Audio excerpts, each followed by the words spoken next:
जे अनुसंधान के आह्वान का सबसे बड़ा प्रमाण है। ये विज्ञान और नवाचार का सबसे अच्छा उदाहरण है जिसमें स्टार्टअप, एमएसएमई को बढ़ावा मिला है, रोजगार अवसरों का सृजन हुआ है, हमारे विकास को भी गति मिली है। कृषि, मत्स्य पालन, संचार, नेविगेशन, राष्ट्रीय सुरक्षा सहित हमारी अर्थव्यवस्था के सभी क्षेत्रों में योगदान के माध्यम से हमारा अंतरिक्ष कार्यक्रम देश के लोगों के जीवन में गुणात्मक परिवर्तन ला रहा है। हमें विश्वास है इन उपलब्धियों में हमारी आने वाली पीढ़ियों को बड़े सपने देखने और अपने सपनों को साकार करने के लिए कड़ी मेहनत की प्रेरणा मिलेगी। सभी देशवासियों को 2047 तक एक विकसित भारत बनाने के लिए मिलकर कार्य करना होगा और अपने आप को पुनः समर्पित करना होगा। मुझे विश्वास है ये प्रतिष्ठित सदन इस ऐतिहासिक उपलब्धियों में प्रधानमंत्री मोदी जी के नेतृत्व की सराहना करने, भारत के लोगों विशेष रूप से युवाओं का उत्साहवर्धन करने तथा महिलाओं के योगदान के साथ सभी संगठनों और व्यक्तियों के योगदान की सराहना करने में मेरा साथ देगा। सभा पटल पर रखे जाने वाले पत्र। Item number 1 Shri Ashwini Kumar Choubey. अध्यक्ष महोदय, आपकी अनुमति से मैं आज की संशोधित कार्यसूची के क्रम संख्या 1 पर अपने नाम के आगे पर्यावरण, वन एवं जलवायु परिवर्तन मंत्रालय से संबंधित सूचीबद्ध विवरण सभा पटल पर प्रस्तुत करता हूँ। आइटम नंबर 2 श्री कृष्णपाल जी। आपकी अनुमति से मैं आज की प्रस्तुत कार्यसूची में क्रम संख्या 2 पर अपने नाम के सम्मुख सूचीबद्ध कागजात सदन के पटल पर रखता हूँ। आइटम नंबर श्री दानवे राय साहेब। अध्यक्ष महोदय, मैं आज की प्रदर्शित कार्यसूची में मेरे नाम के सामने क्रम संख्या 3 पर उल्लेखित कागजात को सभा पटल पर रखता हूँ। Item number 4 Shri Pankaj Chaudhary. अध्यक्ष महोदय, मैं आज की संशोधित कार्यसूची में मत संख्या 4 पर मेरे नाम के सामने वर्णित कागजात आपकी अनुमति से सदन के पटल पर रखता हूँ। Item number 5 Shri Devi Singh Chauhan. Daewoo Singh. Honorable Speaker, sir, with your kind permission, I rise to lay on the table of the House the papers mentions against my name at serial number 5 in today's revised list of business. Item number 6, Dr. Bharti Pawar. Honorable Speaker, sir, with your permission, I rise to lay on the table of the House papers mentioned against my name at serial number 6 in today's revised list of business. Item number 7, Dr. Sanjay Jaiswal. आज की संशोधित कार्यसूची में अपने नाम के सम्मुख यथा सूचीबद्ध प्राक्कलन समिति के प्रतिवेदन संख्या 27 हिंदी और अंग्रेजी संस्करण को प्रस्तुत करता हूं। Item number 8 Shri Vishnu Dayal Ram.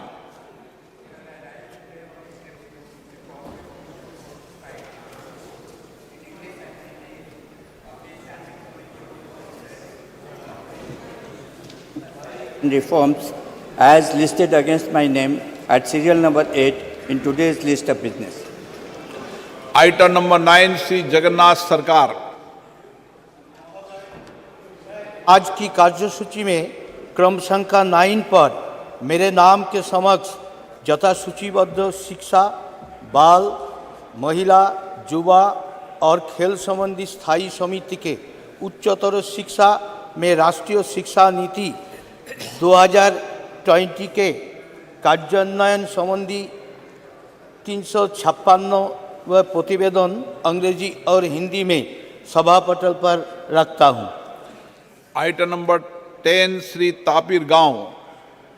Honorable Speaker, sir, I raise to lay on the table a copy of each of the 355, 356, 357, 358 and 359 report of the Standing Committee on Transport, Tourism and Culture listed against my name at serial number 10 in today's order paper. Item number 11, Dr. Mahesh Sharma. With your permission, I rise to lay on the table a copy of the 149th report on the subject Implementation of Pradhan Mantri TB Mukt Bharat Abhiyan in Hindi and English of the Standing Committee on Health and Family Welfare. Item number 12, Sri Devu Singh Chauhan. Honorable Speaker, sir, in pursuance of the Direction 73A of the Honorable Speaker Lok Sabha, I would like to lay a statement showing status of implementation of the recommendations, observations contained in the 44th report of Standing Committee on Communication and Information Technology on demands for grants 2023-24 pertaining to Department of Post on the table of the House. Item number 13, Sri Prahlad Joshi ji. Sir, with your permission, I rise to move the following, that this House do agree with the 45th report of the Business Advisory Committee presented to the House on 20th September 2023. प्रश्न है कि सभा कार्य मंत्रणा समिति दिनांक 20/9/2023 का सभा में प्रस्तुत 45वां प्रतिवेदन से सहमत है। जो सदस्य इसके पक्ष में हाँ कहें, जो सदस्य विरोध में ना कहें, मेरे विचार में निर्णय हाँ वालों के पक्ष में, हाँ वालों के पक्ष में प्रतिवेदन स्वीकृत हुआ। आइटम नंबर 14, चंद्रयान 3 मिशन की सफलता, अंतरिक्ष क्षेत्र में हमारे राष्ट्र की अन्य उपलब्धियों के बारे में आज चर्चा होगी। मैं सभी माननीय सदस्यों से आग्रह करता हूं कि सभी वो अपने विचार रखें। पर्याप्त सबको अवसर दूंगा, लेकिन सब बोल लें, ऐसी मेरी अपेक्षा है। From the House, under what rule this, whether it is 184 or 193, under what rule? Item number 14 मैंने शुरू किया है। इसका विषय श्री राजनाथ सिंह जी।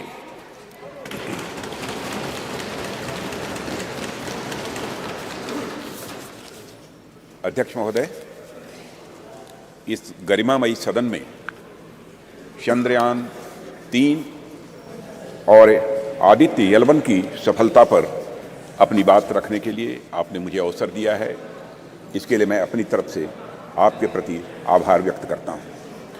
अध्यक्ष महोदय, चंद्रयान 3 की सफलता हमारे लिए निश्चित रूप से एक बहुत बड़ी उपलब्धि है, जैसा आपने भी अभी अपने संबोधन में कहा है, क्योंकि एक तरफ दुनिया के कई ऐसे विकसित देश हैं जो हमसे कहीं अधिक साधन संपन्न होते हुए भी चांद पर पहुंचने के लिए अब भी प्रयासरत हैं, तो वहीं दूसरी तरफ बेहद सीमित संसाधनों के से चांद के दक्षिण ध्रुव पर पहुंचने वाले हम दुनिया के पहले देश बन गए हैं। अध्यक्ष महोदय,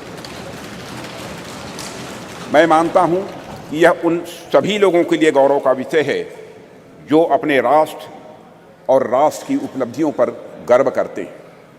अध्यक्ष महोदय, सबसे पहले मैं इसरो के साइंटिस्ट और ब्रॉडर इंडियन साइंटिफिक कम्युनिटी को इस सफलता के लिए हृदय से बधाई देता हूं। यह हमारे इसरो के वैज्ञानिकों की बौद्धिक क्षमता, उनकी लगन और राष्ट्र के विकास के प्रति उनके समर्पण का ही यह प्रतिफल है। अध्यक्ष महोदय, ऐसा मैं मानता हूं कि हमारा राष्ट्र आज विज्ञान की दुनिया में अग्रणी राष्ट्रों की पंक्ति में आकर खड़ा हो गया है। आज केवल मुझे ही नहीं, बल्कि सरकार को ही नहीं, बल्कि सदन को ही नहीं, बल्कि पूरे राष्ट्र को अपने देश के वैज्ञानिकों पर गौरव की अनुभूति हो रही है। अध्यक्ष महोदय, मैं एक विज्ञान का छात्र रहा हूं, मैं फिजिक्स का शिक्षक भी रहा हूं। यहाँ पर मौजूद हमारे कई ऐसे साथी हैं जो साइंस बैकग्राउंड से हैं और उन्हें मैं अच्छी तरह जानता हूं। हम सभी यह बात जानते हैं कि स्पेस साइंस विज्ञान का है कि एक फ्रंटियर एरिया हुआ करती है। अध्यक्ष महोदय, जिस पर artificial intelligence, quantum physics astrophysics और जेनेटिक्स विज्ञान के फ्रंटियर एरियाज हैं और उसी प्रकार स्पेस साइंस भी एक विज्ञान की फ्रंटियर एरिया है और इस एरिया में प्रगति करने के लिए अध्यक्ष महोदय निश्चित तौर पर हमें एक टॉप क्लास साइंटिफिक इकोसिस्टम चाहिए होता है और हमें उच्च गुणवत्ता वाली शिक्षा भी चाहिए और उच्च गुणवत्ता के हमें शिक्षक भी चाहिए, एजुकेशनल इंस्टीट्यूशंस भी चाहिए अध्यक्ष महोदय, इंडस्ट्रीज चाहिए होती है जो साइंटिफिक प्रोडक्ट्स का निर्माण कर सके, ऐसी हमको इंडस्ट्रीज भी चाहिए। अध्यक्ष महोदय, कहने का मेरा अर्थ यह है कि अगर चंद्रयान 3 ने चंद्रमा पर अपने कदम रखे हैं तो यह एक और इसरो की सफलता तो है ही, साथ ही यह इस बात का भी द्योतक है कि हमारे देश का साइंटिफिक इकोसिस्टम जिसमें करोड़ों करोड़ों भारतीयों ने जाने अनजाने अपना योगदान दिया है वह अपनी आज शेप ले रहा है। यह दिखाता है कि हमारे स्कूल्स, हमारे कॉलेजेस और यूनिवर्सिटीज़ में साइंस की पढ़ाई बेहतर हो रही है और हमारी इंडस्ट्रीज भी अच्छी गुणवत्ता वाले प्रोडक्ट्स और सप्लाई कर रही हैं। अध्यक्ष महोदय, हमें अच्छे स्टूडेंट्स, अच्छे टीचर्स और रिसर्चर्स आज मिल रहे हैं, इसलिए आज हम किसी उपलब्धि तक पहुंचते हैं तो उसके लिए वे सभी बधाई के पात्र हैं अध्यक्ष महोदय जिन्होंने इस यात्रा में अपना किसी भी प्रकार का सहयोग दिया है और राष्ट्र के भीतर साइंटिफिक टेम्परामेंट को जन्म दिया है। और अध्यक्ष महोदय, जब मैं यहाँ साइंटिफिक टेम्परामेंट की बात कर रहा हूँ तो उससे मेरा मतलब कुछ वैज्ञानिक उपकरणों के, कुछ साइंटिफिक ऑपरेटर्स के केवल डेवलप कर लेने भर से नहीं है, यह हमारे कहने का तात्पर्य नहीं है।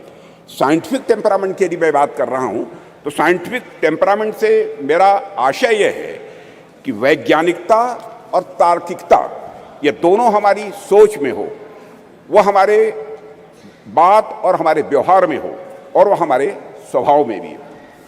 आवश्यक नहीं हम जब विज्ञान का विषय पढ़ें तभी हम साइंस से दो चार हों, बल्कि हम आर्ट्स, म्यूज़िक और साथ ही साथ एस्थेटिक्स भी पढ़ें तो हम उसमें भी साइंटिफिक अप्रोच रख सकें।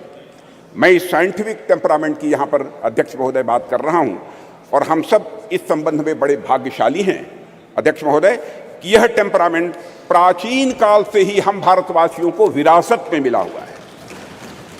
आप देखें, चाहे हमारे प्राचीन ग्रंथ वेद हों या फिर उपनिषद देख लें या फिर स्मृति ग्रंथ देख लें, सर्वत्र आपको विज्ञान या फिर विज्ञान से युक्त विचारों के दर्शन करने को मिलेंगे।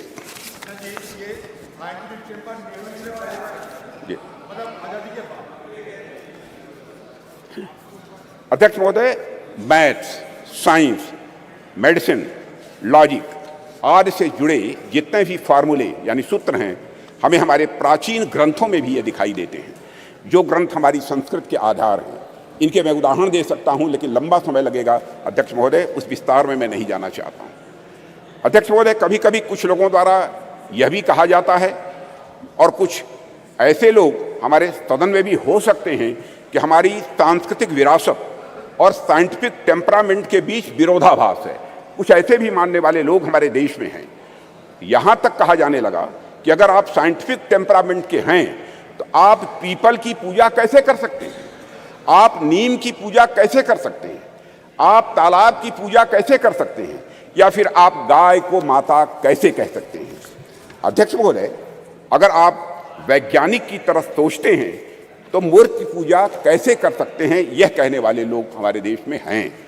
महोदय, बात तो यहाँ तक अब होने लगी है कि संस्कृत का विरोध करना, विरासत का विरोध करना, यह प्रगतिवाद यानी प्रोग्रेसिव होने का सूचक हो गया है। और प्रगतिवाद वह नहीं रह गया जो प्रगति की बात करे, बल्कि प्रगतिवाद वह हो गया है जो अपनी संस्कृत और विरासत का केवल विरोध करे, वह भी इसलिए कि उसे विरोध करना है। पूछा जाने लगा कि भारतीय संस्कृति और विज्ञान का भला आपस में क्या लेना देना है, इन दोनों में आपस में क्या रिश्ता है। भारत में कभी धर्म और विज्ञान का सामंजस्य रहा ही नहीं है, यह भी कहने वाले लोग हैं। विपक्ष के हमारे कुछ मित्रों का ऐसा भी आरोप रहता है, क्योंकि राज्यसभा में मैंने सुना था कि भारतीय संस्कृति और विज्ञान एक साथ चल ही नहीं सकते हैं, ऐसी उनकी मान्यता है। अध्यक्ष महोदय, इनका ऐसा मानना है कि संस्कृति विज्ञान की विरोधी होती है। मैं इस सदन के माध्यम से उनके इन प्रश्नों का जवाब देने की भी अपनी तरफ से कोशिश करूंगा। भारत में यदि कोई व्यक्ति यह कहता है कि हमारी संस्कृति विज्ञान की विरोधी है, तो मुझे लगता है कि उस व्यक्ति को न तो हमारी संस्कृति का स मालूम है और न ही विज्ञान का व मालूम है। हमारे जो भी साथी विज्ञान का उद्गम पश्चिम के विचारों से मानते हैं, उन्होंने अगर इतिहास पढ़ा होगा तो मालूम होगा निश्चित रूप से उन्हें कि पश्चिम में ऐसे अनेक उदाहरण देखने को मिले हैं जहां चर्च और धर्म की मान्यताओं के खिलाफ जाने पर, वैज्ञानिक बातें कहने पर व्यक्तियों को जहर दे देना या उन्हें जिंदा जला देना यह आम बात सी हो गई थी। अध्यक्ष महोदय, उनको अपने वैज्ञानिक विचार छिपाकर कहने पड़ते थे, पर आज से लगभग 2000 साल पहले आर्यभट्ट ने जब कहा था कि हमारी पृथ्वी अपने एक्सिस पर घूमती है, तो क्या उनका विरोध हुआ था? बाराहमीर ने जब यह सिद्धांत दिया कि पृथ्वी का गुरुत्वाकर्षण बल, ग्रेविटेशनल फोर्स, हर वस्तु को अपनी तरफ खींचता है, तो क्या किसी व्यक्ति ने बाराहमीर के इस सिद्धांत को अधर्म कहा था? जब भी भारत में किसी ने कोई नया वैज्ञानिक सिद्धांत दिया है अध्यक्ष महोदय, तो भारतीय समाज ने उस व्यक्ति को ऋषि के रूप में प्रतिष्ठित किया है अध्यक्ष महोदय। और मेरा मानना है कि संस्कृति के बगैर, कल्चर के बगैर, विज्ञान और विज्ञान के बगैर कल्चर या संस्कृति अधूरी है। संस्कृति और विज्ञान दोनों एक दूसरे से जुड़ने के बाद ही अध्यक्ष महोदय वह पूर्णता को प्राप्त करते हैं। दोनों को एक दूसरे का पूरक कहा जा सकता है, क्योंकि दोनों ही मनुष्यता के लिए भी यह आवश्यक है। इसका एक छोटा सा लेकिन बहुत ही महत्वपूर्ण उदाहरण मैं आपके सामने रखना चाहूँगा। अध्यक्ष महोदय, लगभग 2 वर्ष पहले उत्तराखंड में भूस्खलन के रूप में एक दुर्भाग्यपूर्ण आपदा आई हुई थी। मैं समझता हूं कि सदन के सभी सम्मानित सदस्यों को इसकी जानकारी होगी, जिसके कारण एक सुरंग में हमारे कुछ मजदूर फंस गए थे। अब इससे निपटने के लिए यहां पर विज्ञान की भूमिका सामने आएगी। हमने सेंसर आदि के माध्यम से यह पता लगाया कि मजदूर सुरंग में कहां फंसे हुए हैं। उसके बाद हमने हेलीकॉप्टर से उन लोगों को वहां से निकालने में भी कामयाबी हासिल की।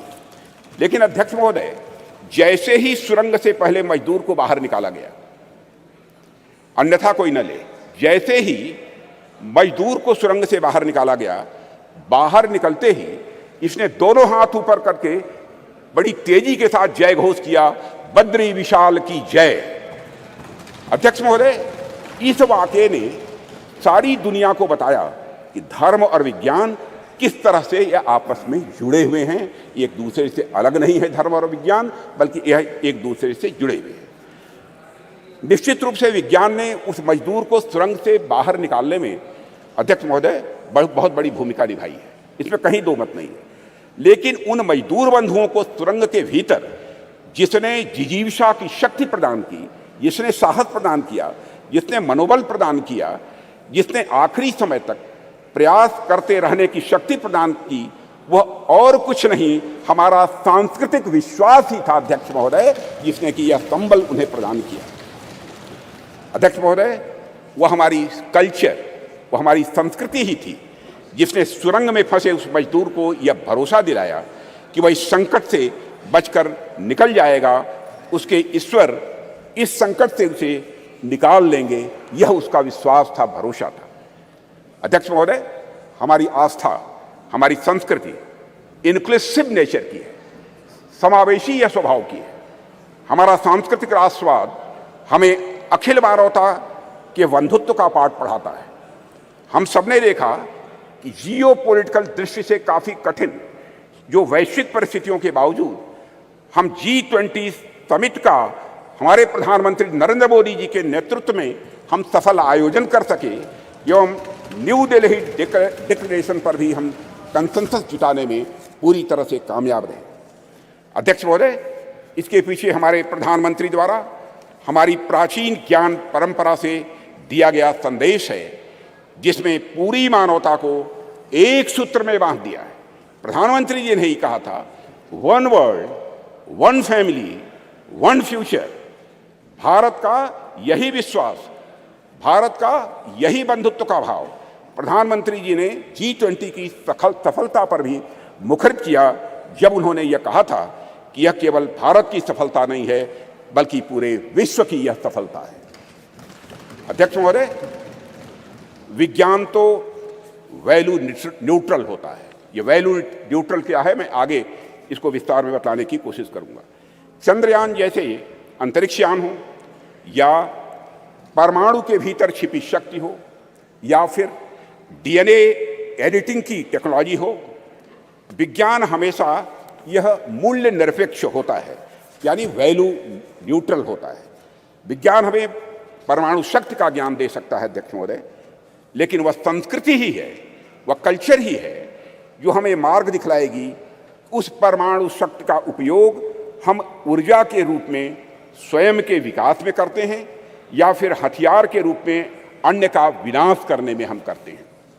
कहते हैं, with great power comes great responsibility. इसलिए जैसे जैसे हमारी शक्ति बढ़ती जाती है अध्यक्ष महोदय, वैसे वैसे हमारे संस्कारों का महत्व भी स्वाभाविक रूप से यह बढ़ता जाता है। प्रारंभ में मानव के पास बहुत सारे विकसित हथियार नहीं थे। ऐसे में यदि उससे कुछ नुकसान भी होता था तो बहुत बड़े पैमाने पर नहीं होता था। पर अध्यक्ष महोदय, आज जब मानव के पास परमाणु शक्ति आ गई है और मानव ने चंद्रमा तक पहुंचने के भी रास्ते खोज लिए हैं, तब ऐसी शक्तियों का दुरुपयोग भी उसी पैमाने पर संभव है। इस संभावना को भी नकारा नहीं जा सकता है। इसे मैं एक उदाहरण के माध्यम से इस सदन के समक्ष रखना चाहूंगा। अध्यक्ष महोदय, जब मैं जर्मन फिलासफर नीत्शे ने गॉड इज डेड कहकर अपने महामानव को सामाजिक नैतिकता से मुक्त किया, तो उसका नतीजा जर्मनी में नाजीवाद के कहर के रूप में प्रकट हुआ था। जर्मनी में हुए नरसंहार में मानवता को खत्म करने के लिए जो अपरेटस, जो उपकरण प्रयोग में लाए गए थे, जिन हथियारों या फिर जिन केमिकल्स का प्रयोग हुआ था, निश्चित रूप से वे सभी विज्ञान की ही देन थे अध्यक्ष महोदय। लेकिन नैतिकता और मानवीयता के गुणों के अभाव में उन सभी वैज्ञानिक खोजों का किस प्रकार दुरुपयोग हुआ, इसे हम सभी अच्छी तरह जानते हैं। सेकेंड वर्ल्ड वॉर में हिरोशिमा और नागासाकी पर जो बम गिराए गए थे, वह निश्चित ही विज्ञान की ही देन थे अध्यक्ष महोदय। वह विज्ञान की शक्ति के प्रतिनिधि थे, पर अभाव था तो धार्मिक शक्ति और नैतिक शक्ति का अभाव था। अगर उनके भीतर धार्मिक और नैतिक शक्तियां यह प्रबल होती तो इतिहास को इस काले कृत्य से बचाया जा सकता था अध्यक्ष महोदय। इसलिए विज्ञान कितनी भी प्रगति कर ले अध्यक्ष महोदय, विज्ञान चाहे कितनी भी प्रगति कर ले, वह संस्कृति और संस्कारों के बिना सदैव अधूरा रहेगा, ऐसी हमारी मान्यता है। अध्यक्ष महोदय, जैसा कि मार्टिन लूथर किंग ने कहा है कि science gives man knowledge which is power, religion gives man wisdom which is control. अध्यक्ष महोदय, एक बात पर मैं समझता हूं कि ध्यान देने की हम सभी को जरूरत है कि जिस टेक्नोलॉजी का इस्तेमाल वैज्ञानिक किसी यान को चांद या मंगल पर भेजने के लिए करते हैं, कमोबेश उसी टेक्नोलॉजी का इस्तेमाल मिसाइल में भी काफ़ी हद तक किया जाता है। पहला उपयोग मानवता के विकास में होता है अध्यक्ष महोदय, जबकि दूसरा उपयोग मानवता के विनाश में होता है। पर अपना अपना सबका इंटरेस्ट है, सबकी अपनी अपनी रुचि है कि कुछ राष्ट्रों का ध्यान पहले वाले उपयोग पर अधिक होता है और कुछ राष्ट्रों का ध्यान दूसरे वाले उपयोग पर अधिक होता है। अध्यक्ष महोदय, कई बार कुछ लोगों का यह भी आरोप रहता है, अब देश में ऑलरेडी जमीनी विकास के इतने कार्य करने के लिए पड़े हैं जिसमें रिसोर्सेज की जरूरत होती है, संसाधनों की जरूरत होती है, तो ऐसे में चंद्रयान जैसे मिशन भेजने की क्या आवश्यकता है। अध्यक्ष महोदय, इन प्रश्नों का भी जवाब मैं आपकी अनुमति से इस सदन के समक्ष रखना चाहूँगा।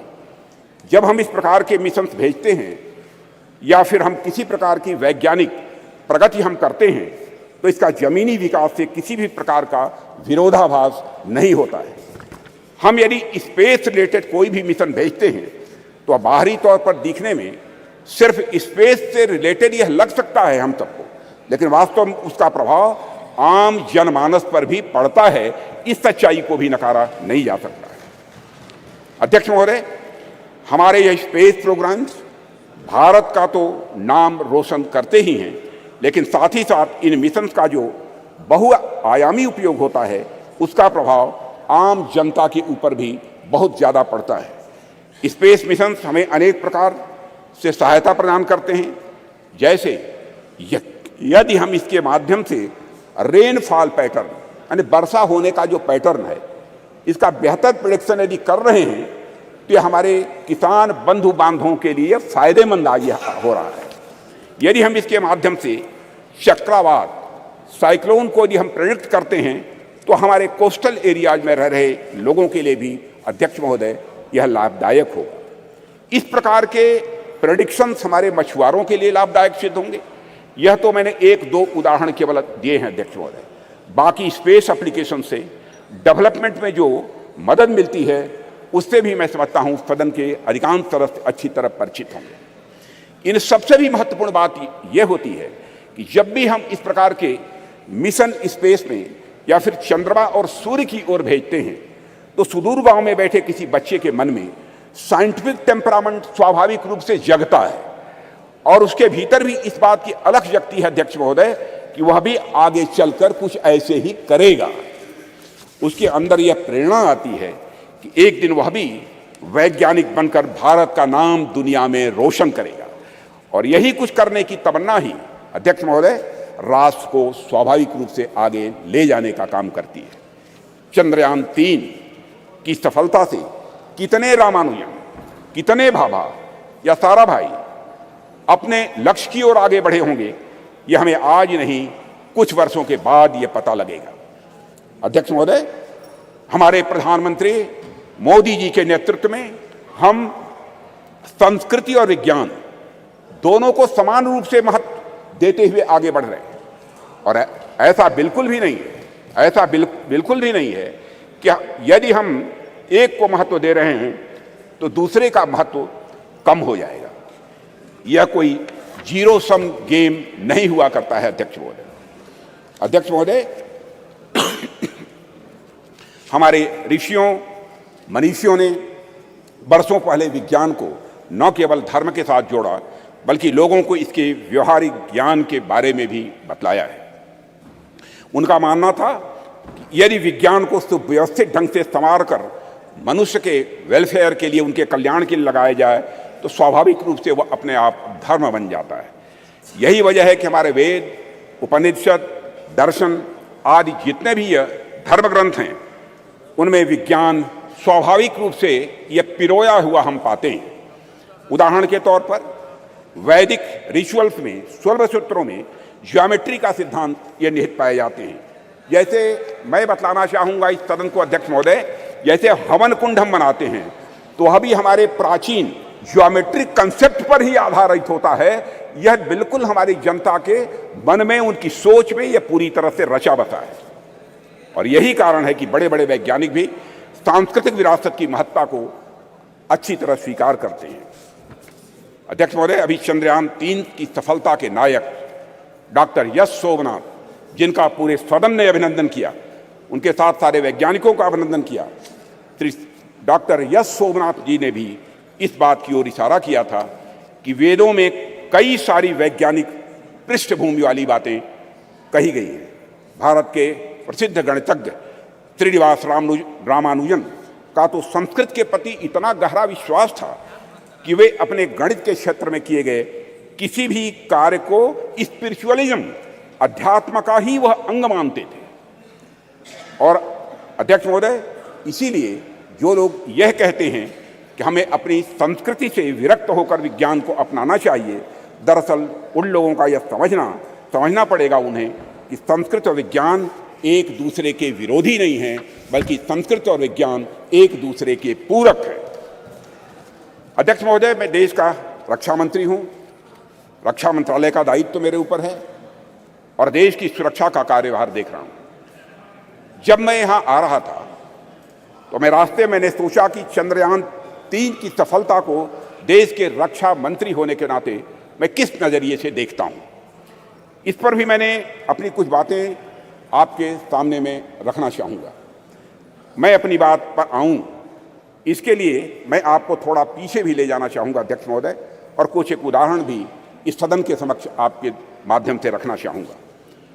आप सभी सदन के लोग अच्छी तरह अवगत हैं कि कुछ ही समय पहले हमारे प्रधानमंत्री मोदी जी ने के प्रयासों से काशी तमिल संगमम का भव्य और सफल आयोजन किया गया था। उसके कुछ समय बाद ही सौराष्ट्र तमिल संगमम का भी आयोजन उनके द्वारा किया गया था। अध्यक्ष महोदय, इसके पहले का एक और उदाहरण देखिए कि सरकार के प्रयासों से कैसे उज्जैन में बाबा महाकाल के क्षेत्र में भव्य कॉरिडोर का निर्माण किया गया। विश्व की प्राचीनतम नगरी ज्ञान नगरी काशी में बाबा विश्वनाथ धाम के परिसर के पुनरुद्धार का काम भी वहां पर किया गया।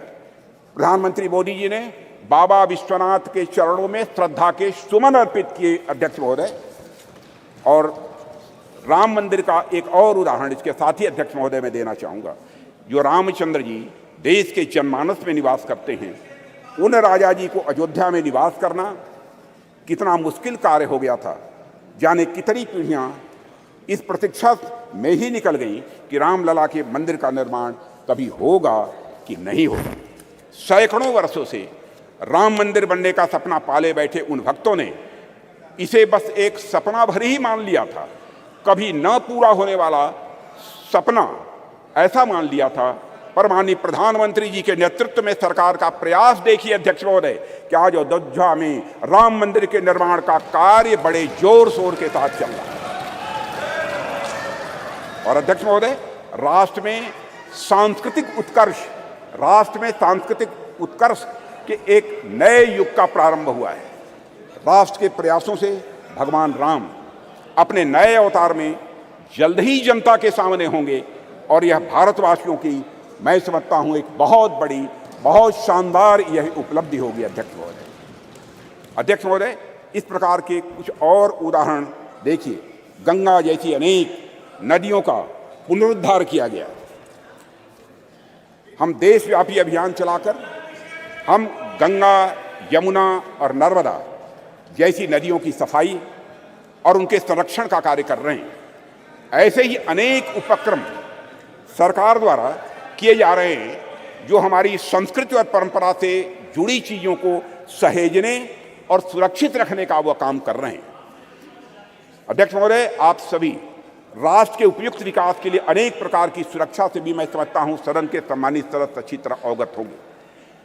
आप सभी सीमा सुरक्षा, आर्थिक सुरक्षा, सामाजिक सुरक्षा, खाद्य सुरक्षा, ऊर्जा सुरक्षा और पर्यावरण सुरक्षा के बारे में मैं समझता हूं हम सभी समय समय पर चर्चा भी करते रहते हैं। अब तो पूरी हिम्मत है, पूरी हिम्मत है, पूरी हिम्मत है, पूरी हिम्मत है।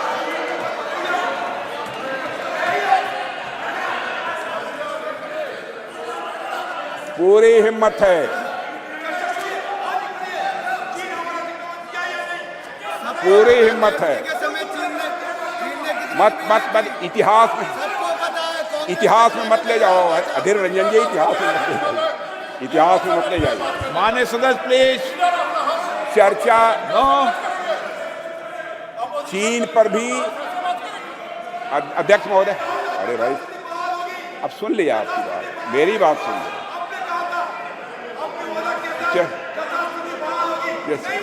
माननीय सदस्य आपको मौका देंगे जब आप बोलना, सबको पर्याप्त समय, पर्याप्त अवसर मिलेगा। और मैं बतलाना चाहता हूं अध्यक्ष महोदय, मैं बीच में कहीं पर अपने को डिबेट नहीं करना चाहता हूं। मैं चर्चा करने को तैयार हूं और सीना चौड़ा करके मैं चर्चा करने के लिए अध्यक्ष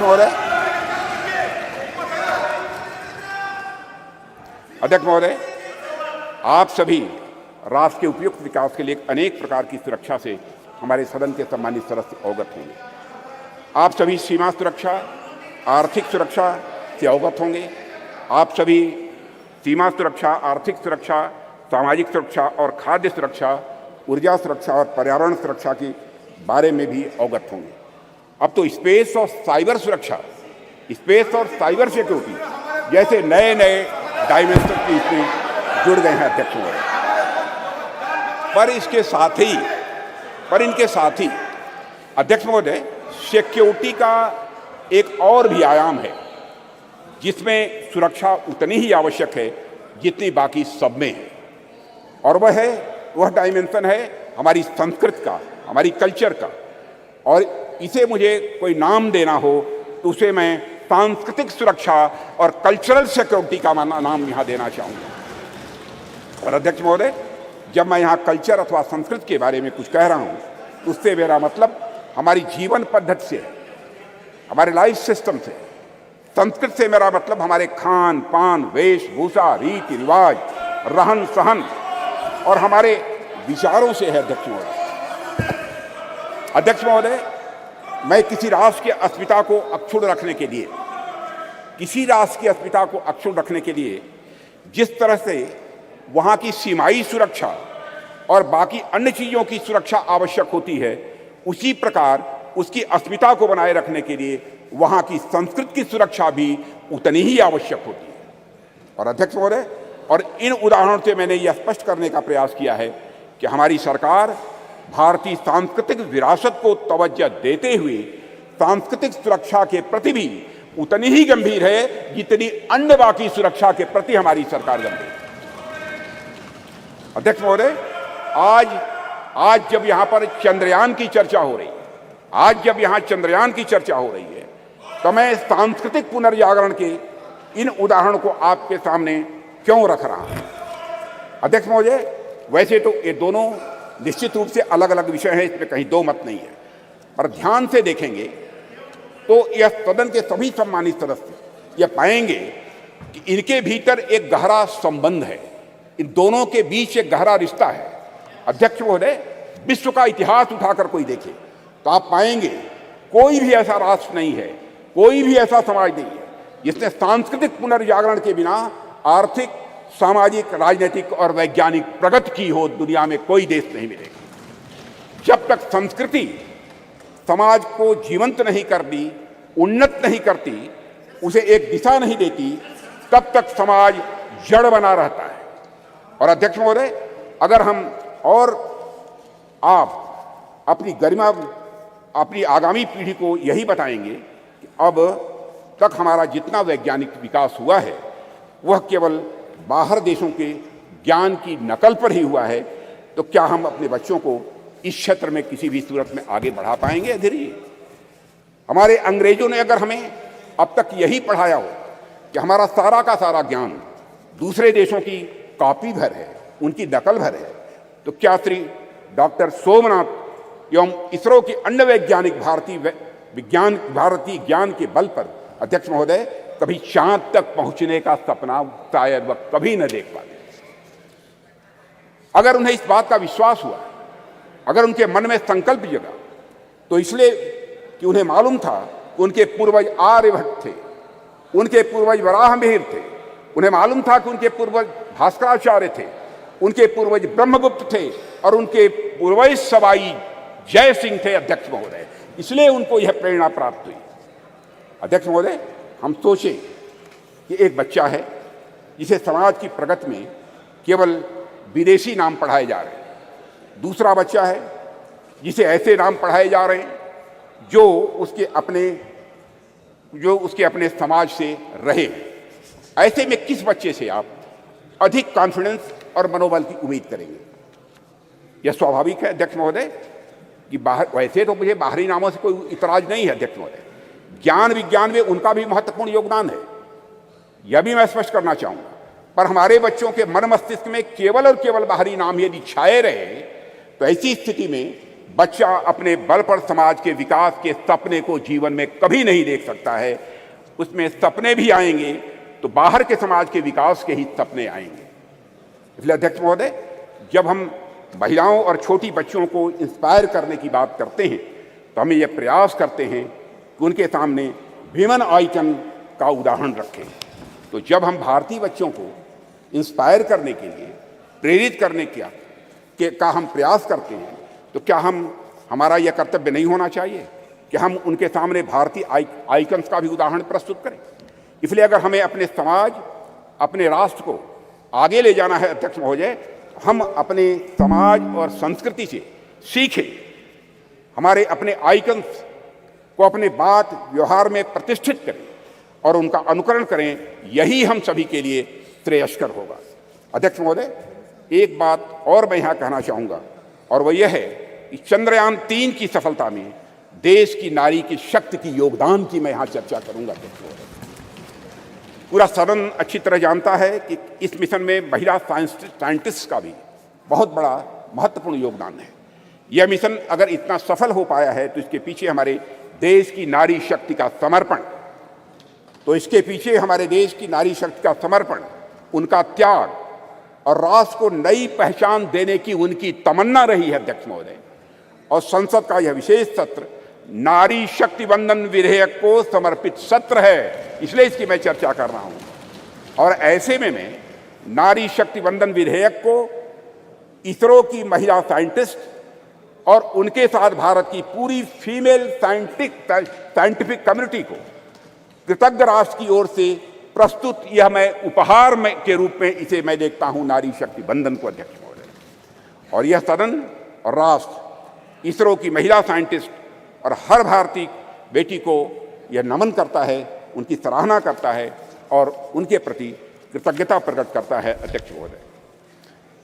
अध्यक्ष महोदय, अपनी बातों को सार रूप में मैं यहाँ रखना चाहूँ तो यह है कि चंद्रयान 3 की सफलता कोई एक्सेप्शन नहीं है या कोई अपवाद नहीं है।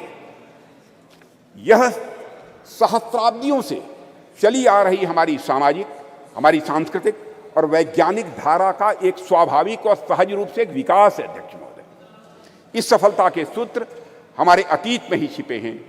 ऐसा अतीत जहाँ वैज्ञानिकता एक स्वभाव के रूप में विद्यमान थी हमारे यहाँ, जहाँ विज्ञान और आस्था के बीच एक पूर्ण सामंजस्य था।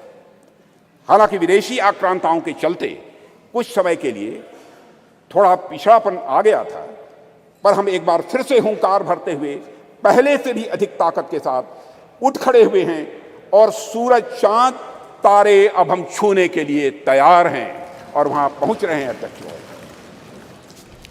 अध्यक्ष महोदय, जिस देश में बुद्ध के देवता श्री गणेश प्रथम पूज्य हों, ओम श्री गणेशाय बोलकर ही हम कोई काम प्रारंभ करते हैं, एवं विद्या की देवी सरस्वती प्रथम आराध्या हों, वह देश तो स्वाभाविक रूप से साइंटिफिक टेम्परामेंट को आत्मसात करते हुए सदैव एक नॉलेज सोसाइटी रहा है।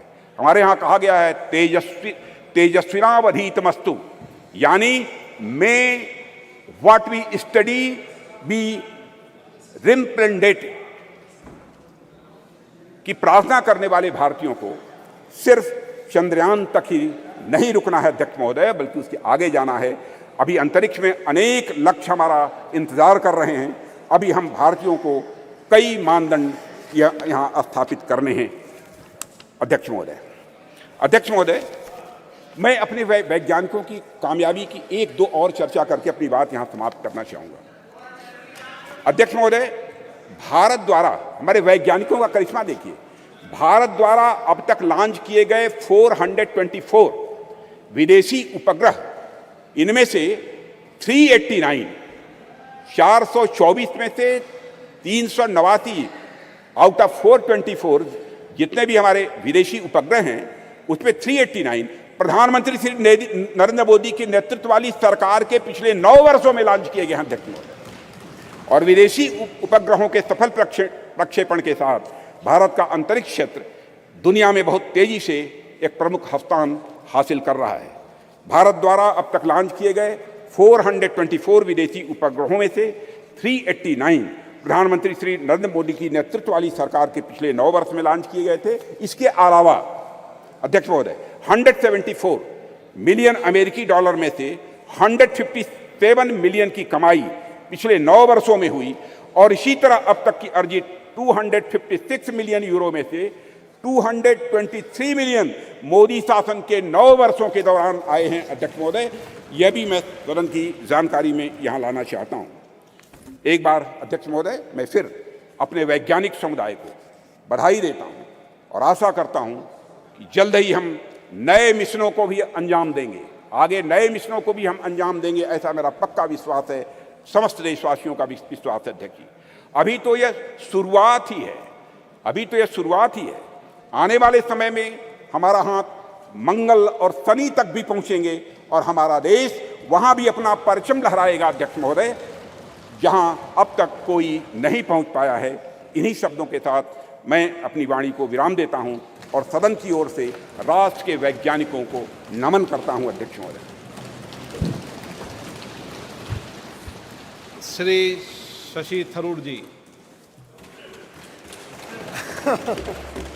Thank you very much, Honourable Speaker. I'm honoured, really, to stand before this House and to speak on behalf of my party on a matter of great pride for Indians everywhere in the world, the success of our lunar mission, Chandrayaan-3, and according to the topic you've given us in the revised list of business, success of Chandrayaan-3 mission and other achievements of our nation in the space sector. I think my respected friend, Sri Rajnath Singh, treated us to a lecture on a slightly different subject. But on August 23rd, Mr. Speaker, we scripted history as our unmanned moon mission's lander module made a flawless soft landing, making us only the 4th country to achieve this feat and the first to reach the uncharted south pole of Earth's only natural satellite, the moon. It is fitting, sir, that as you proposed, we observe August 23rd as National Space Day in future. How far we have come since the late 1950s, when a classic photograph by Henri Cartier-Bresson showed Indian rocket parts being transported on a bullock cart. Let me take you back, sir, nonetheless, to when our nation's scientists, led by Dr. Vikram Sarabhai, began to develop the contours of India's nation space program in the early 1960s. Back then, the coastal village of Thumba, in the outskirts of Thiruvananthapuram, was identified as an ideal location, given its latitude and natural geological features, to allow for rocket launches and allied research.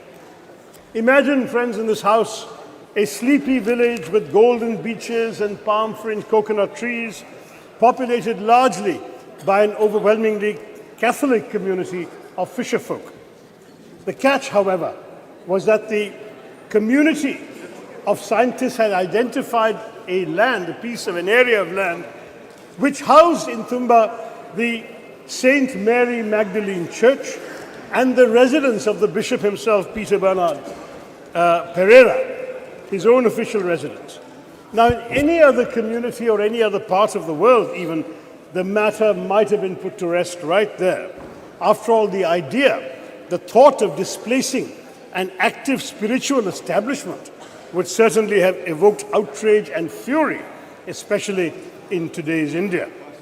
But in this relatively obscure part of India near Thiruvananthapuram, where a decision of national importance and scientific progress presented itself, the community chose to make a remarkably patriotic choice, a choice for development and progress. When initial conversations with politicians and bureaucrats made little headway, something special happened. One day, when Bishop Pereira was sitting in his little office in the church, he heard a knock on the door. He said, "Who is this?" And a man in a white suit came and said, "I am Dr. Vikram Sarabhai." Dr. Sarabhai explained the importance of this area to India's scientific research in space. The bishop understood the proposed mission of the scientists, and he told Dr. Sarabhai, "Come to my church on the following Sunday." So during the Sunday service, Dr. Sarabhai was there, and Bishop Pereira presented a proposition before the congregation. "My children," he said, "I have a famous scientist with me who wants our church and the place I live in for the work of space science research. Dear children," he said, "science seeks truth by reasoning. In one way, science and spiritualism seek the same divine blessings for doing good for the people. My children, can we give God's abode for a scientific mission? The answer from the congregation was quite literally a resounding Amen. The church and the bishop's house, as well as other neighboring inhabited areas, were handed over without protest to Dr. Sarabhai and his team. Thus was established in 1962 the Thumba Equatorial Rocket Launching Station, or TERLS, which would later be renamed Vikram Sarabhai Space Center after the death of the legendary Dr. Sarabhai 9 years later. A year after TRLS was established, India launched its first two-stage rocket, our first foray into space from Thiruvananthapuram. As our late president, Dr. APJ Abdul Kalam, who was part of the original launch team in 1963, and he went on to work from the church building himself, he wrote later, looking back at this remarkable episode, "Today among us, Professor Vikram Sarabhai is not there, Reverend Dr. Bernard Peter Pereira is not there, but those who are responsible for the creation and make the flower and blossom will themselves be a different kind of flower, as described in the Bhagavad Gita," he said, and he quotes the Gita, "See the flower, how generously it distributes perfume and honey. It gives to all, gives freely of its love. When its work is done, it falls away quietly. Try to be like the flower, unassuming despite all its qualities." That is what a lot of ISRO's foundations have been, sir. Unassuming, but with the power to change the world. One of the world's oldest and most ambitious, it arose from the physical research laboratory established in Ahmedabad in 1947, the year of our independence and the brutal partition with Pakistan. Our visionary first Prime Minister, Jawaharlal Nehru, then created the Indian National Committee for Space Research, or INCOSPA, marking our country's official entry into space exploration. This committee was set up on the recommendation of the Scientific Advisory Committee to the Cabinet for the promotion and exploration of space and its utilization for peaceful purposes, a committee led by the legendary Homi Bhabha. Then in 1962, as we've seen, TRLS was established. On 15th August 1969, our 22nd Independence Day, under the trusted guidance of Vikram Sarabhai, INCOSPAR and TRLS became the Indian Space Research Organization, ISRO giving Indian space a developmental boost. There was a tragic setback, as I mentioned, when Dr. Sarabhai died suddenly of a heart attack at the age of just 52. Dr. Satish Dhawan, the head of the Indian Institute of Science in Bangalore, was invited by then Prime Minister Indira Gandhi to lead the organization because she knew that the vision and legacy of Vikram Sarabhai could only be fulfilled by someone like Dhawan. He accepted the invitation, though on condition that the headquarters be shifted to Bangalore, and guided ISRO as a leader who is still admired by many. In July of 1979, sir, our first satellite launch vehicle failed, and Mr. Dhawan, an exemplary leader, took responsibility for it. He gave a statement saying, "Dear friends, we have failed today. I want to support my technologists, my scientists, my staff, so that next year they succeed." The very next year, they did succeed. This is ISRO's history. Every setback became a stepping stone to greater success. And so we Indians are proud of our space program for good reason. Since then, ISRO has undertaken missions to the moon, Chandrayaan 1, 2, and 3, and the failure of 2 became a stepping stone to the success of 3. To Mars, the Mangalyaan Mars Orbiter mission. And we have created our own launch vehicles and satellites. Moreover, of course, as the Speaker has said, India launched the Solar Observatory Aditya L1 this month and aims to put 2 or 3 people into low Earth orbit by the end of this year to emulate the legendary Rakesh Sharma, who orbited the planet on a Soviet spacecraft in 1984. Notably, Indian space research is the only program which has been a civilian program from the very beginning. We are focused on the development angle, like the use of space for rural development weather forecasting, and communication, in addition to high-end research. And this, sir, is just the beginning. India's space program is set literally to skyrocket. Experts predict that India could account for at least 10% of the global space economy in the next decade, up sharply from 2% currently. India's space program bolsters our development, having made important contributions even in seemingly unrelated areas such as disaster management, education, healthcare, agriculture, fisheries, and urban planning. Moreover, it serves India's global diplomacy as well, sir, enhancing our credibility and influence. Those who once scoffed at the idea that a poor developing country aspired to send rockets into space must concede that India is now a technological force to be reckoned with in the world. To my mind, there is yet another sterling triumph within India's Chandrayaan moment. It has become a good occasion to recognize the alumni of unsung engineering colleges everywhere in India. Indians are rightly and justifiably obsessed with the IITs, but Chandrayaan 3's landing, especially 4 years after the failure of Chandrayaan 2, was attributable to many, many scientists from far less glamorous educational backgrounds. While the ISRO chairman, S. Somnath, is a product of TKM College of Engineering in Kollam, represented by my friend Premachandran, at least 8 of his other colleagues graduated from the College of Engineering, CET, Thiruvananthapuram. Somnath Institution was founded in 1956 by a successful Muslim cashew merchant, Tangal Kunju Musliar, abbreviated soon enough to TKM, and has gone on to establish a stellar local reputation, while CET in my constituency, established in 1939 as the first engineering college in then Travancore state, retains its record and repute as the premier engineering college in the state of Kerala.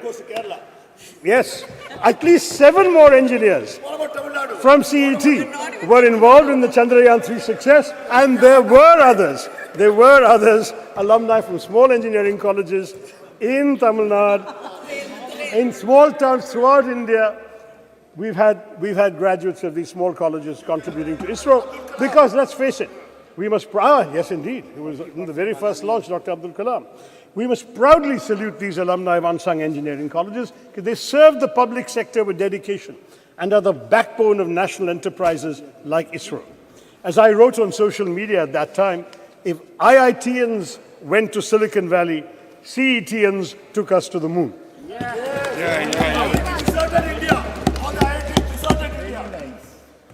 I would also like to point out that many of the stalwarts in our space program have been women scientists and engineers. Some 20% of ISRO's key personnel are women. And as women increasingly excel in science and technology studies, this number may only go up. And unlike in our parliament or legislative assemblies, they won't even need reservations either, sir. I can tell you from my experience of addressing many convocations, I'm in favor. But I have been giving away prizes at many convocations of science and technology and engineering colleges. And even when the women students are a small minority, maybe 20-30% of the student body, they are 90% of the medal winners, prize winners, and honors winners. This is becoming increasingly a woman's field, and we'll all be the better for it, sir. Now, the only thing that disappoints me today is that some in the government seek to make this their moment to bask in glory and polarize the country by speaking as if all space endeavors only began in 2014. First in the ancient years of the Vedas, and then in 2014. I mean, that's what we're hearing today. Now, the truth is, sir, that our space successes are a consequence of continuity in our national governance, and what has been achieved today stands on the shoulders of many past achievements, as I have described to you with my stories earlier. Any mature democracy would recognize that grooming the brilliance of our scientists, developing infrastructure, R&D, and global synergies on technology cannot be achieved unilaterally by any one government. This is the achievement of successive years of making the right governance choices. For example, we've heard so much about Aditya L1 mission. It began in 2006, sir. It took 17 years to be conceived, planned, executed, and finally launched this year. Thus, the Chandrayaan triumph is truly pan-Indian across, I hope, the political divide. It does not belong to any one person or any one party. If we all came together yesterday to affirm the solidarity we all feel for women's reservation bill, let us also come together, sir, to recognize the collective contributions of all governments in bringing glory to India's space endeavors. But after all, who can deny India owes its remarkable progress in space exploration in large part to Pandit Nehru's dedication to developing a scientific temper amongst the Indian people, his understanding of technology's role in national development, and his faith in the country's scientists. Though India was indeed beset by poverty, illiteracy, food insecurity, and disease, Nehru knew that it must and could aim for the stars. We did not have much money, and we relied on ourselves. Nehru's doctrine of self-reliance, though he didn't use the word Atmanirbharta, the concept was there, within very tight budgetary constraints, had an enduring influence on India's space program, exemplified by ISRO's decision, even in this Chandrayaan-3, to take a slower, fuel-saving approach to the moon. Both Mangalyaan and Chandrayaan-3 were the least expensive ventures of their kind, costing about a tenth of equivalent NASA, the American space missions. They cost less even than Hollywood depictions of space. Mangalyaan costs less than the Hollywood film Gravity, and Chandrayaan costs less than Interstellar. The shoestring budget was only 615 crore. Not just, much cheaper than G20, what our government spent on it. But this is not just a small fraction of what the US spent, but not even a third of China's budget for its own moon mission. ISRO's last 40 years spending is equivalent to NASA's 6 months of expenditure. That is the history we have to understand, sir. But they should not be punished for it. I'm looking at my good friend Jitendra Singh there. The Department of Space's budget has shockingly been slashed by 8%, down to 12,552 crore from the 13,700 crore that we were all presented in the budget estimates, sir. The cuts are highest in space technology, including the Human Spaceflight Center, as well as developmental and operational projects involving satellite launch vehicles. And space science, including space missions, has been cut by 32%. Why? NASA, sir, has been allocated $25.4 billion in 2023, and ISRO has the equivalent of $1.5 billion. That is the situation, sir. Our government needs to be more generous. Now, I want to stress that ISRO's strengths extend well beyond frugality. With Chandrayaan-3, India has also demonstrated familiarity with the major types of interplanetary spacecraft: orbiters, landers, rovers. The Chandrayaan-3 rover is rudimentary, but it speaks to an important focus area for the Indian space program, the planning and implementation of high-tech scientific missions. The data from Chandrayaan-3's scientific instruments will be crucial because the mission will be the first to physically, chemically, and thermally characterize the soil, subsoil, and air near the moon's south pole on location. No other country has done this. India has some measure of technological superiority now compared to most other spacefaring countries, and it should press the advantage by going to more places in the solar system. And of course, we must conduct stellar science. The better space-based scientific instruments currently operated by India are largely concerned with Earth observation and remote sensing. With a focus on indigenous development of technologies and techniques, we have become a premier manufacturer of both launch vehicles and satellites, and a sought-after provider of low-cost launch services to other countries. Our Polar satellite launch vehicle, with 24 successful flights, has a proven track record, and the world record that has been mentioned of the launch of 104 satellites in one go has already been applauded by the Honourable Speaker. So we have all of this to talk about. Chandrayaan-3's success strengthens the confidence with which India faces the world. The country has spent the year, as we all know, presiding over the G20, though as has been pointed out by my colleagues, we spent much more on it than we did on ISRO or on the Chandrayaan mission. but it is an influential voice for the global south. This adds to our prestige and our clout. We are also playing leading roles in other international bodies. How these relationships and how our global role generally, more broadly, will evolve remains to be seen. We are having unfortunate controversies going on this week with Canada. But nonetheless, the country's achievements in space undoubtedly strengthen our diplomatic hand, not least because of the respect they inspire in other countries. Thank you. I'll just take 2-3 minutes, sir. Among the foreign countries that have used India's space program to launch their own satellites and benefit from space cooperation include France, a space partner since 1964, which has supported India's development of launch vehicle satellites, applications and spaceflight, has also launched several satellites using our PSLV and GSLV. Russia, another long-term collaborator on various aspects of space exploration, including some of these same things, and Russia supplied key components for the crew module of Gaganyaan, and the US, with which India has a strategic partnership in space, covering areas such as Earth observation, satellite navigation, space science, planetary exploration, launch services, and human spaceflight. So France, Russia, and the US are all involved with us. And ISRO tells us that India has pursued bilateral and multilateral relations with space agencies and space-related bodies with the aim also of strengthening existing ties with these countries, taking up new scientific and technological challenges, refining our space policies, and defining international frameworks for exploitation and utilization of outer space for peaceful purposes. This is the diplomatic strength I'm talking about. So the US, Israel, Singapore, Canada, Germany, Indonesia, Japan, Luxembourg, the Netherlands, South Korea, the UK have all launched their satellites using our Indian PSLV and GSLV. And as a result, the government has earned $174 million from these launches alone. It's all the more a pity that our government has trimmed the budget for space education and research between last year and this one, even though on the whole our expenditure on space has gone up, and I know Jitendra will tell us that. Educating the next generation of Indian space pioneers ought to receive more funding.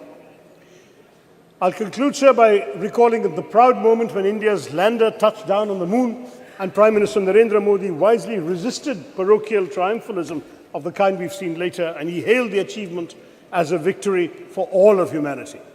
But he also correctly noted that the achievement mirrors the aspirations and capabilities of 1.4 billion Indians. By showcasing its technological prowess, India's space program reminds the world not only of our innovative capabilities, but also of our capacity to help shape solutions to global challenges in other areas, from cyberspace regulation to peacekeeping. Looking up at the sky after Chandrayaan-3, Indians can contemplate a glorious global future. We are showing the world that that India can be a standard setter rather than just a follower of rules made by developed countries. New horizons beckon, for the world is now our canvas, or should I even say, the whole universe. Jai Hind, sir. Thank you very much. कुछ आपको कहना है क्या? Okay.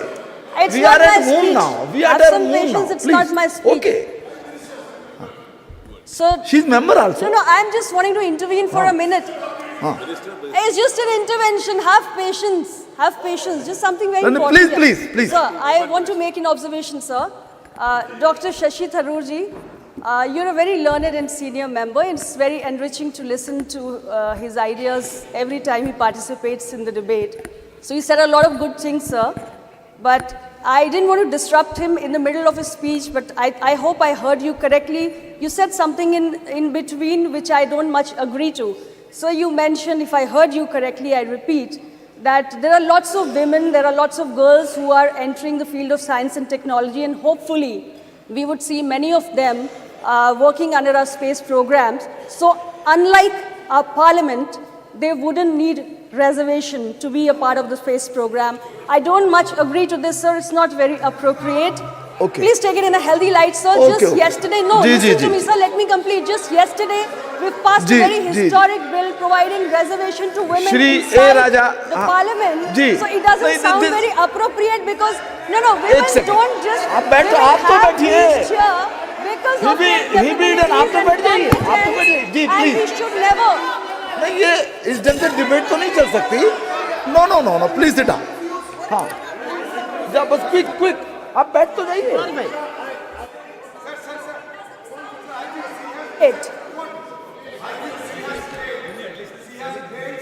नहीं आप बैठ जाइए। Sir, your आप बैठ party जाइए। has supported this आप बैठ very जाइए। historic bill, Shri A sir, Raja, which please। means you agree to the Okay, idea okay। of providing reservation to women for them बैठ to जाइए, reach इतना bigger. Honourable ji आप बैठिए please. Only A Raja only no आप भी बैठ जाइए, बाद में बात कर लीजिएगा please mister A Raja. No एक सेकेंड आप मिस्टर थरूर बैठ जाइए, प्लीज बैठ जाइए, प्लीज बैठ जाइए। नो भाई अधीर जी आप बैठिए, आप बैठ जाइए, आप बैठिए तो सही, आप भी बैठ जाइए ma'am. Nothing is going on now. Okay now please एक सेकंड क्या कहना चाहते हैं आप?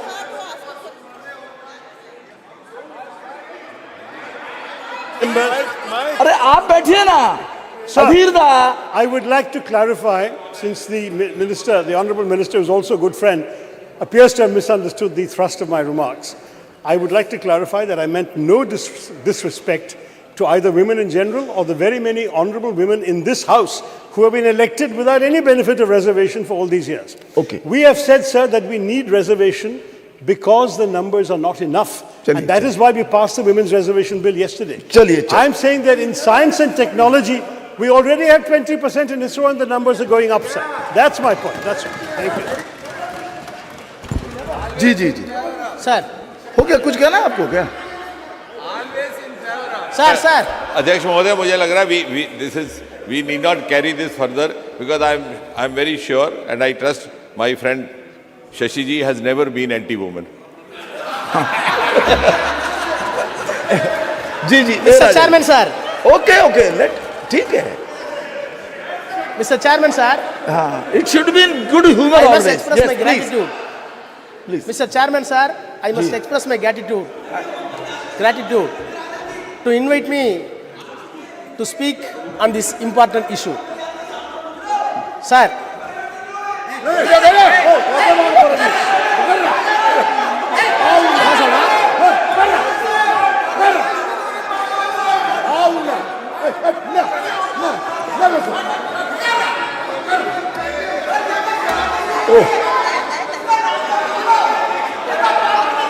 चंद्रमा पर इतना हल्ला गुल्ला नहीं होना चाहिए। हाँ जी प्लीज।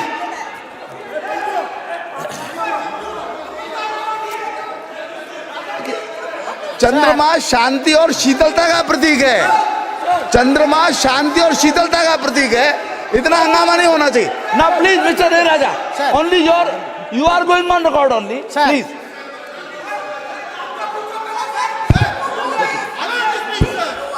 आप बोलिए ना। Sir, how can I speak, sir? अरे नहीं, यू कैन स्पीक, आप बोलिए। House must come for order. हाँ बैठिए, आप बैठ जाइए please. You are not helping the chair. आप बैठ जाइए प्लीज, बैठ जाइए। हाँ प्लीज Sir. अरे भाई Sir.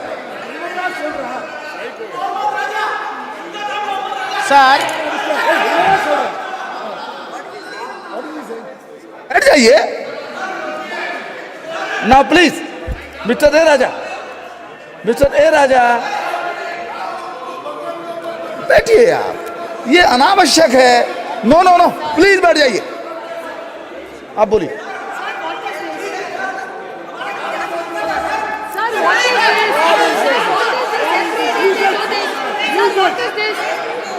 Sir, yesterday also the same thing. Rakesh Singh ji, Rakesh Singh ji,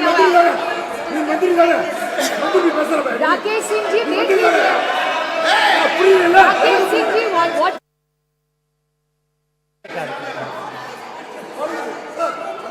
Started speaking. Sir, the chair should give us protection. Sir, every time they do this, sir. Please Raja बोलिए Sir. बोलिए बोलिए बोलिए बोलिए I must express my gratitude for granting me this opportunity to say a few words on Chandrayaan. Sir, of course, I decided not to speak because of my health. More specifically, the throat is not cooperating with my voice. However, having heard the speech which was delivered by the Honorable Defence Minister Rajnath Singh Ji, I am confined to stand before few minutes before this August House. Sir, the Prime Minister was yesterday very magnanimous that no one can claim exclusive credit for Chandrayaan. It is a common efforts, endeavors put by the team of our scientists with political and scientific will. Sir, in spite of that, we must be very magnanimous on behalf of DMK. The role of the Prime Minister or this government bringing this Chandrayaan 3 cannot be undermined. We want to wish and greet the government. Sir, I will come to later part. Once universe and galaxy was treated as a riddle for mankind. Till 1950s. In 1950s, various countries, including USA, used to send satellites to the moon and other planets. Thereafter Russia, thereafter China. No doubt, an exact position India has got today because of Chandrayaan that has been launched and smooth landed was effected. Sir, the parity which we claim today along with America and Russia and China will give a message that India is second to none to anybody in the space research hereafter. Sir, between 1957 to 58, when Soviet Union launched Sputnik 1, Sputnik 2, Sputnik 3, and the US launched Alpha, Pandit Jawaharlal Nehru shared with his view in the parliament that this is an age of new age of Sputnik. Sir, I must share this house that Tamil is one of the classical language recognized by the world and this government. Sir, Tamil has have deep-rooted scientific measures in the literature. Since the Honorable Defence Minister says the Sanskrit is having such a tremendous potentiality in science, I am not defaming any language. Admittedly, this country is having two culture based on the Tamil and Sanskrit. The C.P. Ramasamy is a known educationalist who served as a Vice Chancellor, later the Diwan of Thiruvangur. Maybe Sasi may be well aware about his knowledge and prowess. He admitted that there are two cultures in the country. One is headed by Sanskrit by way of Aryan culture, and one is Tamil in the basis of the Dravidian culture. Sir, I am entitled, having said the Defence Minister, now I am entitled to say what Dravidian and Tamil language says about science. Sir, you cannot imagine, when I read Tolkappiyam, that is 3,500 years back, nobody can believe. It says this country was not created by a single man. This country was produced by evaluation of science. How? Nilam, Neer, Thi, Vali, Visumbodu, Kalanda, Aindin, Mayakam, Ivulaham. What does it mean in English? Sir, there is a metabolical change out of water, land, fire, air and space, what we call Panchabhutas. Panchabhutas. The entire world that has been made because of these Panchabhutas, you cannot create a new thing. New building has come. Does it mean to say Delhi weight has gone? No. For this bench, somewhere else a tree has been cut off. So this is the science which was later, after all 200 years back, it was scientifically put into a proper phrase that the weight of the universe is constant by Newton. 300 years back, English law says by Newton that the weight of the universe is constant. But whereas 3,500 years back, Nilam, Thi, Neer, Vali, Visumbu, Aindodu Kalanda Mayakam, metabolical change of the water, land, space, air, everything. So, are we not entitled to have pride for 3,000 years back? You should be. Yes. Sir, Thiruvalluvar, everybody believed that the earth is static. Other planets are revolving around, including sun. It was believed, even in the Christianity, even in the Hinduism, even in the Islam. But 2500 years back, he said, Sulandrum yerpinnadu ulagam, ulandrum ulave thalai. He said, the earth is revolving. Earth is revolving 2000 years back, Thiruvalur says. In spite of that, it is at the biggest of agriculture, at the biggest of flowing. This is a science. Sir, Bharati, last century, early century, he said, Vana yalapom, kadal meena yalapom, sandira mandalatu yel kandu delivom. Vana yalapom, what does it mean? We will measure the space. Poet Bharati, who is a scholar in Sanskrit, he said in Tamil, Vana yalapom, we will measure the space. Kadal meena yalapom, we will measure the sea and fishes. Then ocean. Then the Chandara Mandalati yel kandu delivom. We will study and research the moon, which will be benefit to the mankind. These are all the Tamil literature. You cannot find Tamil literature as far as science. You cannot say one incident that the language Tamil is traveling as against the science. Sir, Bharati is being a Tamil and Sanskrit scholar. In spite of that, when the science comes, he did not shut down the mythological. He did not stick on the mythological value. Sir, today I am very proud as a student of Dravidian School of Thought, which was designed by Periyar EVR, and it was articulated by Dr. Annadurai, and it came to power after Kalaignar, respected our leader Dr. Kalaignar Karunanidhi. Along with them, today, the number one Chief Minister of Tamil Nadu, Honorable MK Muthuvel Karunanidhi Stalin, we welcome the measures that has been taken by the government to put the Chandrayaan in the correct orbit. By putting the Chandrayaan in the correct orbit, the mythological illusion that has been removed, that is the success of the Dravidian story, Dravidian concept. Sir, by this time, I must extend my congratulations to the all scientists, those who involved in the scientific team, in the space, more specifically the contribution of Tamilian. In Chandrayaan 1, Mailsami Annadurai. In Chandrayaan 2, Sivam. In Chandrayaan 3, Veera Muthuvel. Sir, these people are very proud. These people are not even went to private schools, private colleges. They belong to OBC. Very ordinary. They came from very ordinary gullible mass and studied in the government school.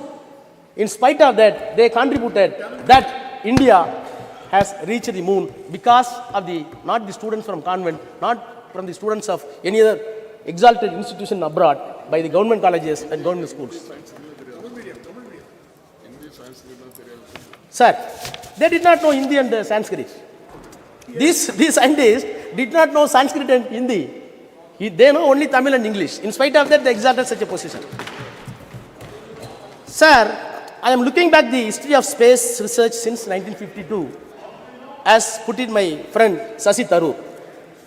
Sir, rightly he said, when Indian National Committee for Space Research, INCSR, was set up by the Pandit Jawaharlal Nehru under the chairmanship of Vikram Sarabhai, and later it was developed to renamed as ISRO. Sir, I am disturbed when such a remarkable phenomenon took place and the nation got pride. We must introspect other mode of thoughts and views. Sir, I heard the defense minister very patiently. I recall my memories and check it up with the documents in the parliament.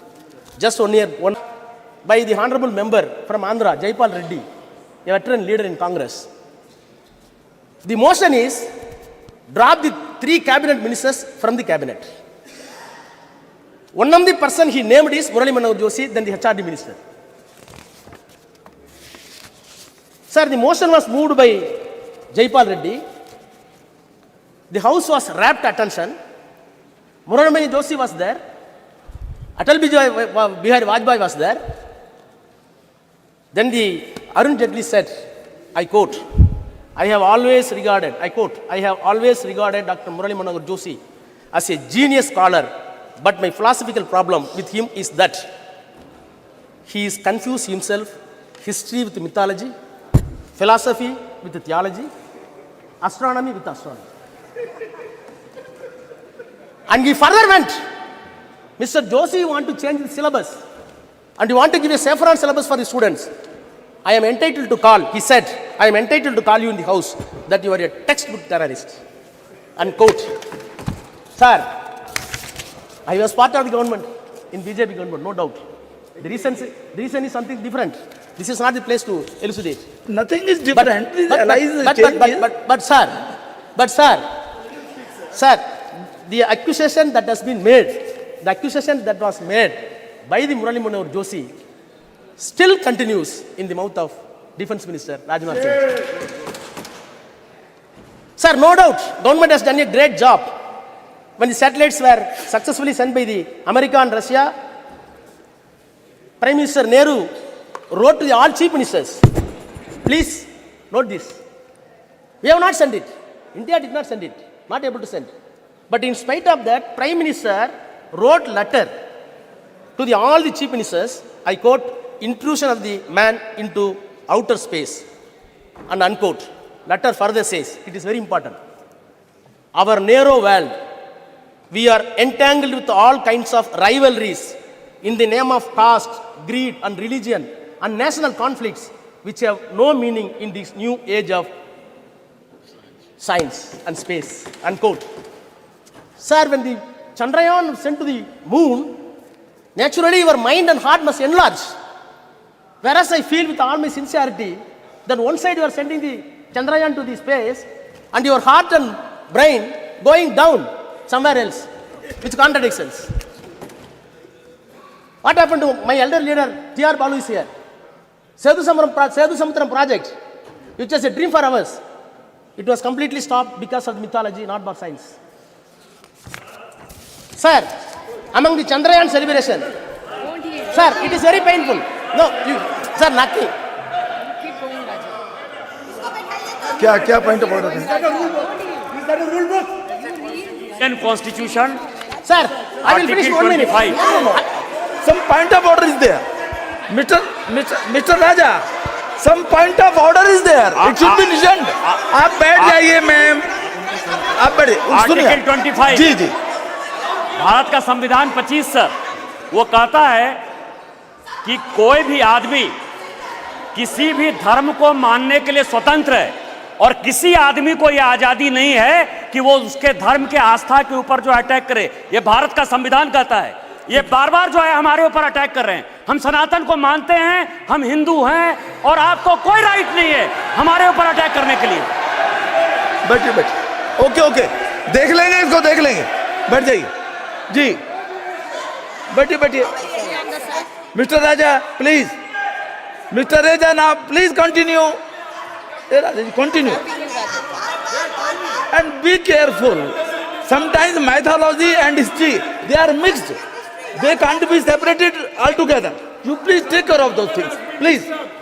Okay. No. Please, बैठ जाइए. आप Mr. Raja, only Mr. Raja. Yes, please. Okay, his point is taken. आप चलिए बोलिए. Please, you continue, please. Sir. Okay.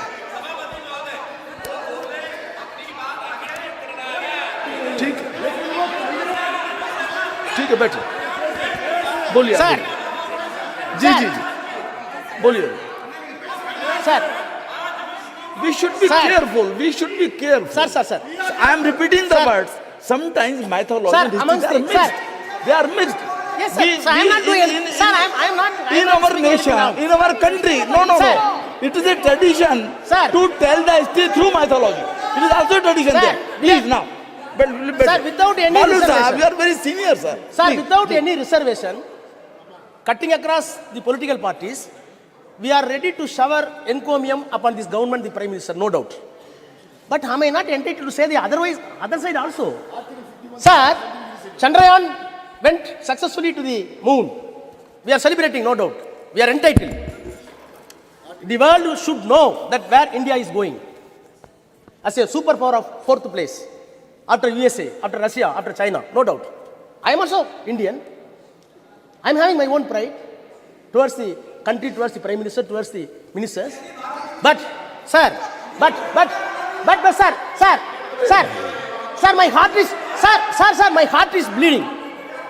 Sir, my heart is bleeding. One side Prime Minister was jubilant for Chandrayaan 3. Other side Prime Minister was very proud to launch Vishwakarma scheme. For what purpose? At the age of 18, boys, you want to launch a scheme to enslave a barber as barber ever. To enslave a shoemaker as a shoemaker ever. To enslave a goldsmith as a goldsmith ever. To enslave a carpenter as a carpenter ever. Please, आप बैठिए ना, आप बैठिए. बालू साहब, please come to the Chandrayaan only. Vishwakarma Yojana here is not to be discussed now. Please. You repel it. No. You repel it. There could be different interpretation also. Mr. Raja, there could be different interpretation also. Please don't go into those details. Please. This is a minute problem for our. Sir. No. Sir, when I am seeing. Sir, the advertisement came. The advertisement came in the newspaper. You see the photograph. The man is chewing the shoe. And another man is proving the gold. Is there scientific... No, Mr. Raja, please. Sir. No. It doesn't mean like that. No, please. Sir. It doesn't mean like that. To help some barber. To help some... No. Austin will... Okay. Sir. Ji. Sir. नहीं अब बैठिए. देखिए ये एक second No. मैं मेरा एक आपसे Sir, I will complete after that. You can. जी चलिए. Sir, the Nehru's political and scientific temper was assessed by one David Michael. He said, I quote, "The arrival of humanity on the moon was interpreted by Nehru as an opportunity to emancipate humanity in India from all cycles." Unquote. So, how we are viewing this Chandrayaan? It is not a mere scientific glory. Other side, it should give equal sociological effect to the common people to maintain equality and give all accessible science to everybody. Sir, I am finally. Sir, I plead, government, don't give any unscientific color to Chandrayaan. Yes. America did not do that. USSR did not do that. China did not do that. Please put the name of... Please. No, I am finishing. Sir, please put the name of Vikram Sarabhai name for Chandrayaan 3. Thank you. Yes. Very good. Shri स्वागत Rai ji. Sir, I rise to speak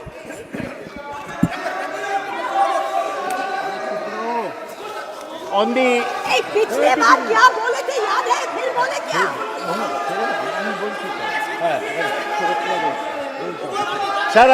Sir, I rise to speak on the success of the Chandrayaan.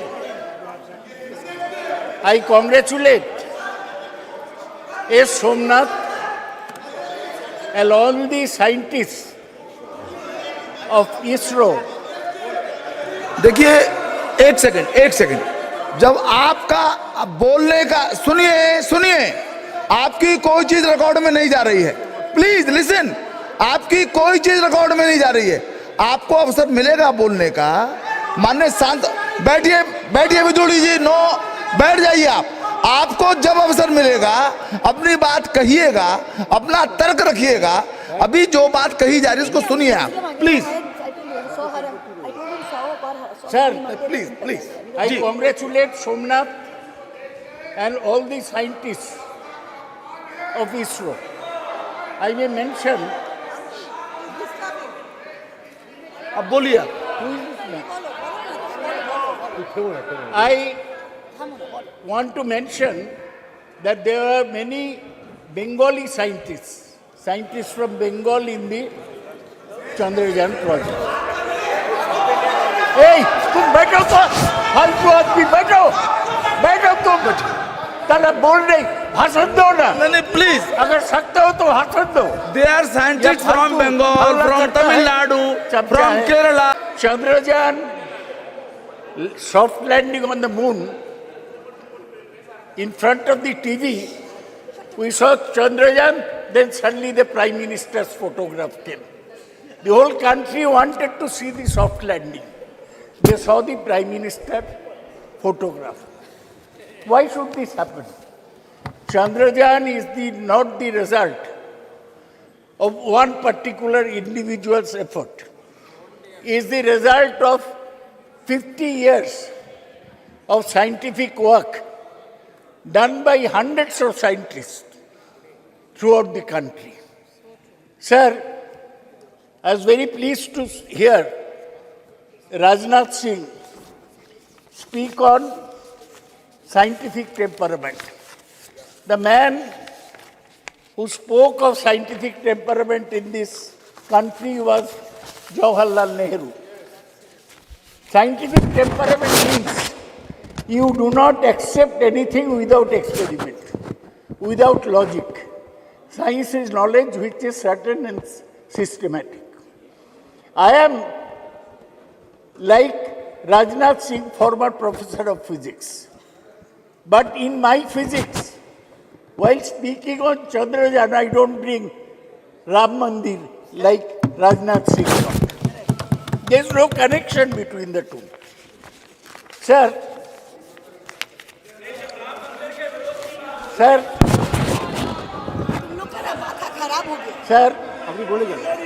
You continue on the. I want to say, I am not English.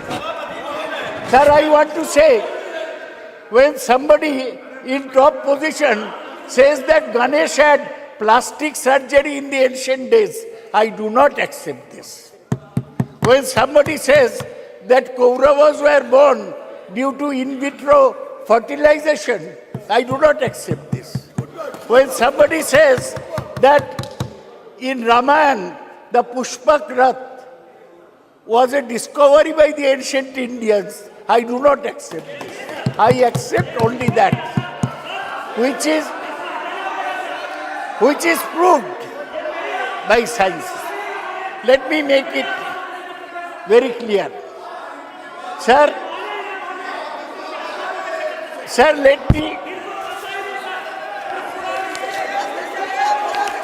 let me give a background.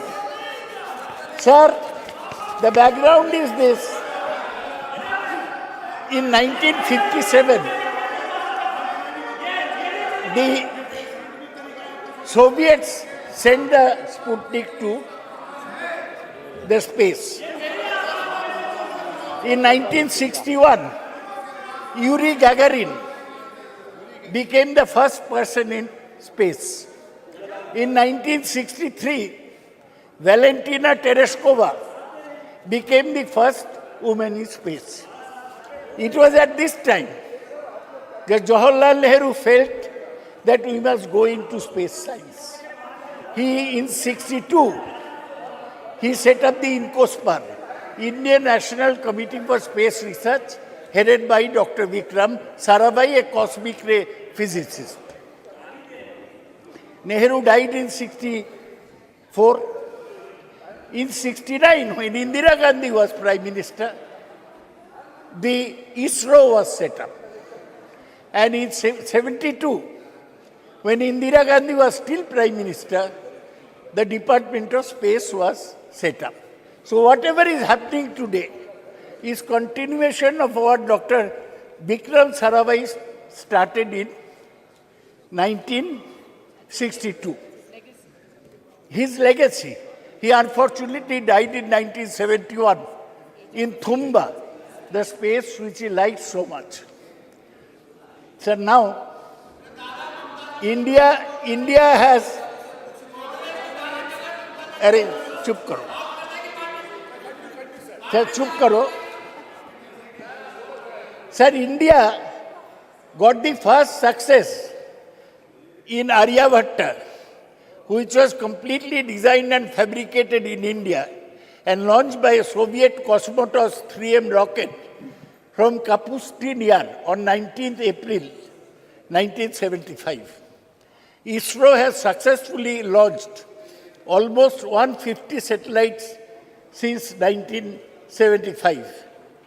Sir, ISRO has established major space systems for communication, television broadcasting, meteorological services, resources monitoring and management, space-based navigation services. ISRO has its headquarters in Bengaluru. Its facility spreads across various centers. Launch vehicles are built at Vikram Sarabhai Space Center, Thiruvananthapuram. Satellites are designed and developed at U.R. Rao Satellite Center, Bengaluru. Integration of launching of satellites and launch vehicles are carried out from Satish Dhawan Space Center in Sriharikota, Andhra Pradesh. Development of liquid stages, including cryogenic state, very cold state, is done in Liquid Propulsion Laboratory at Bengaluru. ISRO has carried out 125 spacecraft missions and planned several missions including Gaganayan, an interplanetary mission, such as Chandrayaan, Lupex, Shukrayan and Mangalayan, MOM-2. Sir, ISRO, our own organization, it has surpassed NASA in efficiency, resourcefulness and cost effectiveness. In 2005, NASA launched the solar mission that cost $550 billion. Now ISRO is planning to launch the similar solar mission, Aditya L1, at a cost of $55 million only. That is 1/10 of the cost of NASA. There are 4 types of satellites sent by ISRO. One is communication satellite, which helps our communication system. 2 is Earth observation satellite, which takes the pictures of the Earth. 3 is navigational satellite, and 4 is astronomical satellite. These works are going on. What is great about Chandrayaan, that so far we are using rockets to send satellites around the Earth. They are called either geosynchronized satellites, that means speeding at the same speed as Earth, or the polar satellite launch vehicles, which are placed fixed in the poles. Now, for the first time, sir, we have gone that from a satellite, our rocket has taken a lander mission, lander and a rover, onto the surface of the moon. We failed in Chandrayaan 2. Our lander crash landed, but this time there was no crash. The lander landed very softly.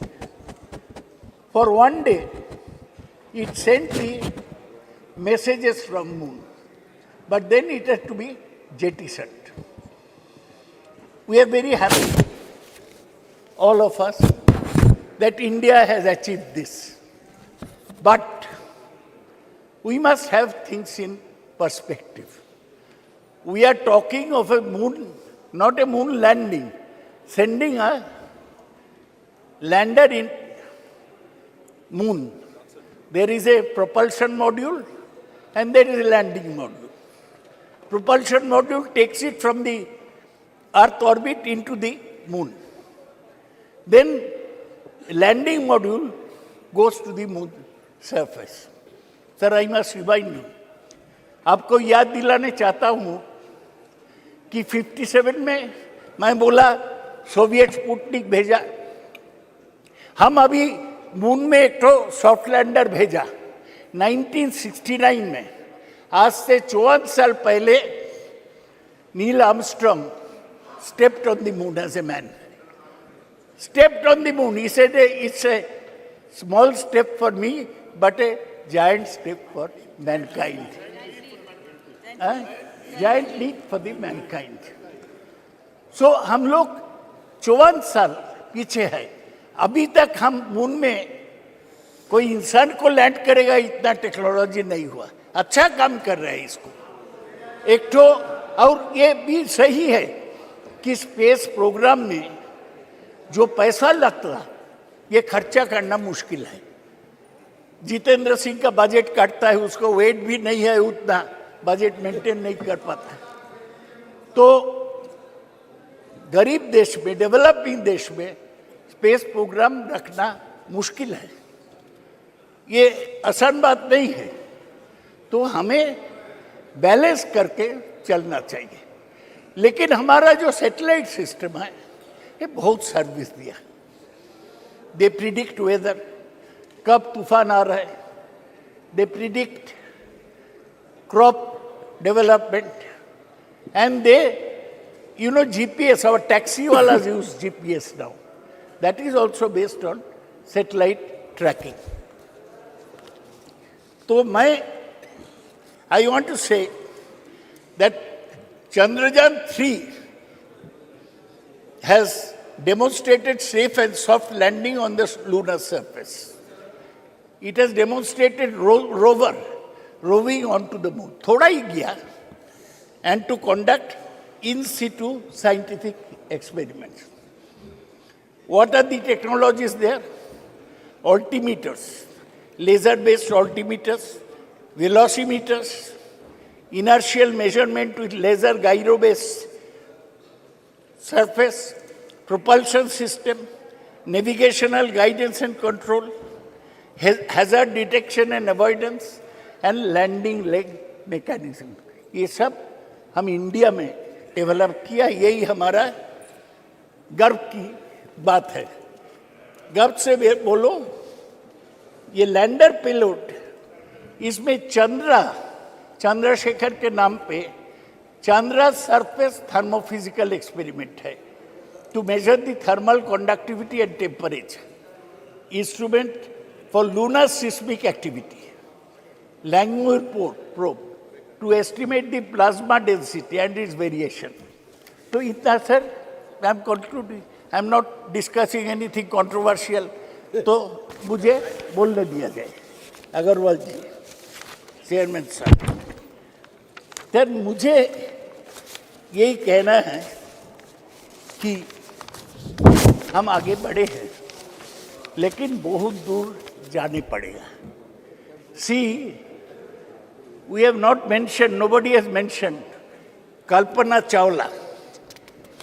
She went by the Columbia Space Shuttle. Her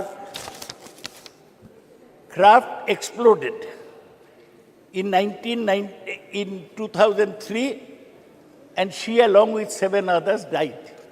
Today I pay respect to Kalpana Chawla, who was an Indian-born astronaut. Sir, आज क्या है, 1 साल पूरा हुआ। क्या, किसका? Frank Rubio एक NASA के एस्ट्रोनॉट है, वो 1 साल स्पेस में है, 1 साल इंसान स्पेस में है। He is set to return to Earth this fall after setting the record for the longest single space flight by astronaut.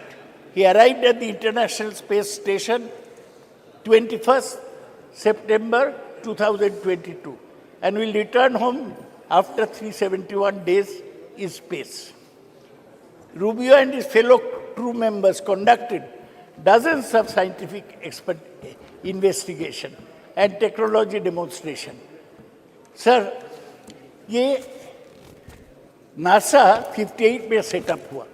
उस समय सोवियत यूनियन आगे था। वो पहले स्पुतनिक भेजा, पहले मैन ऑन द मून भेजा, पहले मैन ऑन द मून नहीं, मैन इन स्पेस भेजा, वुमेन इन द स्पेस। लाइका मर गया, लेकिन वेलेंटिना टेरेस्कोवा पहुंच गया। तो हमारा लक्ष्य जो है, आप लक्ष्य सिनेमा देखे होंगे ऋतिक रोशन का, लाइफ में एक लक्ष्य होना चाहिए। लक्ष्य यही है कि हम देश को आगे बढ़ाएंगे, देश में जो कुसंस्कार है इन लोग का बीच, ये दूर करेंगे, देश को विज्ञान में और टेक्नोलॉजी में आगे ले जाएंगे जी, तभी हमारा काम पूरा होगा। सर, अभी भी इंटरनेशनल स्पेस स्टेशन घूम रहा है, वो उधर ही रहता है, खाता है, ऐसा जैसा घर है। फ्रैंक रूबियो ऐसा किया है।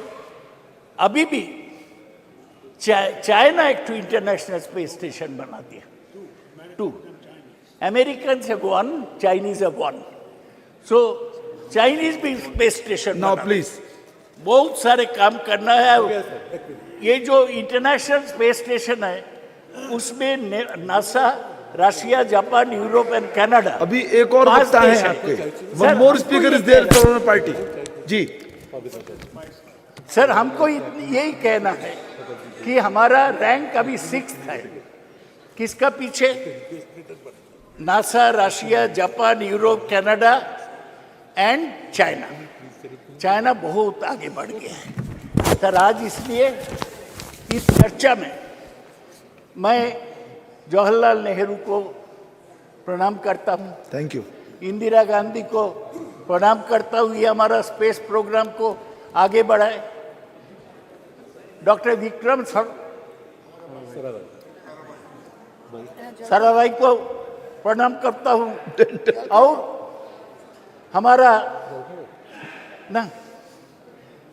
हमारा सतीश धवन और यूआर राव, इन लोगों को प्रणाम करता हूँ। ये सब लोग मिलके हमारा स्पेस प्रोग्राम आगे बढ़ाया। ये बीजेपी का कोई कंट्रीब्यूशन नहीं है, ये साइंटिस्ट का कंट्रीब्यूशन है। Thank you, thank you. लक्ष्य में Shri लाबू Shri Krishna ji.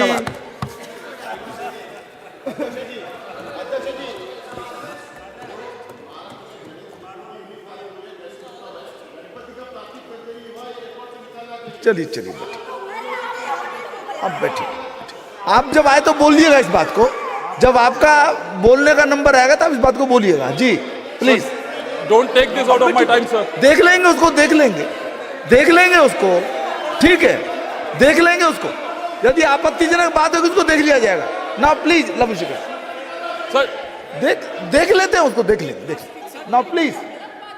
Sir, don't take this out of my time, sir. It's good to see you in the new chair in the new parliament, sir.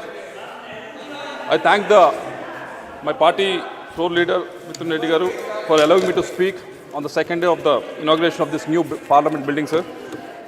From YSR Congress and also from all the members of Lok Sabha and Rajya Sabha, we thank the achievements of ISRO. We congratulate the achievements of ISRO. We are indebted to all the scientific achievements they have done in the last 70 or so years, sir.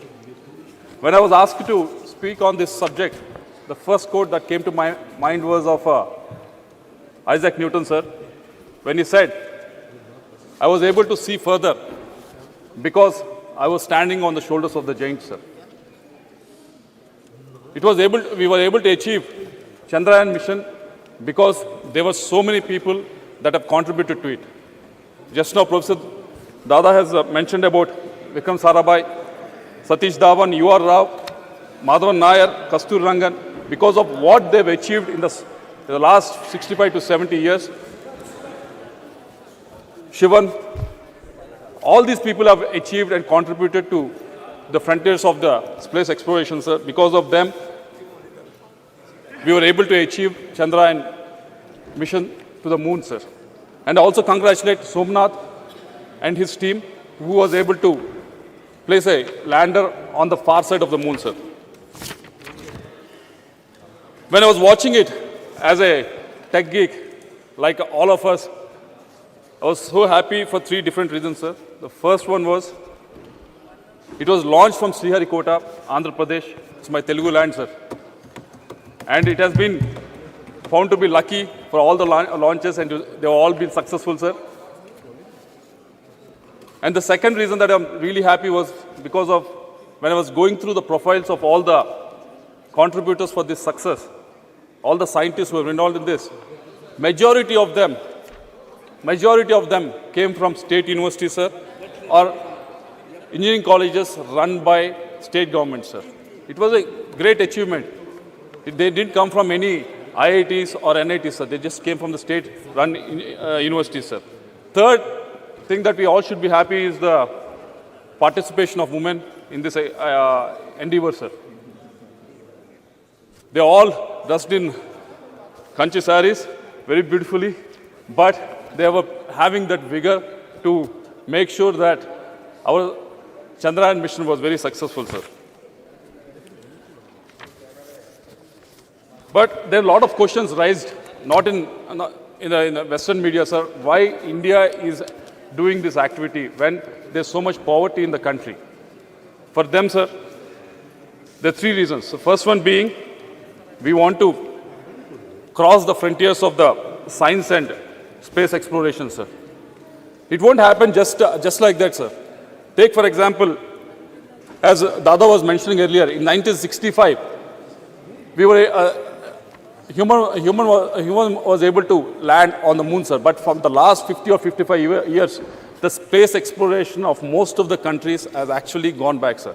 We think just because we have something like an iPhone in our hand, iPhone 1 to iPhone 15 actually accidentally happens. But it doesn't happen like that, sir. Unless some sort of impetus is given, some sort of iteration is given at some point of time, it doesn't happen just accidentally, sir. That's what has been happening in the space exploration. And as a country that is growing, as a country that is in the top 5 of the economies, this is a time to actually push those boundaries, sir.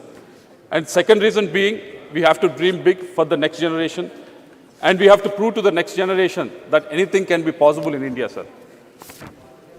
But I, being the member of Standing Committee on Education, I was able to go through the funding that was available to most of the colleges that people like Somnath has gone through, sir. Like TKM College, which was there in Prem Chandranji's constituency, sir.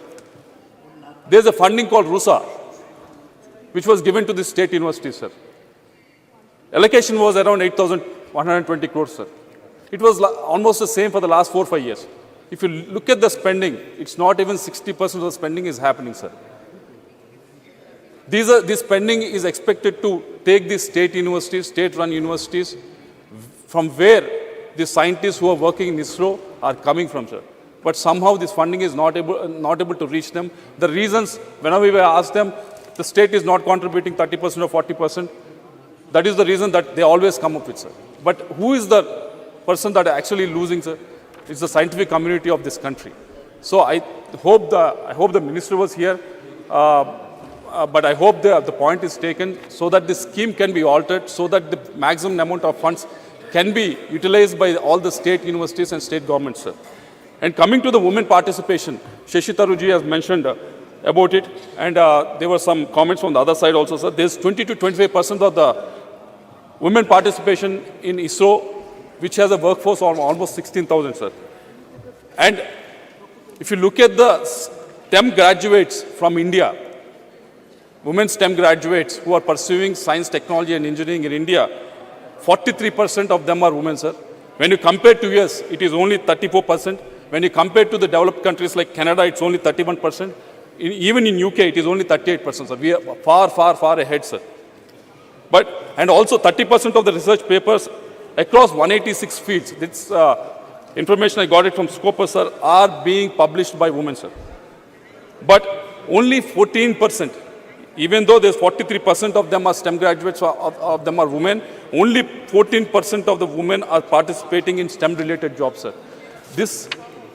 Yesterday we were very proud that we have passed the Women Reservation Bill, sir, but these people are putting the effort for almost 15 to 16 years to graduate, coming out with these degrees, but not able to participate in this workforce, sir. Unless we come up with new schemes to encourage them, unless we place the money where we talk, this situation is not going to increase, sir.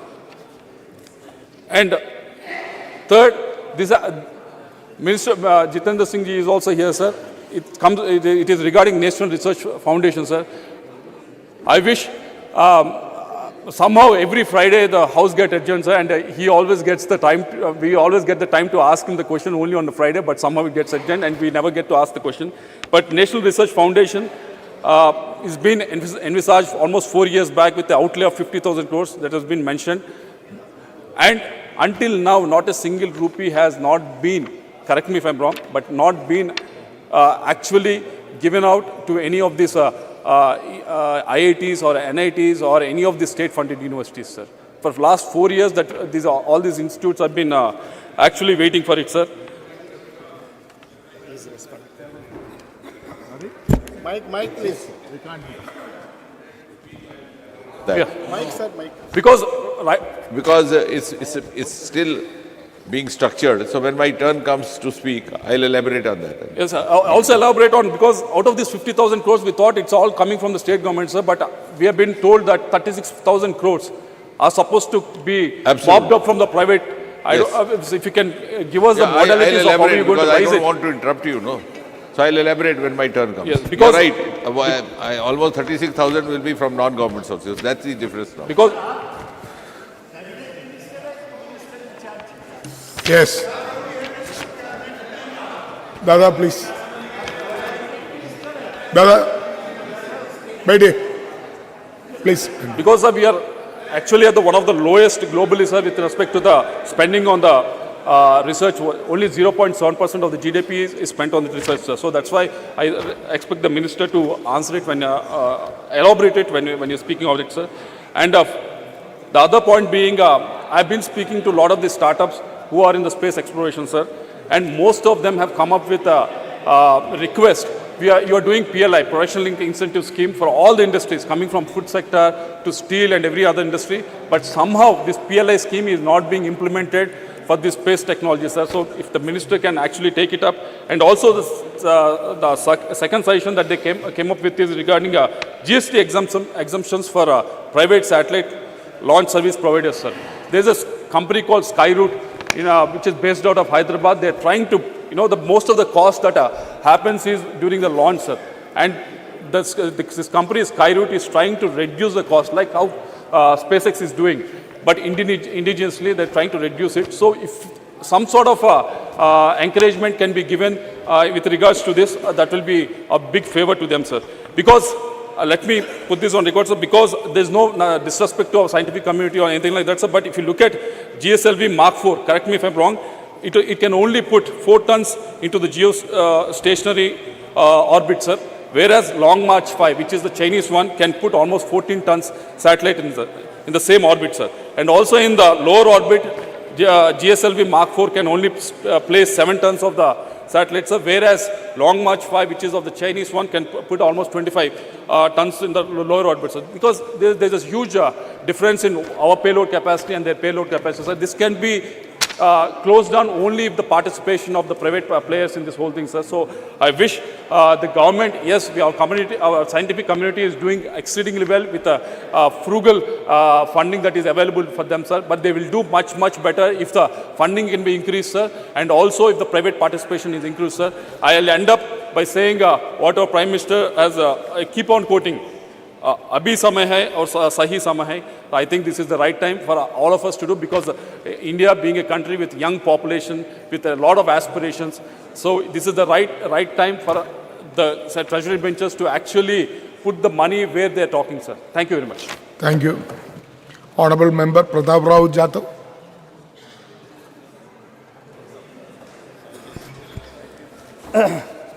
धन्यवाद अध्यक्ष जी।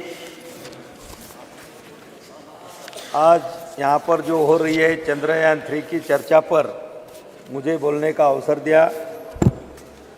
अध्यक्ष जी, भारतीय अंतरिक्ष अनुसंधान संगठन का गठन 15 अगस्त 1969 में ग्रहों की खोज और अंतरिक्ष विज्ञान अनुसंधान को आगे बढ़ाने के राष्ट्रीय विकास में अंतरिक्ष प्रौद्योगिकी विकसित करने में और उपयोग करने के दृष्टि से किया गया था।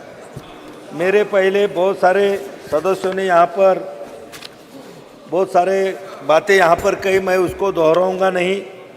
लेकिन अध्यक्ष जी, आज़ादी के बाद से अब तक भारत ने अंतरिक्ष का सफ़र शानदार तरीके से तय किया है। साइकिल व बैलगाड़ी से शुरू हुई हमारी अंतरिक्ष की यात्रा मंगल और चांद तक पहुंच गई है और सूरज के तरफ भी हम निकल चुके। आज भारत मानव को अंतरिक्ष में भेजने की तैयारी भी कर रहा है। अध्यक्ष महोदय,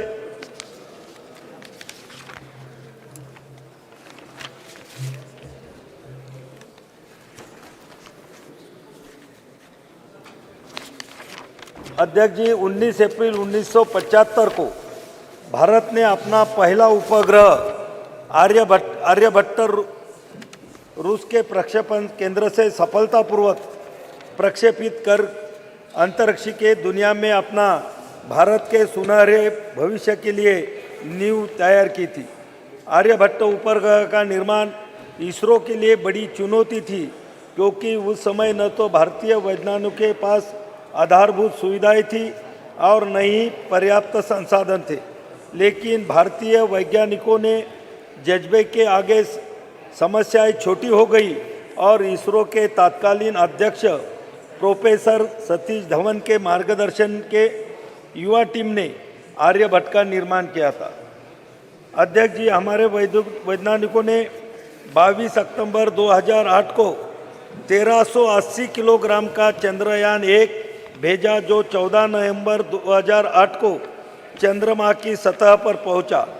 चांद पर तिरंगा लहराते ही भारत चंद्रमा पर अपना झंडा लगाने वाला चौथा देश बन गया। अध्यक्ष जी,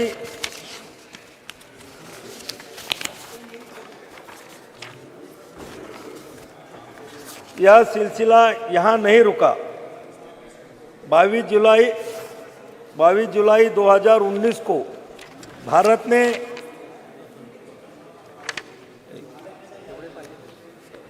अध्यक्ष जी, माननीय प्रधानमंत्री श्री मोदी जी की नेतृत्व में नेविगेशन के कार्यक्रम में भी बहुत तेजी आई।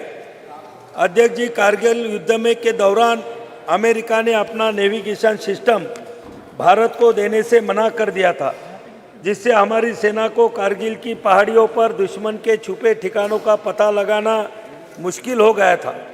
लेकिन हमारे सैनिकों के अदम्य साहस का परिचय दिया और कारगिल युद्ध में विजय प्राप्त की। तत्कालीन प्रधानमंत्री श्रद्धेय अटल बिहारी वाजपेयी जी ने ठान लिया था कि भारत अपना नेविगेशन सिस्टम तैयार करेगा। अध्यक्ष जी, माननीय प्रधानमंत्री मोदी जी के नेतृत्व में 11 अप्रैल 2018 को इसरो ने नेविगेशन उपग्रह IRNSS लॉन्च किया। यह स्वदेशी तकनीक से निर्मित था और इसके साथ ही भारत के पास अब अमेरिका के GPS सिस्टम की तरह अपना नेविगेशन सिस्टम है। अध्यक्ष जी, 27 मार्च 19 को इसरो ने एक और बड़ी उपलब्धि हासिल की थी। इन दिनों सैटेलाइट से एक लाइव भारतीय सैटेलाइट को नष्ट करने में सफलता मिली। अंतरिक्ष में सैटेलाइट को मार गिराने वाला भारत चौथा देश बना। इतना ही नहीं, 1 अप्रैल 2019 को इसरो ने इलेक्ट्रॉनिक इंटेलिजेंस उपग्रह समेत 29 उपग्रहों को एक साथ प्रक्षेपित किया। इसमें 28 विदेशी उपग्रह शामिल थे। पहली बार इसरो ने एक ही मशीन से 3 अलग अलग कक्षाओं में उपग्रहों को स्थापित किया। अध्यक्ष जी, इसरो के समक्ष बहुत चुनौतियाँ थी, जैसे कि अंतरिक्ष यात्रियों की प्रशिक्षित करने और मानव अंतरिक्ष उड़ाने के लिए लॉन्च व्हीकल की उन्नत तकनीक भी कमी थी। श्रीहरिकोटा स्थित सतीश धवन अंतरिक्ष केंद्र में तकनीकी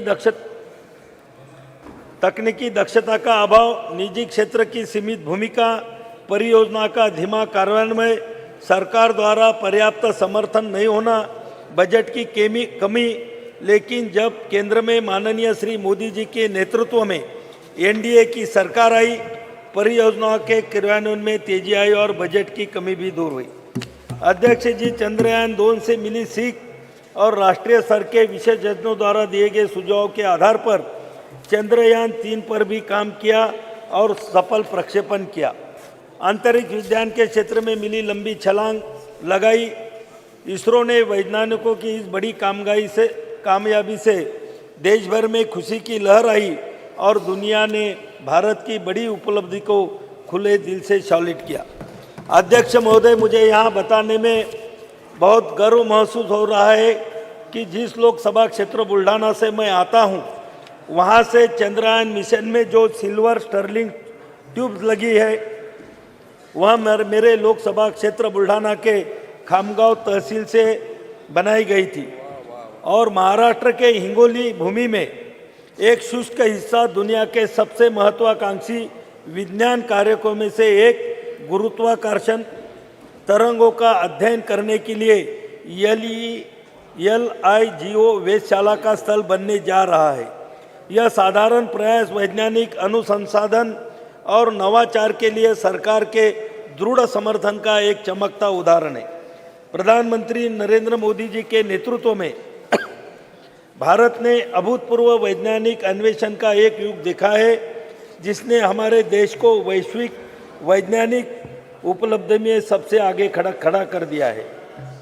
अध्यक्ष महोदय, हिंगोली के परिदृश्य को शुभशोभित करने के लिए तैयार LIGO इंडिया प्रोजेक्ट अंतर्राष्ट्रीय वैज्ञानिक सहयोग के शिखर का प्रतिनिधित्व करता है। यह प्रधानमंत्री मोदी जी के दृढ़ नेतृत्व द्वारा समर्थित ब्रह्मांड के रहस्यों का पता लगाने के हमारे देश के संकल्प का प्रतीक है। अध्यक्ष महोदय, यहाँ पर बहुत सारी बातें यहाँ पर कही गई, ब्रह्मांड के बारे में भी यहाँ पर बोला गया, लेकिन अध्यक्ष महोदय, हमारे जो सनातन हिंदू धर्म के जो ग्रंथ है, वो ग्रंथ में भी ब्रह्मांड में जो ब्रह्मा विष्णु महेश को हम मानते हैं, और कुछ लोग ब्रह्मा विष्णु महेश का जो कार्य है उसको अंग्रेजी में गॉड कहते हैं। अध्यक्ष महोदय, प्लीज मैं 2 मिनट में खत्म करूंगा। 1 मिनट। जो ब्रह्मा विष्णु महेश को जो कार्य है उसको गॉड मानते हैं, उसको गॉड बोलते हैं। गॉड जी बोले तो जनरेट करना, वो बोले तो ऑपरेट करना, और डी बोले तो डिस्ट्रिक्ट करना, बोले तो ब्रह्मांड का निर्माण, ब्रह्मांड की रक्षा और ब्रह्मांड की समाप्ति, ये तीनों हमारे ब्रह्मा विष्णु महेश में समाई गई है। अध्यक्ष महोदय, मैं ये वैज्ञानिक को इसका श्रेय देते हुए हमारे ग्रंथ लिखने वाले ऋषि मुनियों को भी मैं इसका श्रेय दूंगा कि जिन्होंने अपने ग्रंथों में पुराने जो 5000 नहीं कई हजार साल पहले हिंदू धर्म के जो हमारे ग्रंथ है, वो ग्रंथ में ये सभी चीज़ों का उल्लेख वहाँ पर क्या है।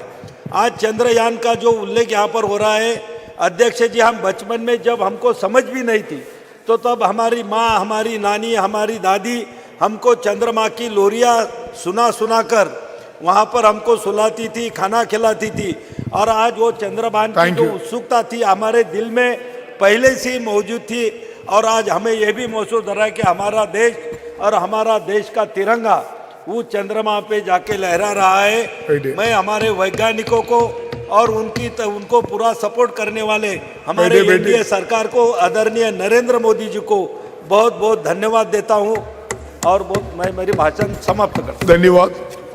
ऑनरेबल मेंबर दिनेश कामित जी।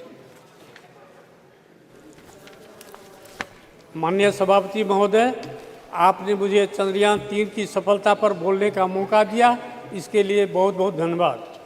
महोदय, मैं सबसे पहले भारतीय वैज्ञानिकों का आभार प्रकट करता हूं कि उन लोगों के प्रयास से हमारा देश का नाम गौरवान्वित हुआ है। सभी भारतवासियों के लिए एक बड़े हर्ष गर्व की बात है कि भारतीय वैज्ञानिकों ने चांद पर अपना यान भेजा है। अब हम सभी देशवासियों को यह उम्मीद रखनी चाहिए कि हमारे वैज्ञानिकों की मेहनत सफल हो। जैसा कि हम जानते हैं, भारत में सबसे पहली बार 2008 में चांद पर अपना यान भेजा था। उसके बाद 10 से 15 साल की मेहनत के बाद दोबारा यह समय आया है कि हमारा यान फिर से चांद पर अपना कदम रखा है। महोदय, चंद्रयान 3 का लॉन्च सतीश धवन अंतरिक्ष केंद्र श्रीहरिकोटा से 14 जुलाई 2023 शुक्रवार को भारतीय समय अनुसार दोपहर 2:35 बजे हुआ था। यह यान चंद्रमा के दक्षिण ध्रुव के पास की सतह पर 23 अगस्त 2023 को भारतीय समय अनुसार सायं 6:04 के आसपास सफलतापूर्वक उतर चुका है। इसी के साथ भारत चंद्रमा के दक्षिण ध्रुव पर सफलतापूर्वक अंतरिक्ष यान उतारने वाला पहला और चंद्रमा पर उतरने वाला चौथा देश बन गया है। इसके अलावे भारत एवं भारतीय वैज्ञानिकों के अंतरिक्ष के क्षेत्र में एक नई पहचान प्राप्त हुई है। अब हम सभी देशवासियों को अपने वैज्ञानिकों का समर्थन करना चाहिए। हम सभी को उनके द्वारा किए गए इस कार्य के लिए उनको प्रोत्साहित करना चाहिए। महोदय, चंद्रयान 3 के मिशन का उद्देश्य चंद्रमा की सतह पर सुरक्षित लैंडिंग का प्रदर्शन करना, चंद्रमा पर रोवर के चलने का प्रदर्शन करना और इन सीटू यानी चांद की सतह पर ही वैज्ञानिक प्रयोगों का संचालन करना है। मिशन के उद्देश्यों को प्राप्त करने के लिए लैंडर में कई उन्नत प्रौद्योगिकी मौजूद हैं, जैसे कि लेजर और RF आधारित अल्टीमीटर, वेलोसीमीटर, प्रोपल्शन सिस्टम आदि। ऐसी उन्नत तकनीकों को पृथ्वी की स्थितियों में सफलतापूर्वक प्रदर्शित करने के लिए कई लैंडर विशेष परीक्षण जैसे integrate cold test, integrate hot test और लैंडर लैंग मैगजीन प्रदर्शन भारत परीक्षण की योजना बनाई गई है और इसे सफलतापूर्वक किया गया है। महोदय, चंद्रयान 3 के माध्यम से भारत का गणित में कैरियर बनाने के लिए प्रेरित करेगा तथा विश्व में भारत की प्रतिष्ठा को बढ़ाने का काम करेगा। महोदय, इस अवसर पर मैं कहना चाहता हूं कि भारत ने सबसे पहली बार 2008 में चांद पर अपना चंद्रयान भेजा था और 2008 में ही हमारे संसदीय क्षेत्र सुपौल तथा कोसी में भयानक विनाशकारी बाढ़ आई हुई थी, जिसकी वजह बहुत ही बड़े स्तर पर जान एवं माल की क्षति हुई थी। साथ ही कई रेल मार्ग ध्वस्त हो गए थे, जिन पर आज कुछ खंड भी परिचालन का शुभारंभ नहीं हो पाया है। महोदय, सदन के माध्यम से मैं माननीय प्रधानमंत्री, माननीय रेल मंत्री जी से आग्रह करता हूं कि पूर्वी मध्य रेलवे के समस्तीपुर मंडल अंतर्गत ललित ग्राम से फारबिसगंज तक CRS का इंस्पेक्शन 11 जनवरी को हो चुका है, किंतु अभी तक उस खंड पर रेल परिचालन का शुभारंभ नहीं हो रहा है। बस मालिकों द्वारा जनता का शोषण हो रहा है, जबकि कई बार माननीय रेल मंत्री से संपर्क करके उनका ध्यान आकर्षित किया, उस पर अतिशीघ्र रेल परिचालन का शुभारंभ किया जाए। जोगबनी दानापुर तथा जोगबनी सहरसा एक्सप्रेस ट्रेन का शुभारंभ किया जाए, जिसे रेलवे बोर्ड के द्वारा जोगबनी से चलने वाली ट्रेन जिनका नया समय सारणी निर्गत हो चुका है उसे भी हरी झंडी दिखाकर परिचालन शुभारंभ किया जाए। साथ ही राजधानी एक्सप्रेस गाड़ी 12,527 और 12,528 सरायगढ़ या सुपौल तक विस्तार किया जाए, जिससे सुपौल जिला सहित कोसी तथा सीमावर्ती क्षेत्र के सभी जनता को इसका लाभ मिले। महोदय, इसी के साथ पुनः मैं अपने पूरे संसदीय क्षेत्र की जनता की तरफ से हार्दिक धन्यवाद एवं बधाई देता हूं और ईश्वर से यह प्रार्थना करता हूं कि आप सभी वैज्ञानिकों को उनके कार्य क्षेत्र में सूर्य की तरह तेज प्रकाश बना रहे और इसी तरह देश को सर्वोच्च सम्मान मिलता रहे। इन्हीं शब्दों के साथ बहुत बहुत धन्यवाद। थैंक यू, धन्यवाद। Honourable member Shri Achyutananda Samanta ji.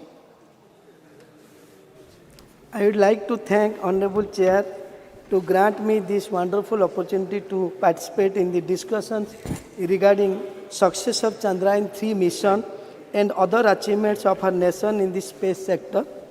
It's my first address in this new house that has brought with the historic passage of Nari Shakti Bandhan Adhiniyam, and today we are to discuss the other momentous milestone of soft landing of Chandrayaan-3 near the south pole of the moon, making Bharat the 4th country to achieve a soft landing on the moon after the US, Soviet Union and also China. 23rd August, all of us were glued to the screen and were keeping updates of what was happening second by second. Whole of India watched it through group live streams with finger crossed, becoming a part of this majestic lunar mission by heart. And when it landed, there was celebration and joy all over. It was the victory of each of 140 crore Indians. Really, it was the day when we saw the best of the poetic and literary references of Chand in relation with the space achievement. चांद पे घर, चंदा मामा के पास, चांद दिलाऊंगा, etc., and so on. In this regard, Russia's president acknowledged the impressive progress made by India in science and technology, South Africa President celebrated the moment as a significant achievement for the BRICS coalition, while Nepal's Prime Minister termed it historic. The European Space Agency was thoroughly impressed, and the United States praised the success for its inspirational and historic significance. In this regard, we acknowledge and celebrate the significant contribution of Indian scientists who made this possible. It is their efforts and perseverance that paid off. They are shining examples of knowledge, dedication, and expertise. The exceptional analytical abilities of our scientists, their steadfast commitment to exploration, and relentless drive to overcome challenges consistently places India at the forefront of global scientific achievements. Their quest for excellence and curiosity not only solidify our global reputation, but also inspire others to dream big and contribute to the world's knowledge. The involvement of large number of women scientists have contributed to the success of Chandrayaan-3 and India's space program in general motivates aspiring women scientists like no one else. In this regard, I am happy that several scientists from our state, Odisha, played very significant roles in ISRO Chandrayaan-3 lunar exploration mission. Devashish Mahapatra, Sarath Kumar Das, Atal Krishna Khotua, and Naga Raju, and so many Odias have contributed in this mission. I have to congratulate Honorable Prime Minister Shri Narendra Modi ji, his visionary and exemplary leadership to inspire India's space program for human welfare and scientific progress. He has always encouraged science and innovation. Under his leadership, a series of reforms have been ushered which have made research and innovation easier. The celebration of 23rd August as the National Space Day is an example of his love, respect and belief in Indian space program. Chandrayaan-3 triumph serves as a remarkable affirmation of Prime Minister Narendra Modi's resounding message, Jai Vigyan, Jai Anusandhan. I have to express my thanks for his leadership of including common man, everyone in the process, whether it is sports or space launch or G20. Thanks for Jan Bhagidari. Similarly, it has huge impact. It has opened up web of opportunity for several sectors that could boost India's economic growth. It has opened up a new horizon of opportunity for several startups and companies involved in sectors such as space technology, aerospace, defense and R&D. It will also boost private investment in allied sectors. Coupled with higher budgetary allocation, it will ultimately contribute to economic growth. It also paves the way for an increased scientific temper amongst the youth of India, an accelerated pathway for self-reliance in emerging sectors and technology, and instilling the confidence to be amongst the top 3 economy of the world, solidifying the Made in India image. Lastly, the future of the Indian space sector is vibrant with several major initiatives and projects in progress, continuing government funding and private sector collaboration. India is poised to make an indelible imprint in the field of space exploration and technology. India is and will continue to be in the forefront of the space technology race. Thank you, sir. Thank you. Honorable Member Shri Ram Shiromani Verma ji.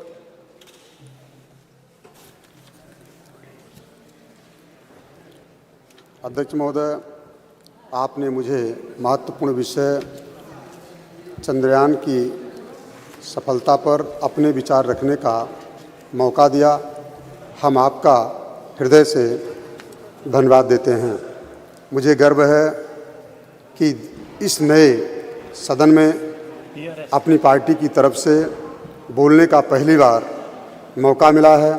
इसके लिए हम अपनी party की राष्ट्रीय अध्यक्ष बहन कुमारी मायावती जी का दिल से आभार व्यक्त करते हैं। महोदय, चंद्रयान 3 की सफल प्रक्षेपण में अपना पूरा देश गर्वान्वित महसूस कर रहा है।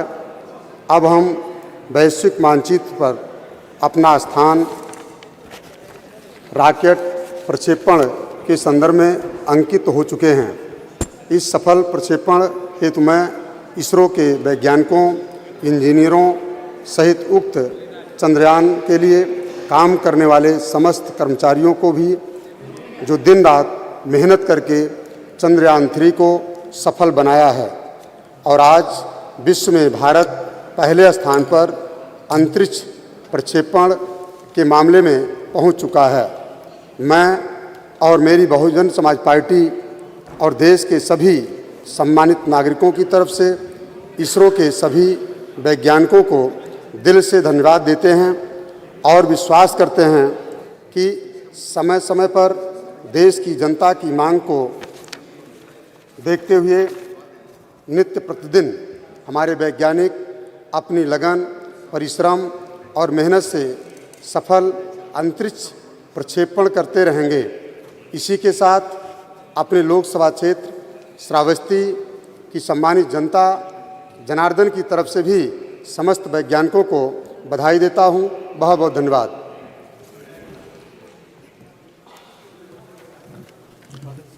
Thank you. Honourable member Shri Kota Prabhakar Reddy ji.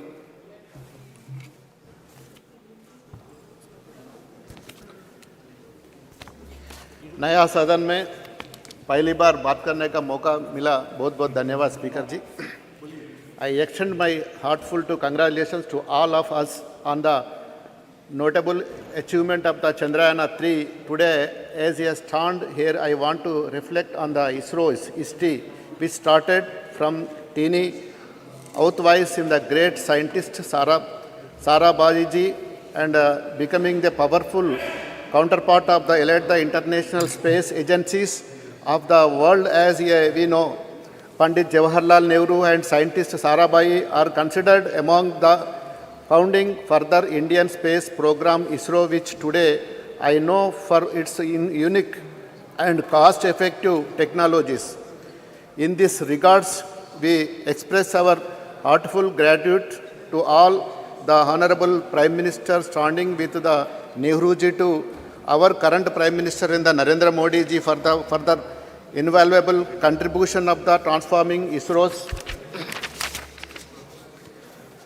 trajectory into the historic one, and I pay my respects to all of the scientists from the Aryabhatta to Somanath ji for the having contributed so much to the nation of the mission to the space. ISRO, through its hard work and the achievements, becomes a great role model, not just for the other countries, but also amongst the private companies invested in the space exploration, which ISRO was set up in the 1960s. Moon and Mars missions were not too in the agenda. Even in the for future, the aim was the initiate the space exploration, the expeditions to learn more about the world's space for the benefit of our people. With such clear objective, even in time when in the country was still struggling with issues of poverty and the limited resources, ISRO leaders developed in the style and the products exam maximum benefits within the minimum of efforts. We are very grateful to contributions of our brilliant scientists and leaders of ISRO. Since its inspection, the journey of ISRO from the 1960s to the today has simply been remarkable. Sir, Chandrayaan successful landing in our south pole of the moon was a joyous and the historic moment of the country. The country joined in the elite club of the countries to soft land and on the moon.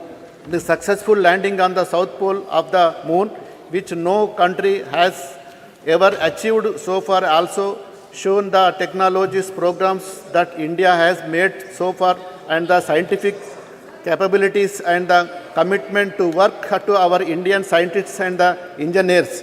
The success Chandrayaan-3 is not only an achievement for the country to fulfill global aspirations, but also open the avenue for the economic growth across various sectors.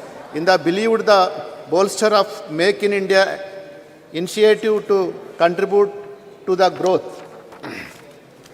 Sir, of domestic companies which are engaged in the developing satellite systems and the telecommunications. The success of the great missions has also paved the way of the fostering heightened scientific mindset among the Indian youth, accelerating the journey towards the self-reliance of the emerging sectors and the technologies, and instilling confidence position ourselves among top of 3 economics globally.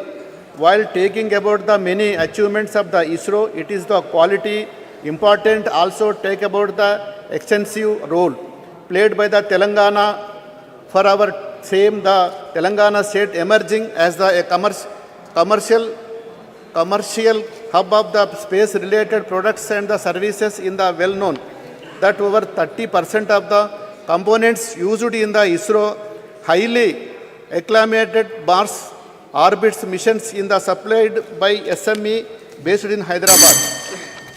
Sir, 1 minute, sir. I can proudly to say that I am the first state that effectively take about the mate waivers and most receptive state of encourage youth and relay space of the behind this was is the dream that turned out of the true overturn. There was no vision of the mission of the Chief Minister of Chandrasekhar Rao and our IT Minister of the KT Ramarao, which is the launch of the space technology framework in the April 23. Telangana government under the leadership of Chandrasekhar Rao unvalued, and this is the aim of the blustering private industry involvement in the space technology sector. This framework has been the magic position establishment, the state of the globally recognized the one-stop designations in the technology.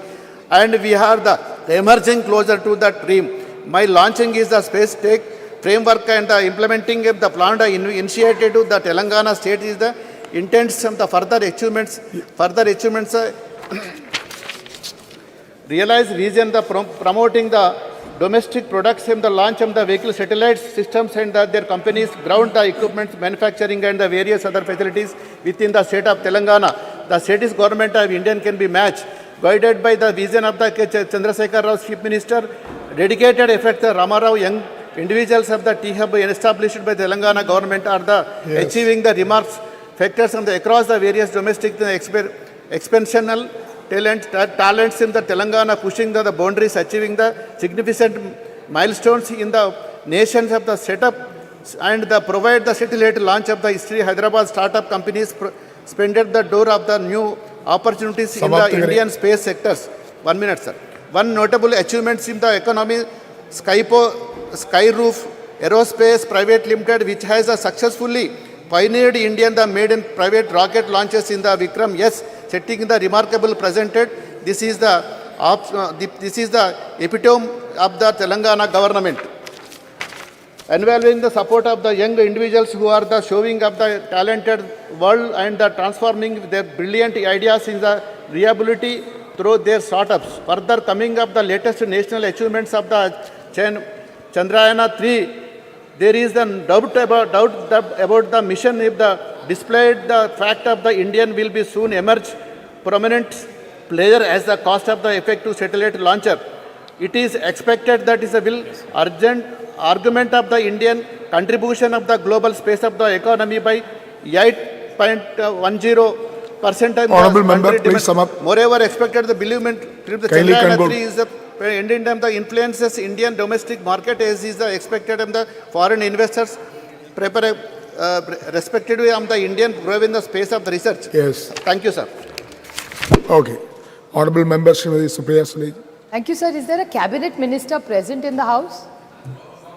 Please raise your hand. Cabinet minister, cabinet.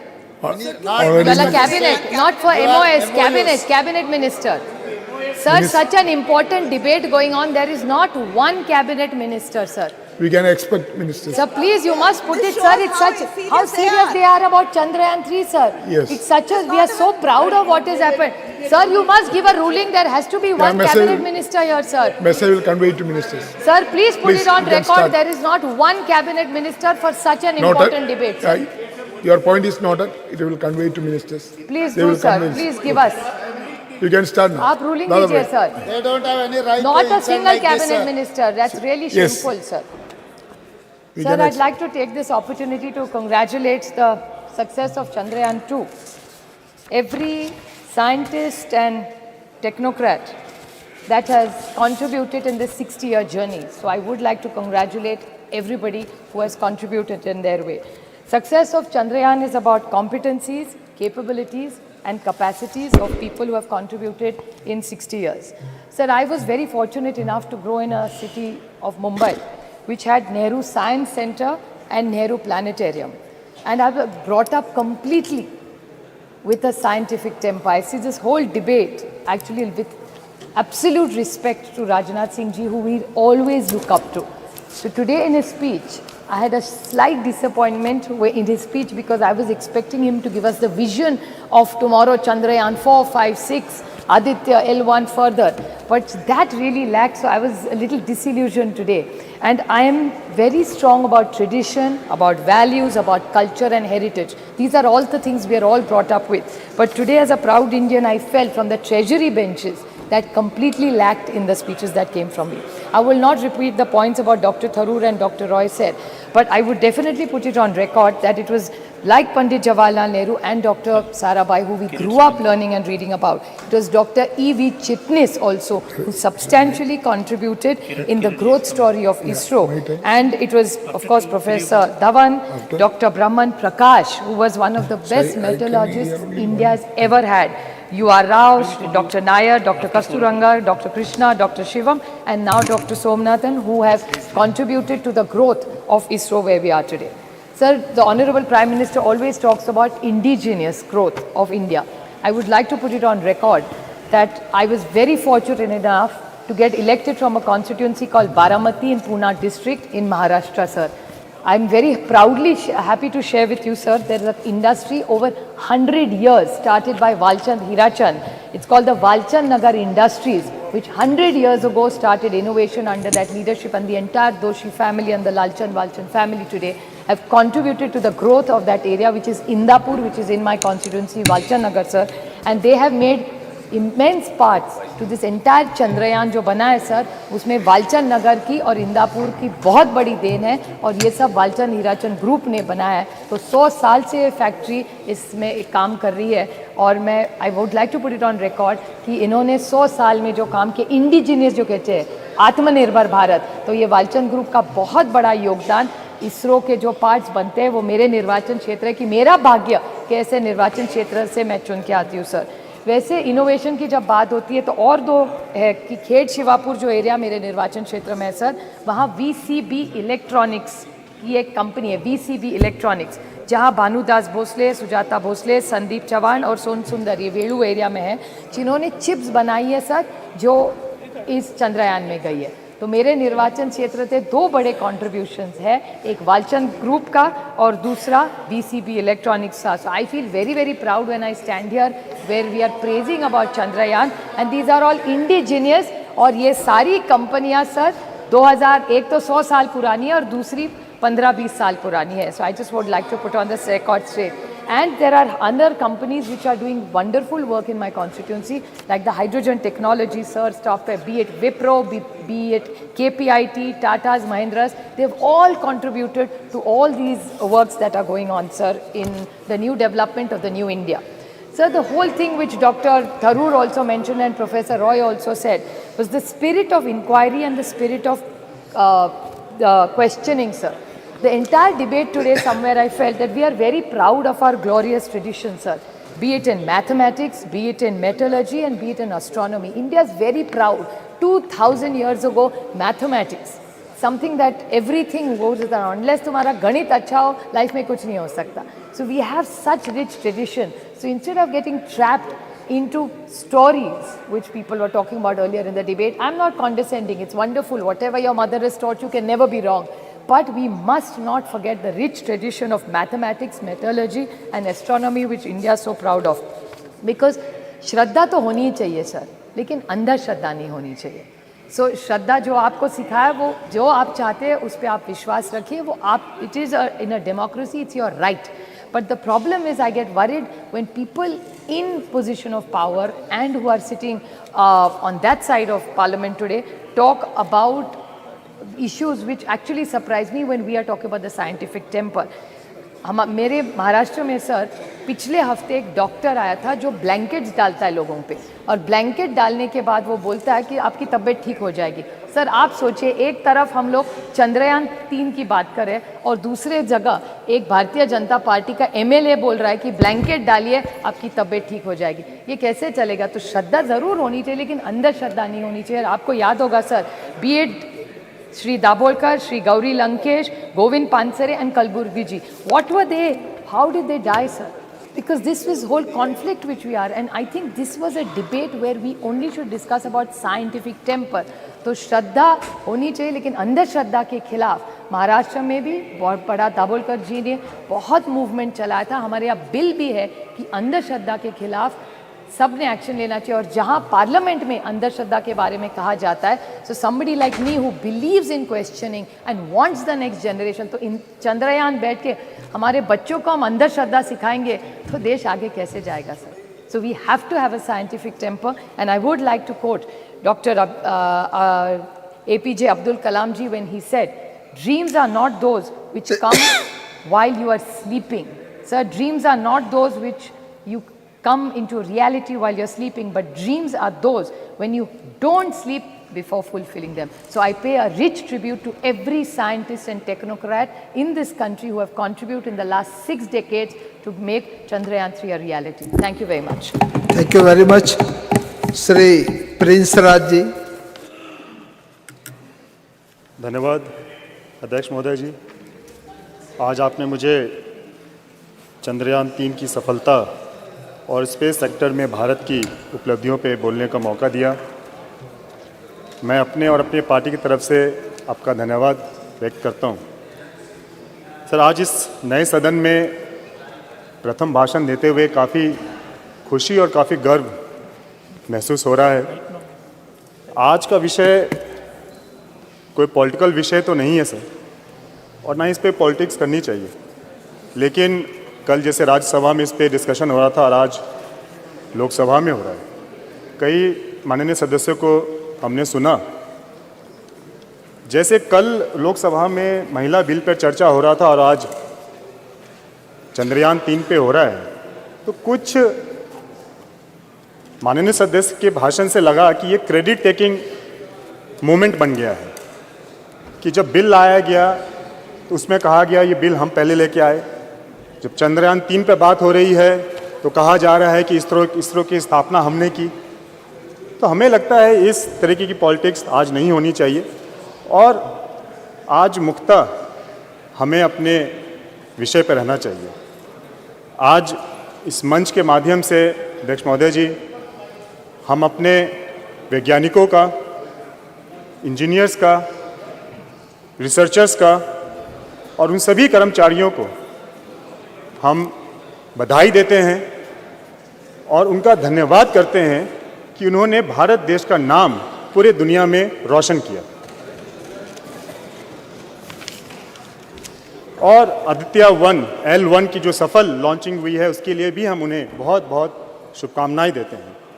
Sir, यह space mission सिर्फ एक space mission नहीं है, ये आत्मनिर्भर भारत की ओर एक बहुत बड़ा कदम है.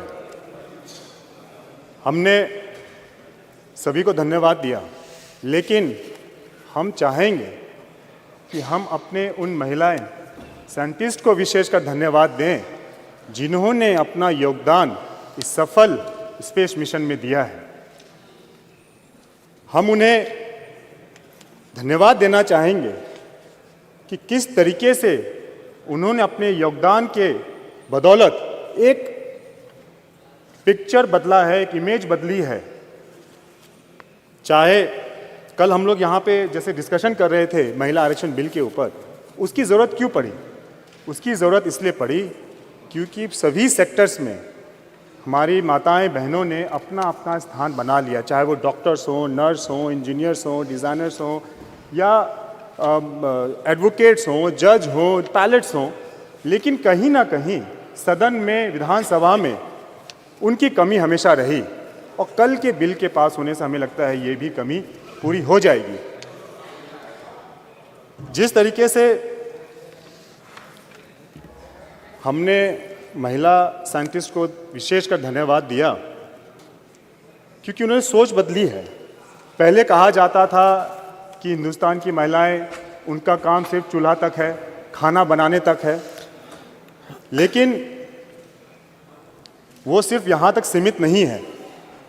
एक और सच्चाई है जिसे बहुत लोग देख नहीं पाते हैं, समझ नहीं पाते हैं, कि जो हाउसवाइफ होती हैं सर, जो घर की महिलाएं होती हैं, वो सिर्फ खाना बनाने तक नहीं है सर।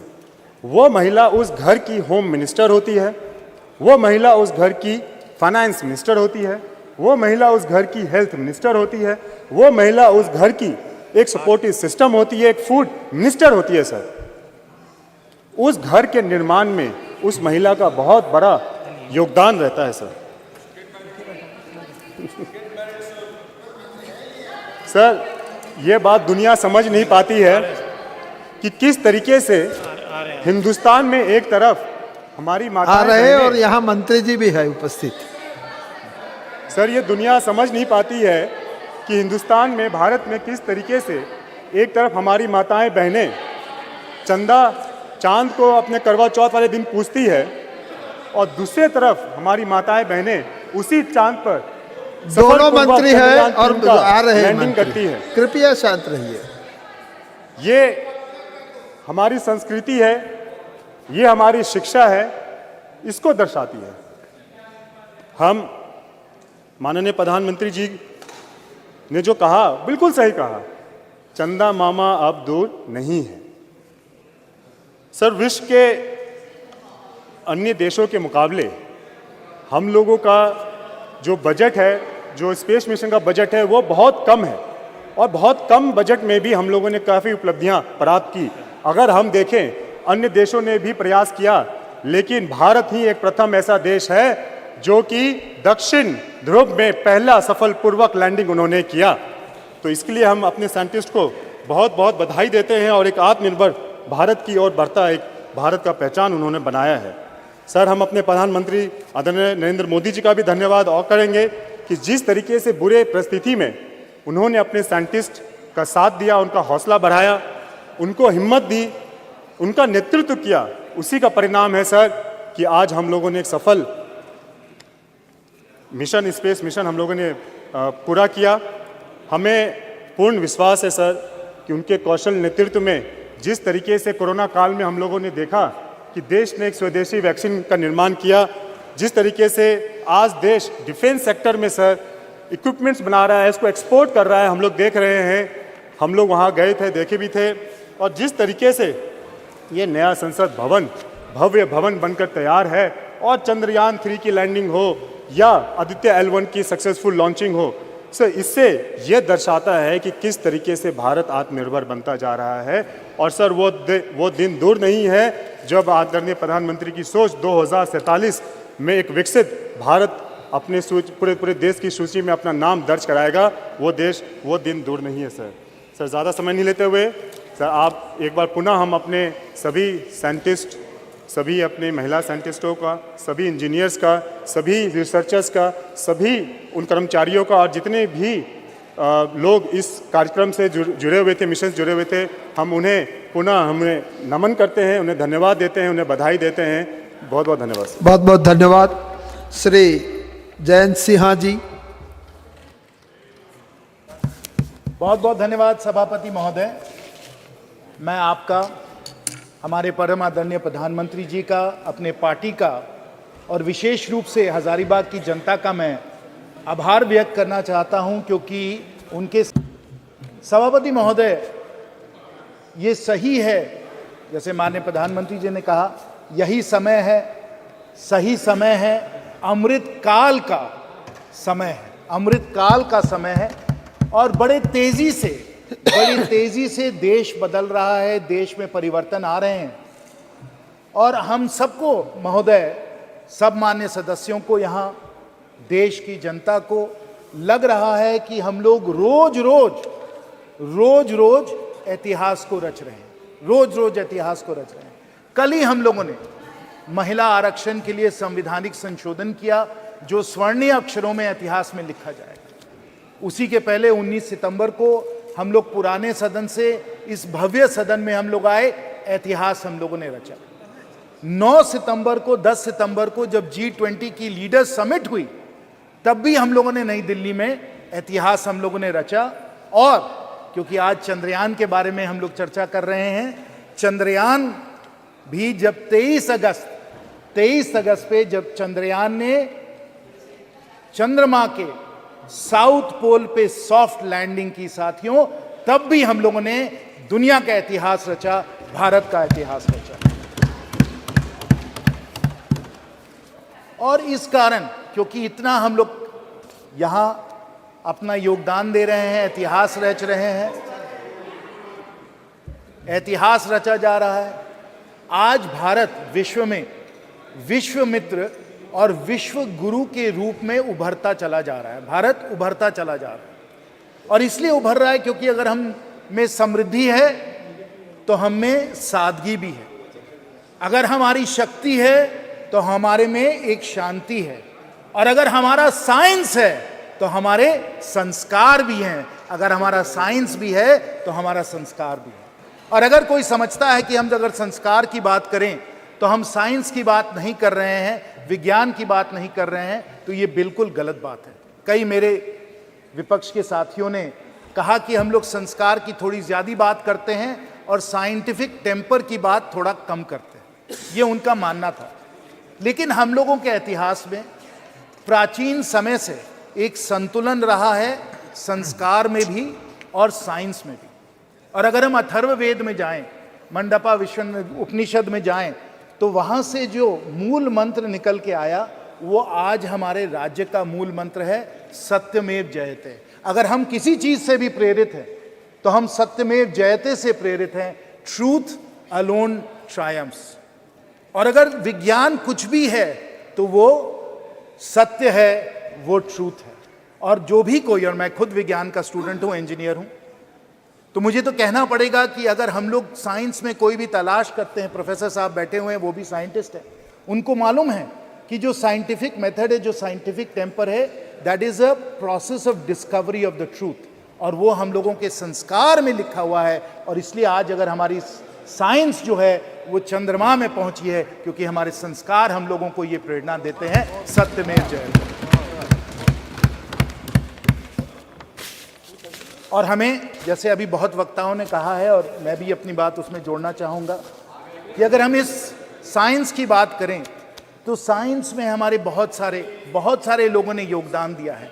और अगर ये योगदान है तो उसे हम 1962 या 1960 से हम लोग नहीं उसे आरंभ करें, हम अपने संस्कार के बारे में, अपने इतिहास के बारे में भी सोचें, जहाँ विश्व को, प्राचीन समय विश्व को आर्यभट्ट जैसे, भास्कर जैसे, ब्रह्मगुप्त जैसे, वरमहीर जैसे वैज्ञानिक थे जिन्होंने विश्व को गिनती सिखाई, विश्व को ट्रिग्नोमेट्री सिखाई, विश्व को एस्ट्रोनॉमी सिखाई। और प्रोफेसर साहब और सब जो मेरे यहाँ साइंटिफिक जो हमारे सब यहाँ साथी हैं, उनको अच्छी तरीके से मालूम है ये हमारे संस्कार हैं, ये हमारे साइंटिफिक संस्कार हैं। और उससे जुड़े हुए उसके बाद पीढ़ी दी पीढ़ी, कड़ी दे कड़ी जो चलती आई, उसमें ये सही है कि पंडित नेहरू जी का भी योगदान है।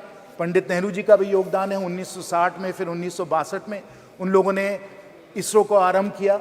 उसके बाद सब माननीय प्रधानमंत्रियों जी का सहयोग है, इंदिरा गांधी जी का सहयोग है। उन्होंने सतीश धवन जी को वापस बुलाया, कैलटेक में वो पढ़ रहे थे, उनको उन्होंने वापस बुलाया, इंडियन इंस्टीट्यूट ऑफ साइंस से जाकर वो इसरो गए, उनका बहुत बड़ा योगदान था।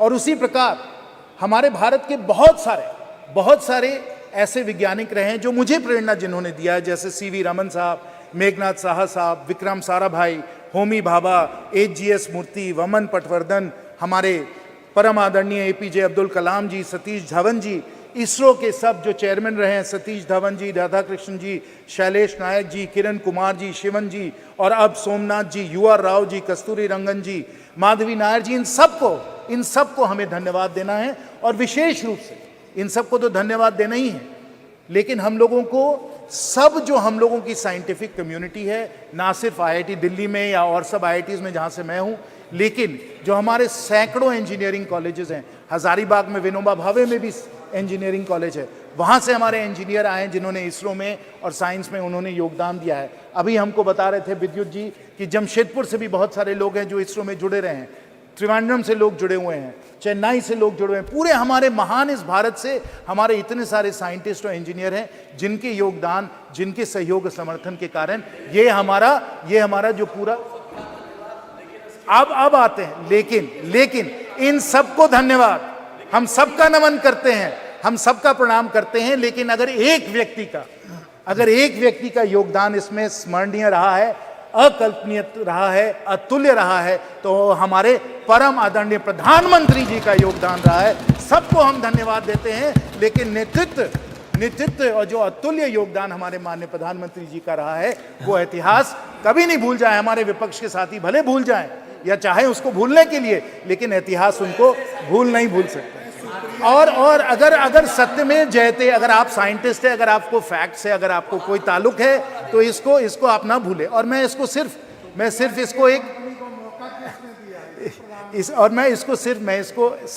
ऐसे ही राजनीतिक तौर से मैं नहीं कह रहा हूं, मैं तर्क और तत्वों के आधार पे कह रहा हूं कि अगर योगदान विशेष और अकल्पनीय रहा है प्रधानमंत्री जी का, क्यों रहा है, मैं आपको बताता हूं।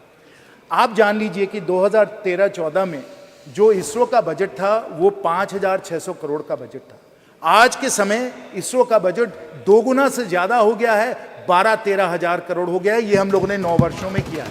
ये माननीय प्रधानमंत्री जी का योगदान है। और यहाँ सब जानते हैं, सब अनुभवी हमारे माननीय सदस्य हैं, उनको मालूम है कि ऐसे बहुत कम विभाग हैं भारत सरकार में, सभापति महोदय जी, ऐसे बहुत कम विभाग हैं जो सीधा प्रधानमंत्री जी से जुड़े हुए हैं, जो प्रधानमंत्री जी के ही अधिकार क्षेत्र में आते हैं, और वो डिपार्टमेंट ऑफ स्पेस यही उनका है। और अगर इसमें बजट को 2 गुना से ज्यादा कर दिया है तो माननीय प्रधानमंत्री जी ने किया, इसको आपको स्वीकार करना पड़ेगा। दूसरा आप ये भी जान लीजिए, और सुप्रिया जी ने कहा, मैं बिल्कुल उनका समर्थन करता हूं उसमें, कि हमारे प्राइवेट सेक्टर का भी इसमें बहुत बड़ा योगदान रहा है, चाहे वालचंद का हो, चाहे वो हम LNT की बात करें, और विशेष क्योंकि मेरे सब झारखंड के यहाँ साथी बैठे हैं, मैं HEC रांची का भी इसमें सहयोग जो उन्होंने दिया है, जो क्रायोजेनिक इंजन बना है वो HEC रांची में ही बनाया गया है, तो प्राइवेट सेक्टर का योगदान रहा है। लेकिन 2020 में माननीय प्रधानमंत्री जी का निर्णय था कि जो पूरा जो स्पेस का जो सेक्टर है, इसको हम लोग प्राइवेट सेक्टर के लिए इसको खोल दें, इसको लिबरलाइज कर दें। और इसके कारण, क्योंकि हम लोगों ने प्राइवेट सेक्टर को इतना प्रोत्साहन दिया है, इतना सहयोग दिया है, कि आज स्पेस में 140 स्टार्टअप्स आ चुके हैं और हम लोगों का स्पेस का इकोसिस्टम बहुत तेजी से बढ़ता चला जा रहा है। यह भी माननीय प्रधानमंत्री जी का निर्णय था।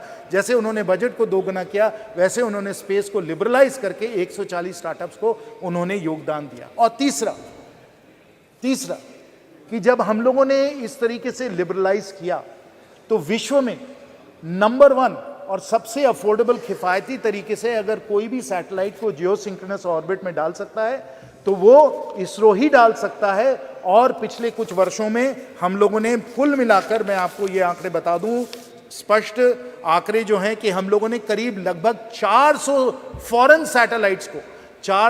सैटेलाइट्स को हम लोगों ने अर्थ ऑर्बिट में डाला है, जिससे हम लोगों को इसरो में 3300 करोड़ का हम लोगों को इसमें रेवेन्यू हम लोगों को मिला है। वो भी माननीय प्रधानमंत्री जी की सोच थी कि इस तरीके से इसरो को हम लोग पूरी तरीके से ओपन अप करके सैटेलाइट लॉन्च में हम लोग ले आए। और इस तरीके से अगर किसी को भी पूरी तरीके से श्रेय इस सफलता को मिलना चाहिए, तो माननीय प्रधानमंत्री जी को मिलना चाहिए। ये हम सब लोग स्वीकार करते हैं। इसरो का इतिहास बहुत दिनों से चलता है। मैं चंद्रयान पे आता हूं, लेकिन अगर हमें चंद्रयान को समझना है तो हम उसको पहले आर्यभट्ट सैटेलाइट को समझना होगा, जो सोवियट्स ने 1975 में जिन्होंने अर्थ ऑर्बिट में डाला। उसके बाद हम लोगों का खुद का लॉन्च व्हीकल सैटेलाइट 1980 में गया। फिर रोहिणी सैटेलाइट्स गए, इनसैट सैटेलाइट्स गए, IRS सैटेलाइट्स गए, ये सब सैटेलाइट्स गए। एक लंबी हम लोगों ने एक कड़ी बनाई इसकी। हम लोगों ने नए नए लॉन्च व्हीकल्स हम लोगों ने तैयार किए, polar synchronous launch vehicle, GSLV, और फिर छात्रों के लिए भी स्मॉल सैटेलाइट्स को भी हम लोगों ने लॉन्च करने की क्षमता की। और हम लोगों ने मंगलयान को भी हम लोग जाकर, मार्स को भी जाकर हम लोगों ने ऑर्बिट में हम लोगों ने अपना सैटेलाइट भेजा। और आपको याद होगा तब हम लोगों ने सब जगह कहा था कि इतनी किफ़ायती तरीके से हम लोग कर रहे हैं कि बॉलीवुड की पिक्चर के, हॉलीवुड के पिक्चर के बजट से कम तक हम लोग मंगलयान के द्वारा हम लोग मार्स तक पहुंच सकते हैं। ये हमारी क्षमता है। और अगर ये क्षमता है, अगर माननीय प्रधानमंत्री जी ये काम में लगे हुए हैं, अगर पूरा भारत इस काम में लगा हुआ है, तो हमें समझना चाहिए कि स्पेस जो है और चांद पहुंचना कितना प्रेरणा का स्रोत है और इसको कितने दिनों से इसको एक लक्ष्य बनाया गया। और उसमें मैं अमेरिका की भी बात करना चाहता हूं, क्योंकि अगर जो अमेरिकन जो स्पेस कैपेबिलिटीज हैं उससे हम लोग सब लोग प्रेरित हैं। और खासकर जॉन एफ कैनेडी का एक बहुत ही जाना माना एक भाषण है जो मैं अभी कोट करना चाहूँगा। और जॉन एफ कैनेडी ने कहा था, वो हम लोगों को याद करना चाहिए। जॉन एफ कैनेडी ने 1962 में कहा था, Y some say the moon, why some say the moon, why choose this as our goal, this replies to India, why choose the moon, why is this our goal, and why they may well ask, why climb the highest mountain? Why climb the highest mountain? Because it is there. New hopes for knowledge and peace are there. We choose to go to the moon this decade and do the other things, not because they are easy. We choose to go to the moon. This applies to India. We choose to go to the moon not because they are easy, but because they are hard. अगर हम बड़े लक्ष्य अगर हम लोग हासिल करने के लिए हम लोग अपनी आकांक्षाओं को बनाते हैं, अगर हम इस भवन का निर्माण 3-4 साल में कर सकते हैं, इसलिए नहीं क्योंकि ये आसान काम है, इसलिए क्योंकि ये मुश्किल काम है। Not because it is easy, because it is hard that we choose to go to the moon.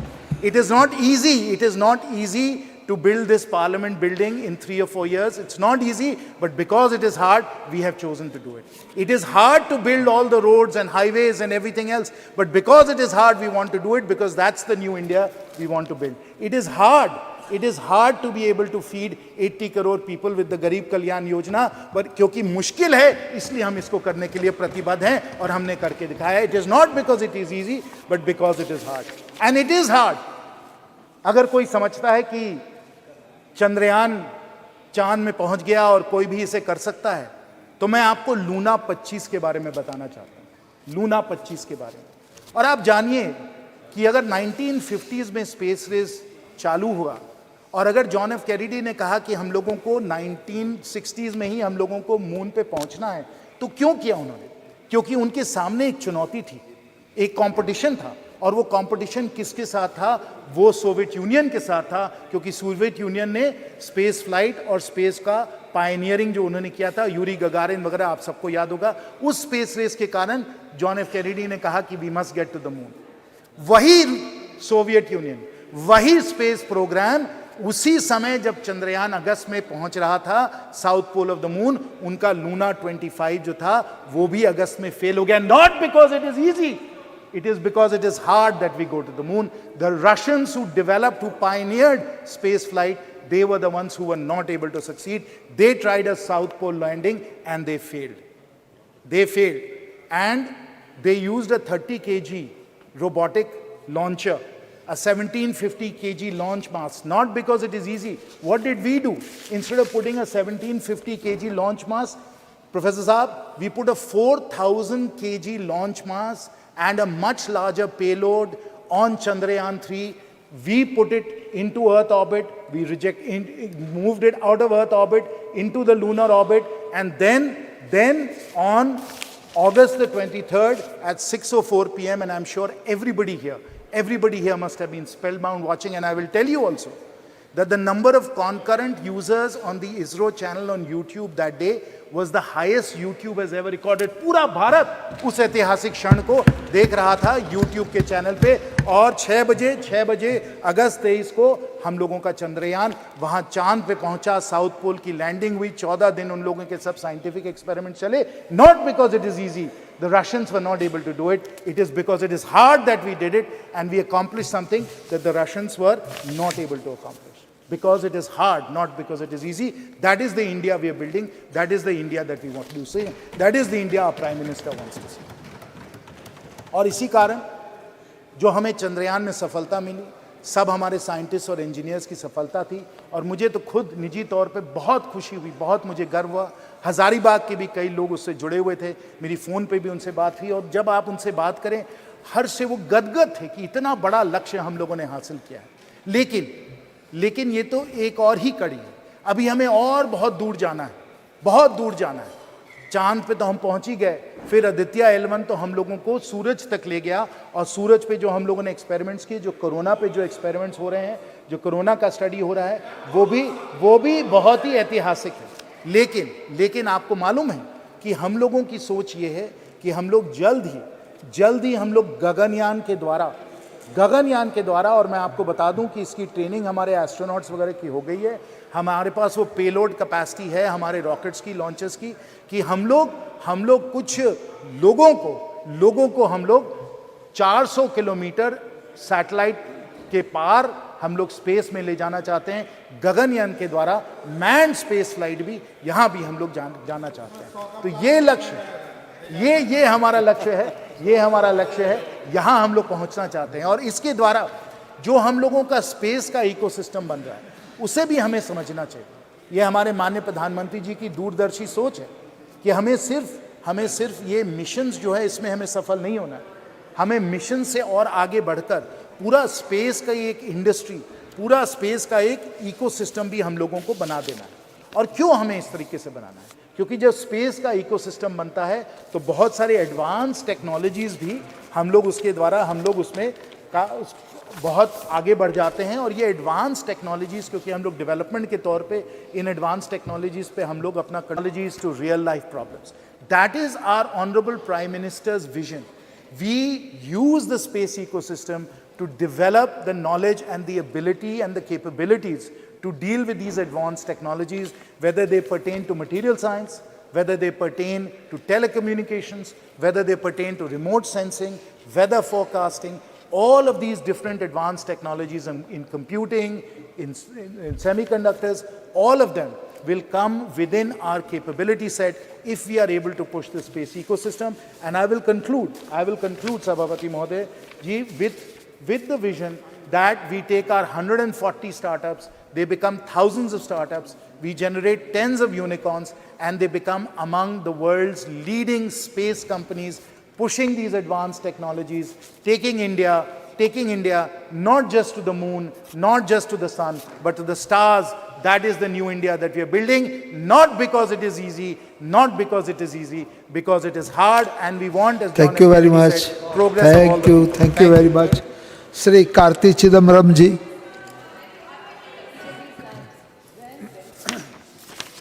Sir, there are certain events in a nation's history which uplifts the entire national mood.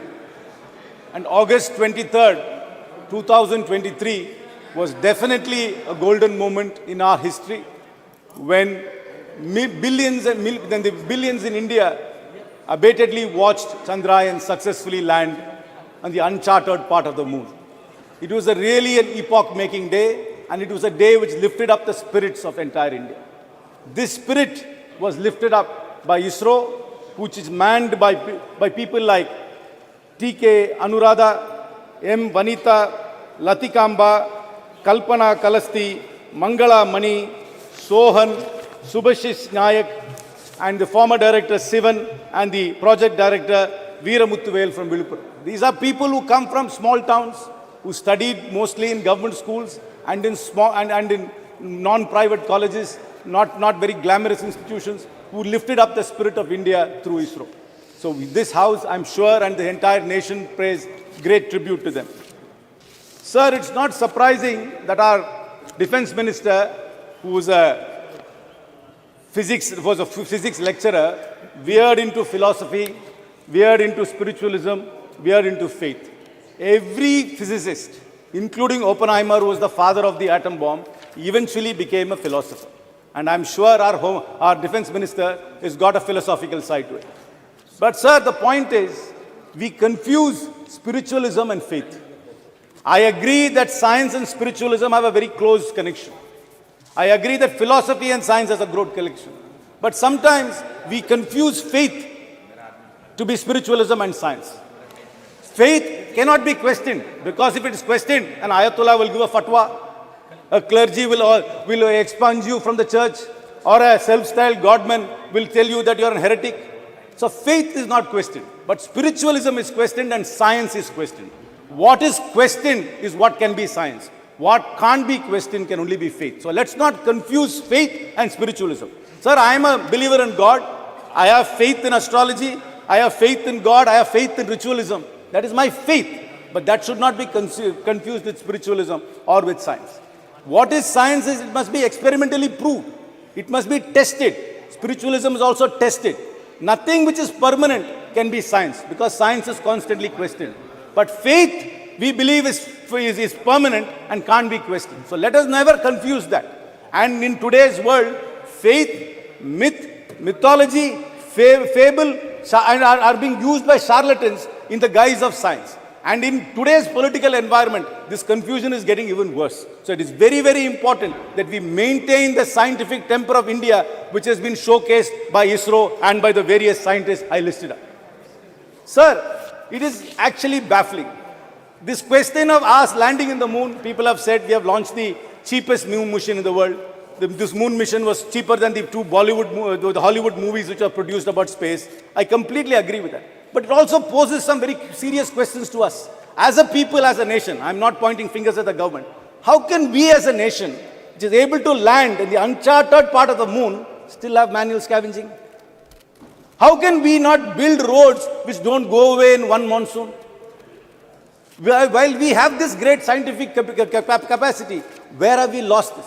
I completely understand our heritage and our history has been very closely associated with science and with astronomy. In Tamil Nadu, you come to the Brigadishwara temple, you will talk about that building for thousands of years. But I am not sure whether we are going to be talking about this parliament 1,000 years from now. I am not sure whether this building will last 1,000 years from now. Where have we lost that? That is where we really need to focus. I am completely in agreement that we must research, we must test, we must go back to our roots to find out where did we lose this science which we already had. How can we as a people have this contrast? Landing in the moon and having manual scavenging at the same time. How can we be there launching satellites for everybody else but can't manage a road in a monsoon? Why can't we do that? There is something seriously wrong in our society if we can't leverage on the scientific advancements we've been making. We really need to reach out. There are geniuses in every town, in every village. Then ISRO has been the classic example of little town India.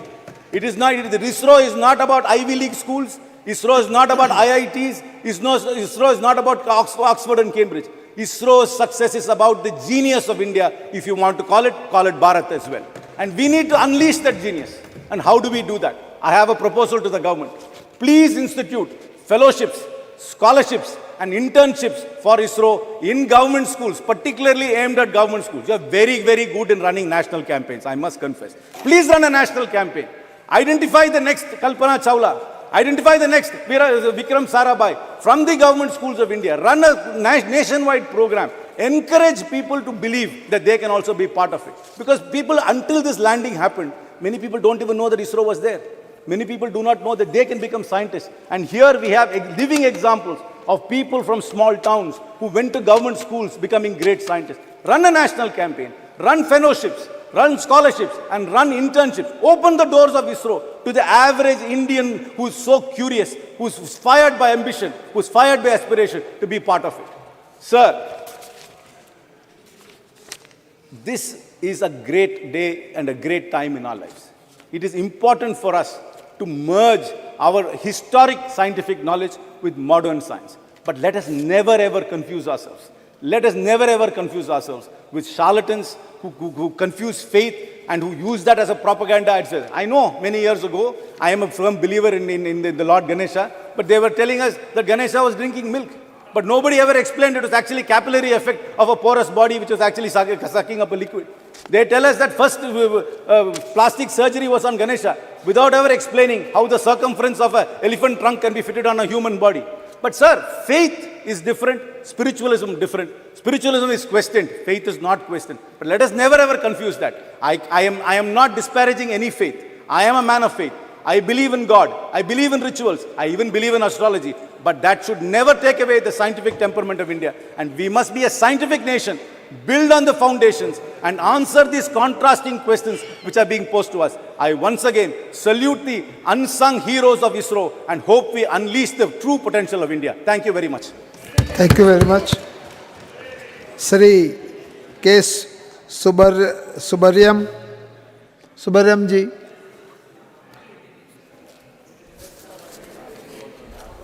Speaker sir,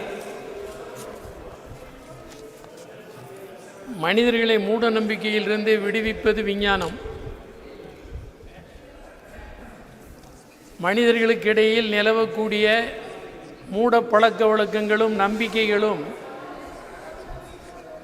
விஷமத்தனமான விஷம் நிறைந்த கருத்துக்கள் புதர்போல் மண்டி வளர வாய்ப்பளிக்கிறது. எனவே மனிதர்களை மூட நம்பிக்கைகளிலிருந்து விடுவிக்க வேண்டிய அவசியம் இன்றைக்கு நம்முடைய இந்திய நாட்டில் ஏற்பட்டிருக்கிறது. அதற்கு இந்த விஞ்ஞானம் மிகப்பெரிய அளவிற்கு துணை நிற்கிறது. முதலில் இதற்கு நாம் நன்றி சொல்ல வேண்டியது ஜவஹர்லால் நேரு அவர்களைத்தான். எதிர்கால இந்தியா எந்த திசை வழியில் வளர வேண்டும் என்று ஊடுருவி கண்டு உணர்ந்து முன்கூட்டியே தடம் போட்டு விட்டு சென்றவர் மறக்க முடியாத மகத்தான மனிதர் ஜவஹர்லால் நேரு. நேரு அவர்கள்தான் விதை போட்டார்.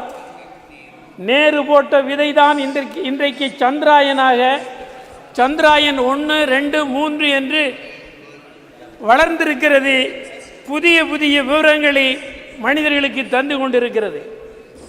அதற்கு துணை புரிந்த நேரு அவர்களுக்கு என்னுடைய நன்றியை முதலிலே தெரிவித்துக் கொள்கிறேன். ஒரு 50 ஆண்டு கால தொடர் முயற்சியின் விளைவாகத்தான் இந்த சந்திராயன் வெற்றி அடைந்திருக்கிறது. இந்த சந்திராயன் வெற்றியின் மூலம் நிலவை பற்றி மூன் பற்றி கற்பிக்கப்பட்டிருந்த கற்பிதங்கள் பொய் என்பதை நிரூபித்திருக்கிறது. இதுவரையிலும் சொல்லப்பட்டு வந்த நிலவு குறித்து சொல்லப்பட்டு வந்த விஷயங்கள் முற்றிலும் சந்திராயன் 3 தகர்த்தெறிந்திருக்கிறது. இந்த மூட கருத்துக்கு முற்றிலும் தவறு என்று உணர்த்தப்பட்டிருக்கிறது. அதற்காகவும் விஞ்ஞானிகள் முதல் சாமானிய வேலைகளை செய்து உதவிய அனைவருக்கும் நெஞ்சம் நிறைந்த நன்றிகளை வாழ்த்துக்களை தெரிவித்துக் கொள்ள விரும்புகிறோம். சயின்டிஃபிக் டெம்பர் என்பதுதான் அரசியல் சட்டம் முன்வைத்திருக்கிற ஒன்று.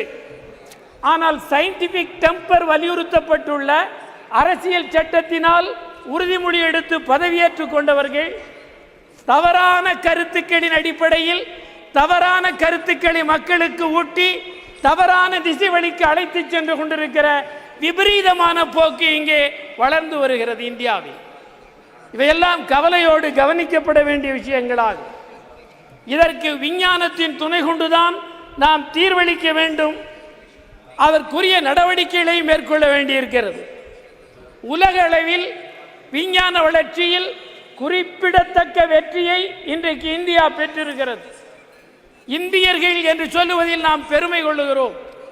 இந்த மகத்தான வெற்றியை நமக்கு ஈட்டி தந்தது ஜவஹர்லால் நேரு அவர்கள் போட்ட விதை என்பதை நாம் மீண்டும் நன்றியோடு நினைத்து பார்க்க வேண்டும். அதனுடைய விளைவாகத்தான் இன்றைக்கு ஒரு நல்ல நிலை ஏற்பட்டிருக்கிறது. அரசியல் சட்டம் குறித்தும் கவலையோடு நாம் பார்க்க வேண்டும். அரசியல் சட்டத்தில் வலியுறுத்தப்பட்டுள்ள அறிவியல் பூர்வமான கருத்தோட்டம் இந்தியர்களுக்கு கொண்டு செல்லப்படவில்லை. அறிவியல் பூர்வமான கருத்தோட்டம் இந்தியர்களுக்கு கொண்டு செல்லப்படுகிற போதுதான் இந்தியர்கள் மூடக்கருத்துக்களிலிருந்து வெளியிலே வந்து உண்மை என்ன என்பதை புரிந்து தெளிவடைவார்கள். அதற்காக அறிவியல் பூர்வமான வளர்ச்சியை நாம் ஊக்குவிக்க வேண்டிய அவசியம் ஏற்பட்டிருக்கிறது. இந்த சந்திராயன் 1, 2, 3 மூன்றிலேயும் தமிழர்கள் மகத்தான பங்கு வைத்திருக்கிறார்கள். தமிழ்நாட்டு விஞ்ஞானிகள் இந்த 3ஐ படைப்பதிலேயும் அடர்த்தியான பங்களிப்பை செலுத்தி இருக்கிறார்கள். இதன் மூலம் என்ன புலப்படுகிறது என்றால், இந்தியாவுக்கு இந்த 3 சந்திராயன் 3ஐயும் படைத்து அருளியதன் மூலம் தமிழ்நாட்டின் கல்வியின் தரம் இந்தியாவிற்கு உணர்த்தப்பட்டிருக்கிறது. இந்தியாவுக்கு கல்வி எவ்வளவு வளர்ச்சி தமிழ்நாட்டில் பெற்றிருக்கிறது, கல்வி வளர்ச்சியில் தமிழ்நாடு எவ்வளவு கூர்மையாக இருக்கிறது என்பதையும் இது புரிய வைத்திருக்கிறது.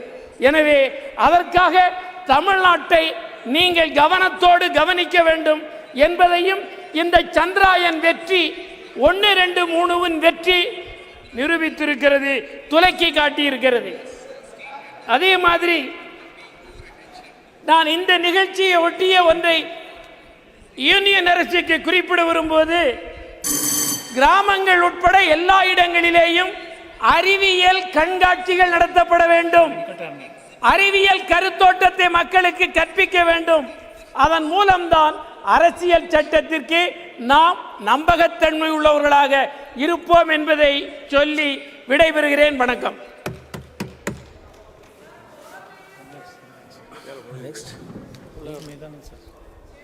Honorable Member Sumidanand Saraswati.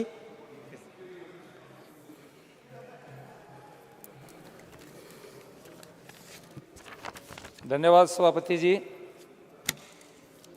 आपने मुझे बोलने का मौका दिया है। सबसे पहले मैं माननीय अध्यक्ष जी का बहुत बहुत आभार व्यक्त करना चाहूँगा कि उन्होंने एक बहुत ही महत्वपूर्ण विषय पर चंद्रयान 3 की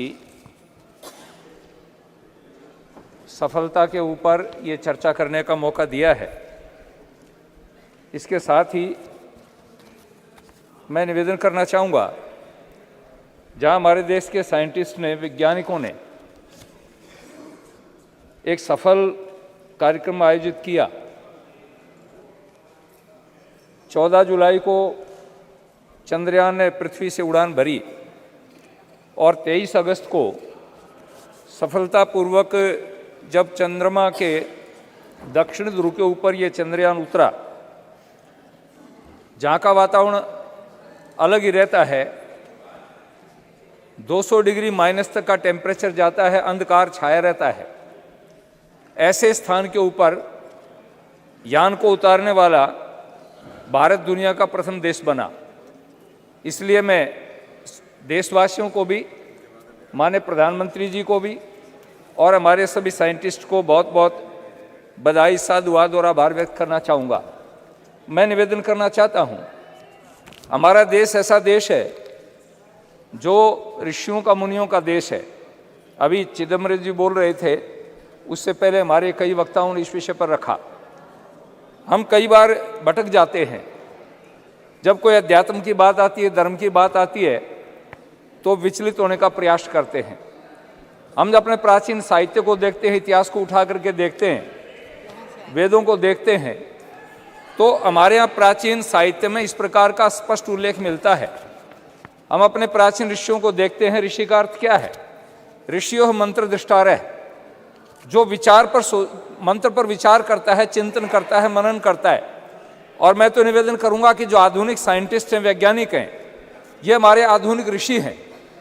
इन्होंने देश को जिस प्रकार से आगे बढ़ाया है, देश का नाम समुज्ज्वल किया है। हम यदि रामायण काल को देखेंगे, उसमें भी हमारे यहाँ बहुत सारे इस प्रकार के वैज्ञानिक थे। पुष्पक विमान का उल्लेख रामायण में मिलता है, जो साउंडलेस था, ध्वनि रहित था। हमारे यहाँ भास्कर आचार्य का जो ग्रंथ है बृहद विमान शास्त्र, मैंने उस ग्रंथ को अच्छी तरह से पढ़ा है एक संस्कृत का विद्यार्थी होने के नाते। उसमें जिस प्रकार के विमानों का उल्लेख मिलता है, आज भी साउंडलेस विमान हम तैयार नहीं कर पाए हैं। और रात्रि को जो विमान उड़ते थे तो अंधेरे के अंदर भी दिखाई देता था। तो उस स्थान तक पहुंचते पहुंचते हमारे दुनिया के वैज्ञानिकों को भी अभी अध्ययन करना पड़ेगा, रिसर्च करना पड़ेगा। हमारे के जो दर्शन के विद्वान थे, गौतम थे, कणाद थे, कपिल थे, उन्होंने परमाणु के ऊपर और अणु पर जो विचार किया, हमने उन दर्शनों को कई बार नास्तिक दर्शन कह दिया।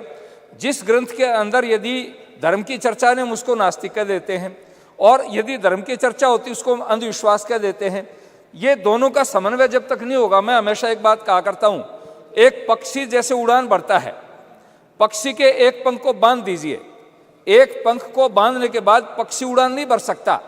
यदि मनुष्य अपने जीवन में पूर्ण विकास करना चाहता है, कोई भी देश पूर्ण विकास करना चाहता है, वो बिना अध्यात्म के आगे नहीं बढ़ सकता। अध्यात्म से विल पावर मिलता है। विल पावर क्या करता है? जैसे आपने देखा, हमारा 1 साल पहले एक यान हमारा असफल हुआ, माननीय प्रधानमंत्री जी हमारे साइंटिस्ट के बीच में गए और उनकी पीठ थपथपाई, उनको धीरज बंधाया।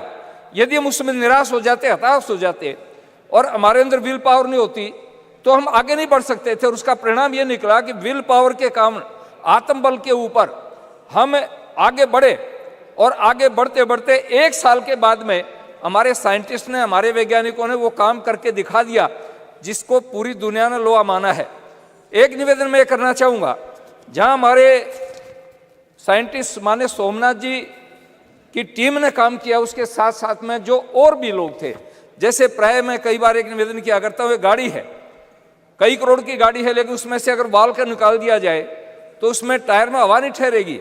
तो उसमें लाखों करोड़ों रुपए का इंजन हो और साधन हो, यदि वाल्व की कीमत को हम नहीं समझेंगे तो वो गाड़ी चल नहीं सकती। इस काम के अंदर एक छोटे से छोटा साइंटिस्ट, आज हम इस भव्य भवन के बीच में हैं, नई पार्लियामेंट में हैं, इसमें एक सामान्य कर्मचारी भी जिसने छोटा सा काम किया है, जो पानी पकड़ाने का काम करता था, सीमेंट और गारा बनाने का काम करता था, पत्थर पकड़ाने का काम करता था, गाड़ी में पत्थर लादने का काम करता था, उसका भी इतना योगदान है जितना किसी आर्किटेक्ट ने इस भवन को बनाया और इंजीनियर ने इसमें सहयोग दिया। ठीक इसी प्रकार इससे हमारा जो ये यान चंद्रमा पर पहुंचा, उस चंद्रमा पर पहुंचने तक यान में जितने लोगों का सहयोग रहा है, एक सामान्य कर्मचारी जो उनकी टीम के अंदर काम करता था, वो उसमें भागीदारी था। तो मैं आपसे निवेदन करना चाहता हूं, हमारा देश तो इतना समृद्ध था, हमारी संस्कृति में स्पष्ट आता है, एत देश प्रसूतस्य सकाशाद अग्रजन्मनः है स्वयं स्वयं चरित्रम शिक्षेरन पृथ्वी सर्वमानवाः। हमारे देश के ऋषियों के चरणों में तो नालंदा जैसी यूनिवर्सिटी, अभी G20 हुआ, माने प्रधानमंत्री जी जहाँ खड़े थे उसके बैकग्राउंड के अंदर नालंदा विश्वविद्यालय का एक बैकग्राउंड दिया। इसलिए दिया कि दुनिया के विद्वान आए थे, दुनिया के नेता आए थे, राष्ट्राध्यक्ष आए थे और आए थे। उन्होंने आकर के जब उसको देखा और उनको बता भी रहे थे, समझा भी रहे थे कि हमारा देश कभी भी ऐसी स्थिति नहीं रही है।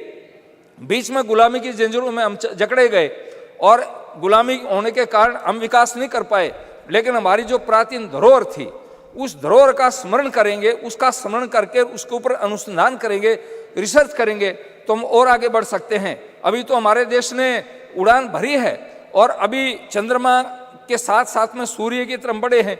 सूर्य का अध्ययन करने के लिए हमारे साइंटिस्ट जो काम कर रहे हैं, और बहुत सारे ग्रह उपग्रह हैं। मैं जब प्राचीन साहित्य को पढ़ता हूं तो प्राचीन साहित्य में उल्लेख मिलता है कि अन्य ग्रहों के ऊपर भी मनुष्य हो सकता है।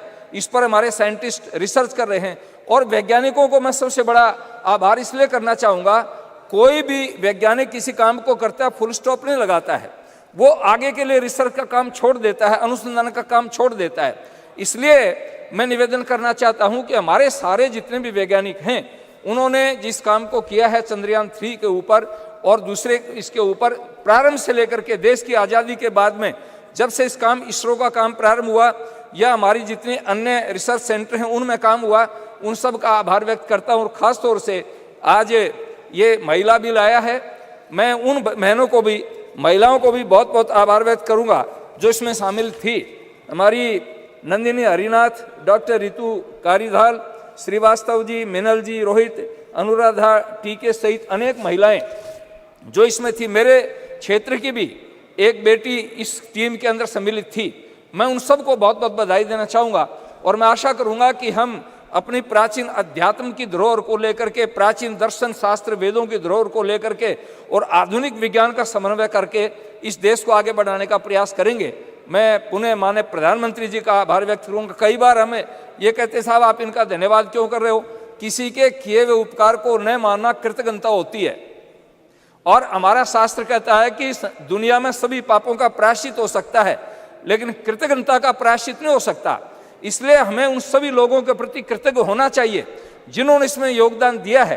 तो माननीय प्रधानमंत्री जी ने पर्याप्त मात्रा में बजट दे करके, और जिस दिन प्रधानमंत्री जी विदेश की धरती से यहाँ पहुँचे, मैं प्राय सुबह टेलीविज़न नहीं खोलता हूँ, लेकिन सुबह एक्सरसाइज कर रहा था, मैंने टेलीविज़न खोला और प्रधानमंत्री सीधे बेंगलुरु गए और वैज्ञानिकों के सामने जब जाकर के कहा कि मैं आपके दर्शन करने के लिए आया हूँ, देश की दुनिया का एक सबसे बड़ा नेता और हमारे साइंटिस्ट के सामने जाकर के जब उनके सामने कहता है मैं आपके दर्शन करने के लिए आया हूँ, आप अनुमान लगा सकते हो कि हमारे साइंटिस्ट का कितना प्रोत्साहन बढ़ा होगा, कितना उत्साह बढ़ा होगा।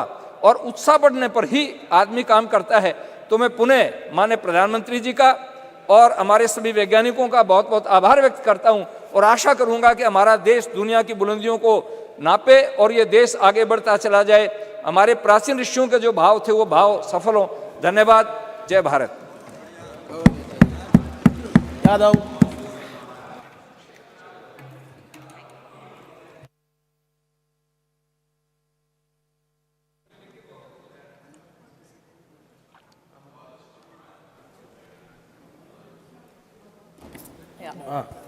Thank you, Speaker, sir, for giving me an opportunity to speak today. Sir, the moon signifies wisdom, intuition, birth, death, and reincarnation, and a spiritual connection. Science and spirituality both are the safeguards of humanity and mankind. Spirituality, science, and philosophy are all interlaced and interconnected. Sanatana Dharma is all about spirituality, sir. Moon also signifies powerful feminine energy. And sir, yesterday we passed the Women's Reservation Bill. And sir, I would like to congratulate all the women of the country. And I would also repeat the demand of the Samajwadi Party that the OBC women should have reservation in the reservations for Women's Bill. Because sir, Bhajpa का जो अस्तित्व है, जो भाजपा सरकार में है, वो OBC vote bank की वजह से ही है और हम ओबीसी महिलाओं का हक, सम्मान और अधिकार और उनका उनको राजनीतिक अधिकार मिलना चाहिए सर, उससे हम उनको दूर नहीं रख सकते हैं। Sir, as we know, the Chandrayaan-3 landed successfully on 23rd August 2023 on the moon's south pole. With this great achievement, India has also become a member of Artemis Accord. I would like to congratulate all the scientists of ISRO from its very inception. Vikram Sarabhai ji, Satish Dhawan ji, Homi J. Bhabha ji, APJ Abdul Kalam ji, G. Madhavan Nair ji, Radha Krishnan ji, E.V. Chitnis ji, K. Shivam ji, and the current ISRO chief, S. Somnath ji, and all the supporting technicians and all the supporting staff. This achievement belongs to all the scientists and the community alone. And let us not lower our dignity in taking the credit of our dear scientists of the country. Let us all take pride in it. Such a space program have always been an instrument of inspiration for the country and a tool of developmental aspirations of the country. I would just like to say that it is a movement of great pride for the country, for each and every citizen of this country. And we salute to all the scientists. Jai Hind, sir. Very good. Very nice. Shri Jagat Rakshan.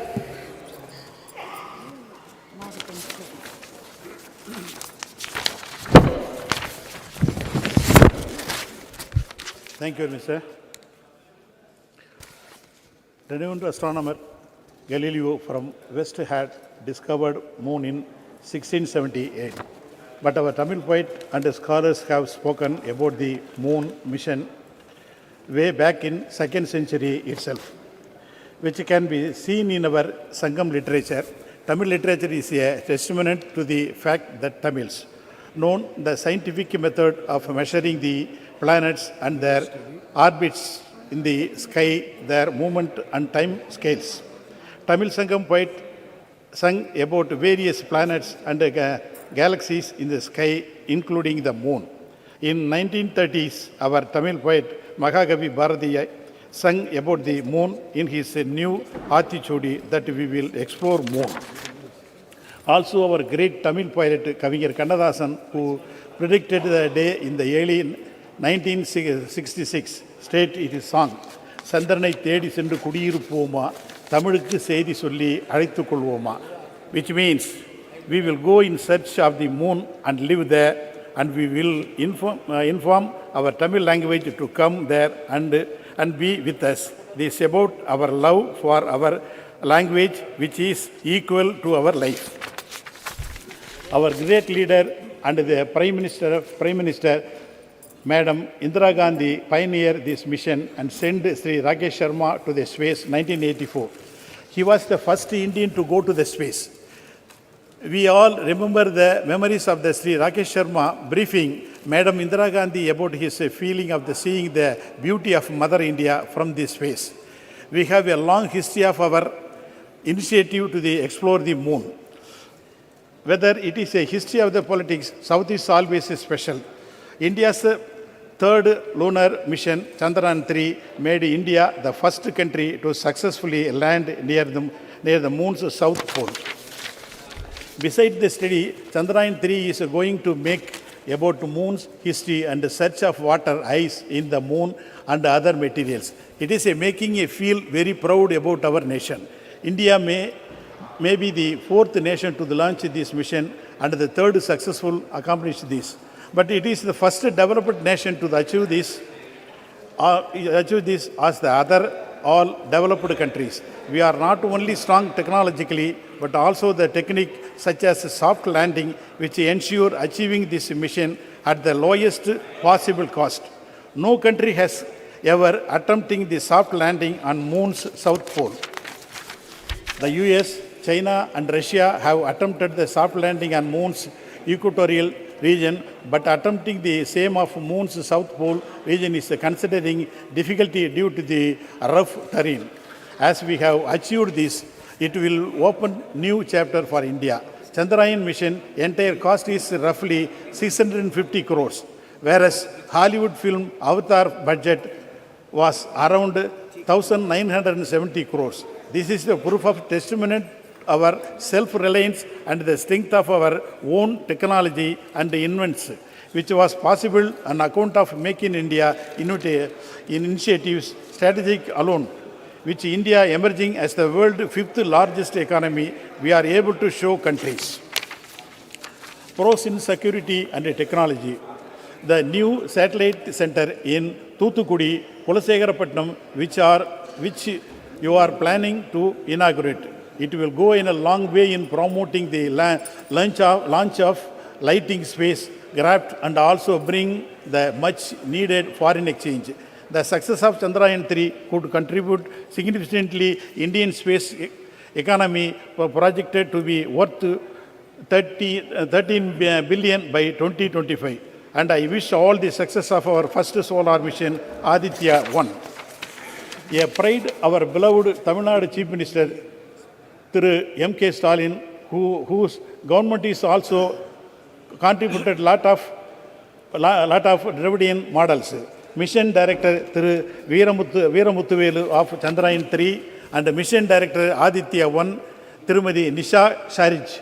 Both of them are from Tamil Nadu and significantly they completed their primary education from Tamil Nadu government schools in their mother language and Tamil, and rose to such a height and brought pride to our Indian and Tamilians. We are thankful to remember of our Tamil scientist APJ Abdul Kalam, Dr. Mailswamy Annadurai, popular known as a moon man of India, and is a proud movement. Dr. Sivan, Dr. Veeramuthuvel and other Tamil scientists. I appreciate them and we are proud to our state being part of such a commendable mission of our country. Thank you very much. Thank you. S9 Masoodi जी। बहुत शुक्रिया chairman साहब, मुझे इस मौके पर बोलने की इजाज़त देने के लिए। जनाब, चंद्रयान 3 की जो कामयाबी से कुतबी जनूबी जो चांद का है उस पर जो लैंड किया सर, उस पर बजा तौर पर सारे मुल्क को फ़ख्र होना चाहिए। जनाब, हमें उन साइंसदानों पर फ़ख्र है जो इस मिशन के साथ एसोसिएट रहे, छोटे से छोटा जो भी एक साइंटिस्ट या जो टेक्नोक्रेट था उससे बढ़कर जो चेयरमैन है इसरो के, सब मुबारकबादी के मुस्तहिक हैं। जनाब, जब हम इस पर इत्मीनान का इजहार करते हैं तो हमें डिनाई नहीं करना चाहिए जो सरकार का हक बनता है कि हम उसकी सराहना करें और उसको मुबारक दें। प्राइम मिनिस्टर साहब या डॉक्टर जितेंद्र सिंह जी जो इसके साथ वाबस्ता रहे, इनका भी वही हक बनता है। लेकिन जब हम ये बात करते हैं तो हमें सबको ये ज़हननशीन करना चाहिए कि एक कंटिन्यूटी का मामला है। जनाब, जो भी ये सफ़र हमारा रहा खला में, तो ये सफ़र की शुरुआत हो गई आज से 50-60 साल पहले। जनाब, जब इसरो का क़याम बामल लाया गया तो पहले एक मुल्क में एक साइंटिफिक टेम्परामेंट बनाने के लिए जनाब पंडित जवाहरलाल नेहरू और उनके बाद उनके जो साथी थे उनका योगदान रहा, और हमारे जम्मू कश्मीर में बाबा कौम जनाब शेर कश्मीर शेख महमूदुल्लाह ने एक साइंटिफिक टेम्परामेंट बिल्ड करने के लिए पहले दिन से, जो खुद एक साइंस में एक पोस्ट ग्रेजुएट थे 1930 से पहले, जिन्होंने एक मास्टर्स हासिल किया था, उनका बड़ा एम्फेसिस रहा, उनका बड़ा जोर रहा कि एक साइंटिफिक टेम्परामेंट बिल्डअप हो जाए। तो वो सारा सब मिला के तो जो जम्मू कश्मीर के जो वहाँ के जो अभी फारिग हो गई वहाँ की यूनिवर्सिटी से या बाकी यूनिवर्सिटी, वो सारी दुनिया में आज बहुत ही सराहना उनका रोल है और मुल्क में सराहना रोल है। तो जनाब, इसरो की जो शुरुआत हो गई वो 1962-1960 की दहाई में हुई। तो उस वक़्त तो आप खती अफलास से नीचे बड़ी कसीर तादाद रहती थी। जब PL 480 की बात होती थी, जब अभी ग्रीन रेवोल्यूशन नहीं आया था, वाइट रेवोल्यूशन नहीं आया था, तब उस वक़्त इस पर केंद्रित रहा, तवज्जो रही। तो उस वक़्त से जनाब इस पर जो फोकस रहा, तो उसी की एक पड़ाव ये है जो चंद्रयान 3 है, ये उसका पड़ाव है। लेकिन यही अंत नहीं है, इसके बाद अभी जो नए प्रयास हो रहे हैं, नए तजुर्बे हो रहे हैं और नए मिशन तश्कील दिए जा रहे हैं, वो भी इस समत में आगे हमें ले जाएंगे। हमारा जो अखला के हवाले से जो हमारी तरक्की की मंजिलें हैं और होंगी, उसके आगे बढ़ेंगी। तो जनाब, इसी पर हमें बस नहीं करना है, लेकिन जहाँ तक हमें उनको क्रेडिट देना चाहिए जो पहले दिन से इसके साथ वाबस्ता रहे, जो उन्होंने पहले दिन से साइंटिफिक जो टेम्परामेंट है उसकी बिल्डअप करने में जो उन्होंने अपना रोल किया, वहाँ हमें जनाब आगे ले जाना है। और उसके लिए हमें 2-3 चीज़ें अहम हैं। एक ये है कि जो आज की तारीख में बड़ा स्टार किया जा रहा है इसरो को, या जो बाकी स्पेस के हवाले से जो रिसर्च प्रोग्राम है, वो होना नहीं चाहिए।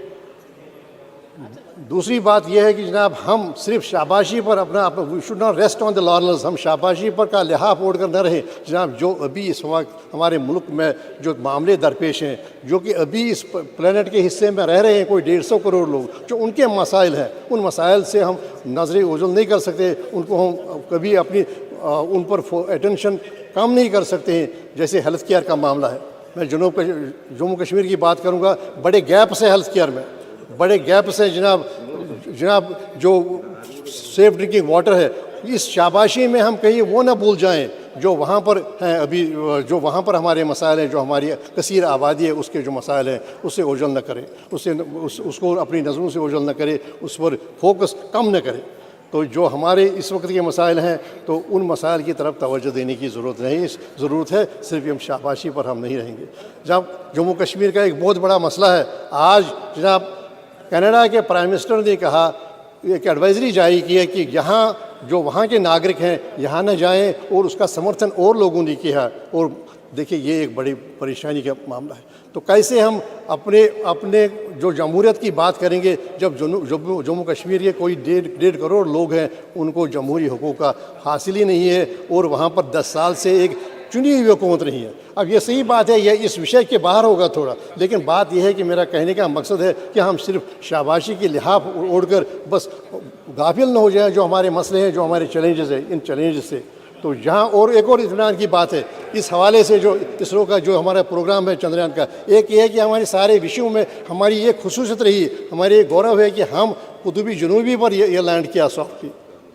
और दूसरी बात यह है कि इसके साथ जो वाबस्ते थे सारे साइंटिस्ट, वो ख़वातीन भी हैं, ख़वातीन साइंटिस्ट भी हैं, और हर कम्युनिटी से हैं, मुस्लिम से हैं, और बाकी जो भी कम्युनिटीज़ हैं उनसे वाबस्ता हैं। और दूसरी बात है सब पढ़ कर आए हैं मुल्क से ही, कोई विदेश से पढ़कर नहीं आया। तो इससे हमें एहसास होना चाहिए कि जिन्होंने यहाँ पर ये बड़े जो हमारी यूनिवर्सिटीज़ हैं, ITS, उनकी उन्होंने दागबिल डाली।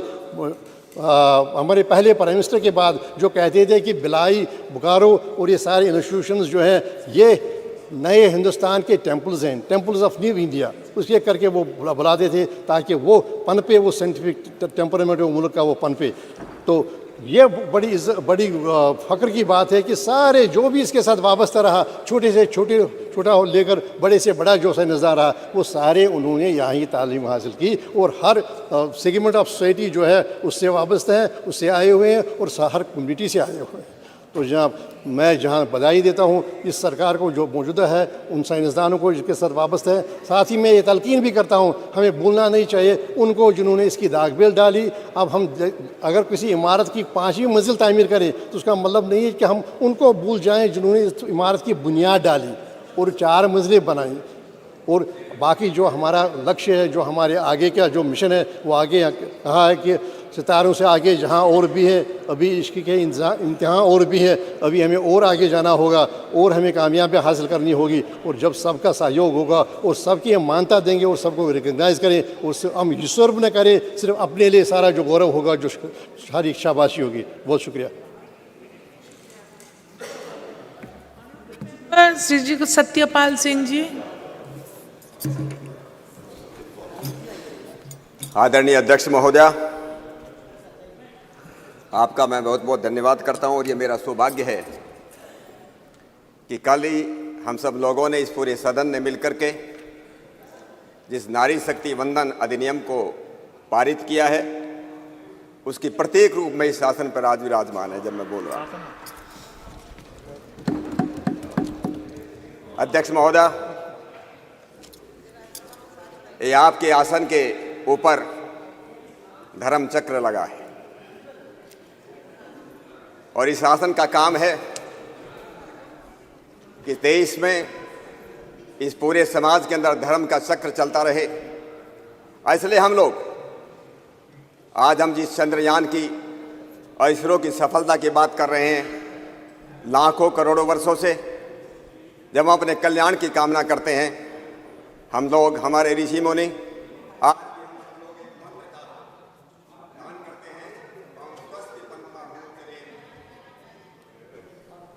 ओम स्वस्ति पंथा मनोचरेम, सूर्य चंद्रमसावि, सूर्य और चंद्रमा की तरह हम कल्याण के मार्ग पर बढ़ते रहें। स्वस्ति पंथा मनोचरेम सूर्य चंद्रमसावि, पुनर्दत्ता घंता जानता